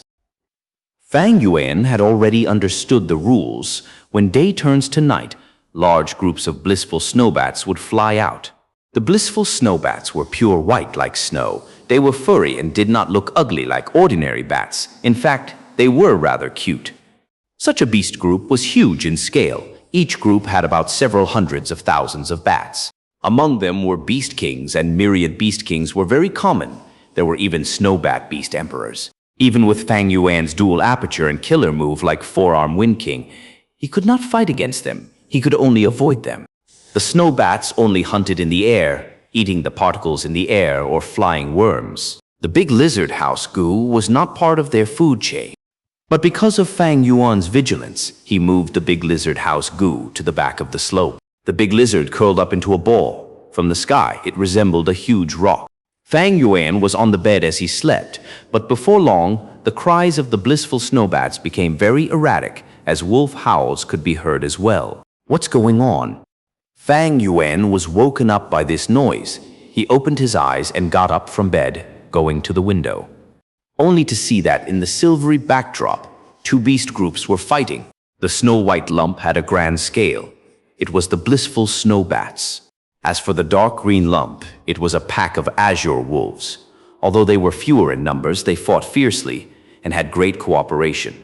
Although they were many snow bats, under the wolves' attacks, they suffered huge losses. Fang Yuan's brows lifted, feeling slightly shocked. Azure Wolf had a trace of the desolate beast Heavenly Wolf's bloodline, thus it could float in midair even as a cub. A mature Azure Wolf can use this talent to its limits, able to run freely in the air. Azure Wolves were elites. They were different from ordinary wolf groups. Among the Azure Wolf group, each Azure Wolf was at least 100 Beast King. Azure Wolf groups were often small, but they had great battle strength. But regardless of how strong a wolf group is, they cannot withstand the trial of time and the trials of mortality. Right now in Northern Plains sky, barely any azure wolves could be seen. They were getting rarer, going to be extinct soon. However, as the largest blessed land in Northern Plains, Imperial Court Blessed Land had such a huge-scaled azure wolf group, it was not a surprise. The wolves got more energetic as they fought, as the bat group gradually got into a disadvantage. After leaving behind several tens of thousands of corpses, they escaped. The azure wolves did not have many deaths. Most of the azure wolves landed on the ground and started consuming the bat corpses. Some of them remained in the air, looking around and staying vigilant. Fang Yuan's heart was moved. After entering the blessed land, my wolf group had scattered. Imperial Court Blessed Land is too wide. I cannot gather them here in such a short time. This azure wolf group is really timely. Not only can they fly to keep up with my pace, they can even protect me. In the future, when we encounter bat groups, we can just charge through. At the same time, several wolves found Fang Yuan's big lizard house Gu and surrounded it. Fang Yuan left the Gu house immediately and kept the big lizard house Gu charging towards the myriad beast king in the sky. The wolf group went into a commotion as they attacked Fang Yuan from all directions. But the azure wolves, which had just eaten, were moving sluggishly. Their battle intent had also decreased severely. This was the best time for Fang Yuan to subdue the myriad wolf king. Fang Yuan snickered. He turned left and right, making circles in the air. With his flying master attainment, these azure wolves could only chase after him fruitlessly. The myriad wolf king that Fang Yuan was going after was different from the other two myriad wolf kings in the earlier battle. It had charged ahead and sustained some injuries, as well as losing some wild Gu on it. Fang Yuan had paid close attention to it earlier and knew all the wild Gu worms currently on it. Going up to the myriad wolf king, Fang Yuan activated the killer move Four-Arm Wind King and thrashed the wolf king. This unlucky myriad wolf king was beaten into a daze by Fang Yuan. Fang Yuan used this chance to activate rank 5 wolf enslavement Gu, subduing it. Once it joined Fang Yuan, it howled and a third of the azure wolf group changed sides along with it. Fang Yuan laughed loudly. It was dangerous to subdue a myriad wolf king under the attack of the wolf group, but now that he had succeeded, the situation was different. With the wolf group, the situation was overturned. Under Fang Yuan's manipulation, the wolf group attacked from left and right, cooperating with him and surrounding the second azure myriad wolf king. The wild wolf group attacked furiously, as Fang Yuan used his wolf group to form a line of defense, protecting himself. He himself engaged with the myriad wolf king. After 15 minutes, Fang Yuan subdued the second myriad wolf king. Victory was assured. The final myriad wolf king saw this and immediately ran, bringing its subordinates to escape with it. Fang Yuan first stopped his bleeding and checked his own injuries. After checking the battlefield, he kept the big lizard house Gu and shifted the campsite. This area was filled with the intense smell of blood. Quickly, waves and waves of beast groups were attracted.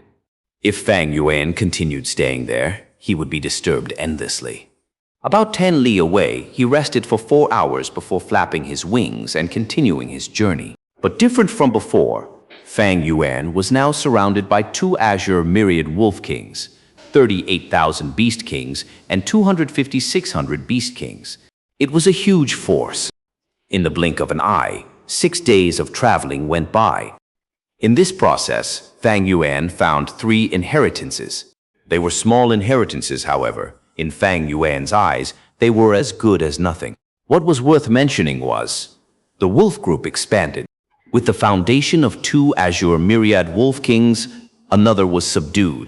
This way, Fang Yuan had 3 azure myriad wolf kings under his control. Imperial Court Blessed Land was a true land of treasures. There were huge beast groups within, and even the rare azure wolf was a common species here. Other than the azure wolves, Fang Yuan subdued batches of night wolves, wind wolves, turtleback wolves, and vermilion flame wolves along the way. These wolves were originally his to begin with, except that they were scattered after entering the Blessed Land. Fang Yuan had only found a small portion of them by now. Chapter 550, Poet Immortal's Demise on Xingju Peak. 2 days later, a high mountain peak protruded Fang Yuan's vision. The deep blue mountain was like a lone vulture with a bizarre shape. Fang Yuan was somewhat startled as his gaze became suffused with joy. This should be Xingju Peak. It seems my direction is correct. According to Gu Immortal Lord Tian Ku's description in the past life, the place where the vulture's gaze falls in is the sacred palace. Immortal Court Blessed Land had a lofty and holy position in the hearts of Northern Plains people and was a spiritual symbol. It was also a cradle which had nurtured many Northern Plains Gu immortals in the Imperial Court contests before. When Central Continent invaded Northern Plains, they had first attacked this significant strategic location. Due to the lack of preparations, Immortal Court Blessed Land was breached by the alliance of Central Continent's Gu immortals, and the sacred palace was ruthlessly destroyed, turning into a ruin. 88 True Yang building was also destroyed, vanishing in the surging river of history, and causing people to sigh while wringing their wrist. Lord Tian Ku was one of the Gu immortals who participated in the surprise attack against Immortal Court Blessed Land. Fang Yuan made his plan by referencing the surprise attack methods of the Central Continent's Gu immortals. There are people on Xingju Peak. When Fang Yuan was about to cross the Xingju Peak with his wolf group, he suddenly paused as he saw many Gu masters at the summit of the peak. Among were familiar people as well. His thoughts moved and decided to not hurry on his way, but instead descended to the Xingju Peak with his wolf group. Pan Ping greets Lord Wolf King. Brother Shan Yin, we meet again. Looking at the Wolf King descending, the Gu masters all felt their hearts shiver. From among them, 2 Gu masters walked out. One was Pan Ping, who had become rich and famous with this time's Imperial Court content, while the other was one of the twin demons Tai Bai Yun Sheng, invited Zhu Zai. Pan Ping was now already at rank 4 peak stage, and with Soul Blade Gu, his battle strength could match against some rank 5 Gu masters. Zhu Zai was a strength path rank 5 Gu master, and was an expert in close combat. Thus he was much more fearful of Soul Blade Gu than other people. He had been separated from Gao Yang when he entered Imperial Court, and on the way to the Sacred Palace, he got into an argument with Pan Ping. We greet Wolf King. After Pan Ping and Zhu Zai, the rest of the Gu masters greeted one after another while kneeling on the ground. In Ma Tribe Army, Fang Yuan's prestige was raised to the highest status and was recognized as the #1 person of this generation. His prestige suppressing He Lu Lan and even Yi Louis Seng, who had a fire path, Immortal Gu. If not for Chang Shanyin not being of Huang Jin bloodline and Hai Lu Lan being the alliance leader, there might have been people who would have shouted to change the alliance leader. Stand up. There is no need to be so restrained. Fang Yuan was sitting on an azure myriad wolf king as he lightly nodded and then directly asked, "For you guys to gather here, what inheritance did you discover?" Everyone inwardly grumbled. The truth was indeed so. At first, someone had discovered an inheritance in Jinju Peak, but did not have enough strength to get it. Helplessly, the Gu Master called for other Gu Masters to explore together, but the result was they lost several people instead. The Gu Masters were now resigned to failure and searched all around for help, inviting Pan Ping and Zhu Zai one after another. The two, for their respective benefits, competed with each other, creating the situation to turn into a stalemate before finally Fang Yuan crashed in. Now, since Fang Yuan directly asked it, Pan Ping and Zhu Zai did not dare to hide it and could only explain this matter. Lord Wolf King, it is fortunate you are here. This inheritance opens every 7 days, and during the opening it lets out a soaring high starlight and reveals a starlight door. This duration is not only extremely short, there are also insect groups that rush out of the starlight door, preventing us from entering. Pan Ping introduced with a slight smile. There is only a short time before the inheritance opens now. Lord Xianxia, since you graced us with your presence, I represent all the Gu Masters here to request you to uphold justice, Zhu Zai said with sincerity on his face. The corners of Pan Ping's lips twitched as he glanced at Zhu Zai with extreme disdain. Zhu Zai's reputation of being a famous expert in the demonic path is laughable. He actually is going so far in his flattery. Pan Ping was filled with disdain towards Zhu Zai. Wolf King might be strong, but I, Pan Ping, will have a day when I can reach his level. Pan Ping was young, his heart still had arrogance, but he did not show it, instead lowering his head to show his respect towards Wolf King. He was a demonic path Gu Master and naturally was extremely clear of his current situation and understood the logic of being able to bow and submit. Fang Yuan straightforwardly agreed, immediately becoming the main person in charge here. As time gradually passed, everyone was indeed able to see starlight gradually filling the summit. When the time arrived, the starlight majestically soared up, piercing through the sky. A small door then slowly opened in the dazzling starlight. Buzz, buzz, buzz. Large numbers of insect groups rushed out like a tide. These insect groups were of all kinds of colors with many wild Gu mixed among them. Their stance was fierce, but they only hovered near the starlight door and did not pounce upon the people. Clearly, this was a test. Fang Yuan carefully observed before snickering. This insect group test was not difficult. Even without him, with the combined strength of the rest of the Gu Masters, they would be able to overcome this. However, Pan Ping and Zhu Zai's internal dispute caused the overall strength to be divided with other Gu Masters supporting different sides. No one conceded, which allowed Fang Yuan to take this opportunity. Fang Yuan glanced at Pan Ping and Zhu Zai. These two both had somewhat unsightly expressions right now. Fang Yuan did not care. Instead, he sent an order. These insect groups are often more difficult to deal with than beast groups. All of you, listen to my arrangement, and we will be able to reduce the losses and deal with this easily. Everyone promptly agreed.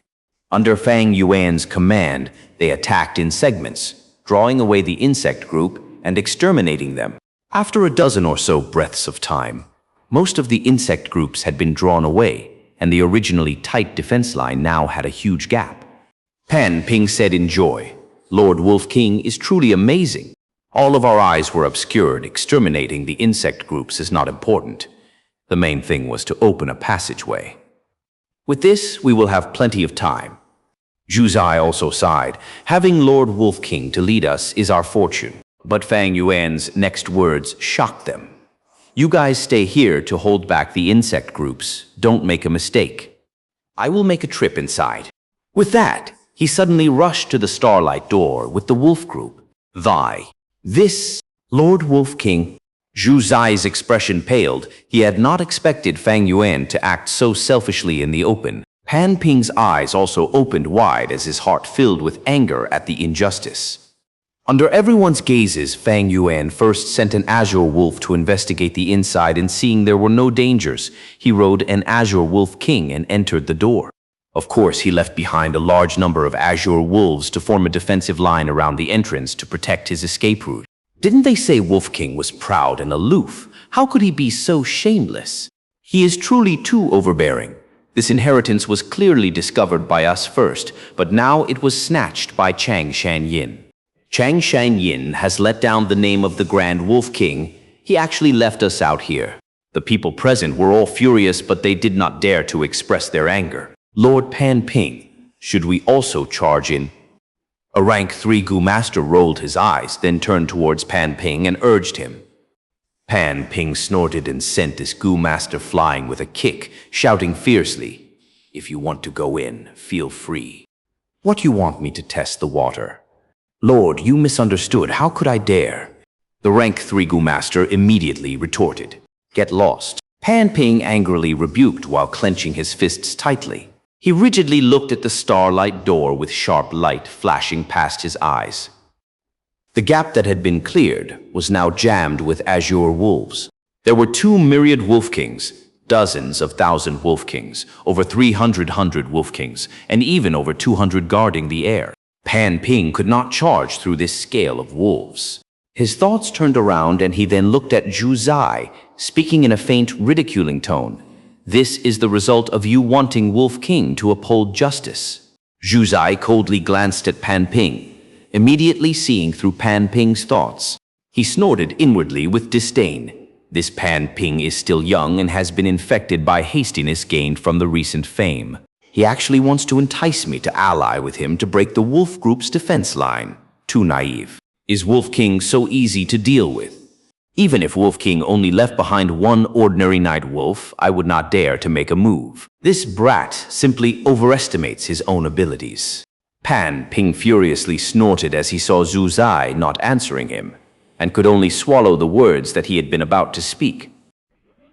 Fang Yuan arrived before a courtyard after entering the starlight door. The style of the courtyard was peculiar. It was completely constructed out of blue metal, and its shape was strange and abstract, not belonging to any style of the 5 regions. Fang Yuan pushed upon the gate and entered. The courtyard was covered in a layer of thin light cotton and appeared mysterious, quiet, and magnificent. At first, Fang Yuan moved cautiously, but after searching around once, he did not find any mechanisms for tests or traps. The courtyard had 6 rooms, and Fang Yuan explored all of them. So over 100 years ago, this was the residence of Northern Plains' great poet Du Minjun.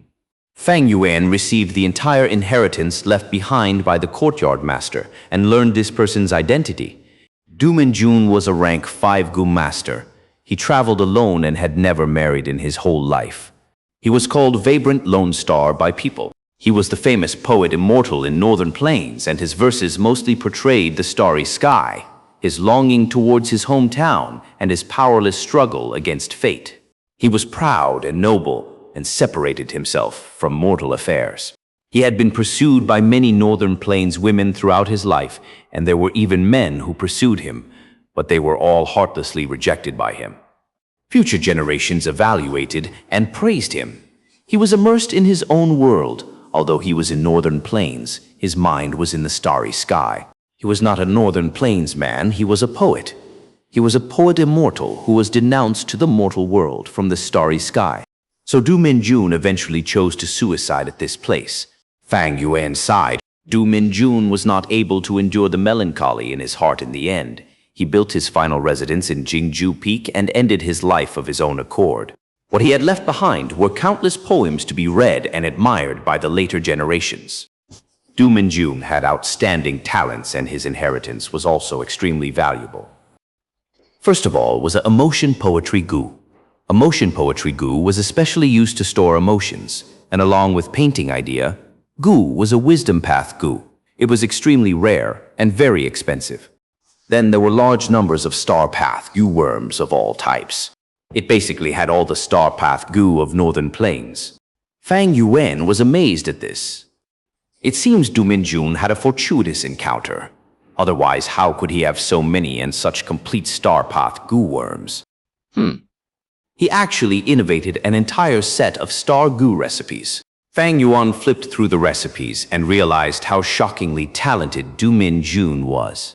He founded a set of new Gu, from rank 1 a bit of Star Gu to rank 2 brilliance of 2 stars Gu, rank 3 3 stars in the sky Gu, rank 4 4 stars cube Gu to rank 5 5 stars aligned Gu. This set of Gu worms was especially targeted Star Path Gu and could raise Star Path Gu's effects by a huge degree. It was equivalent to a non-mainstream Amplify Effect Gu.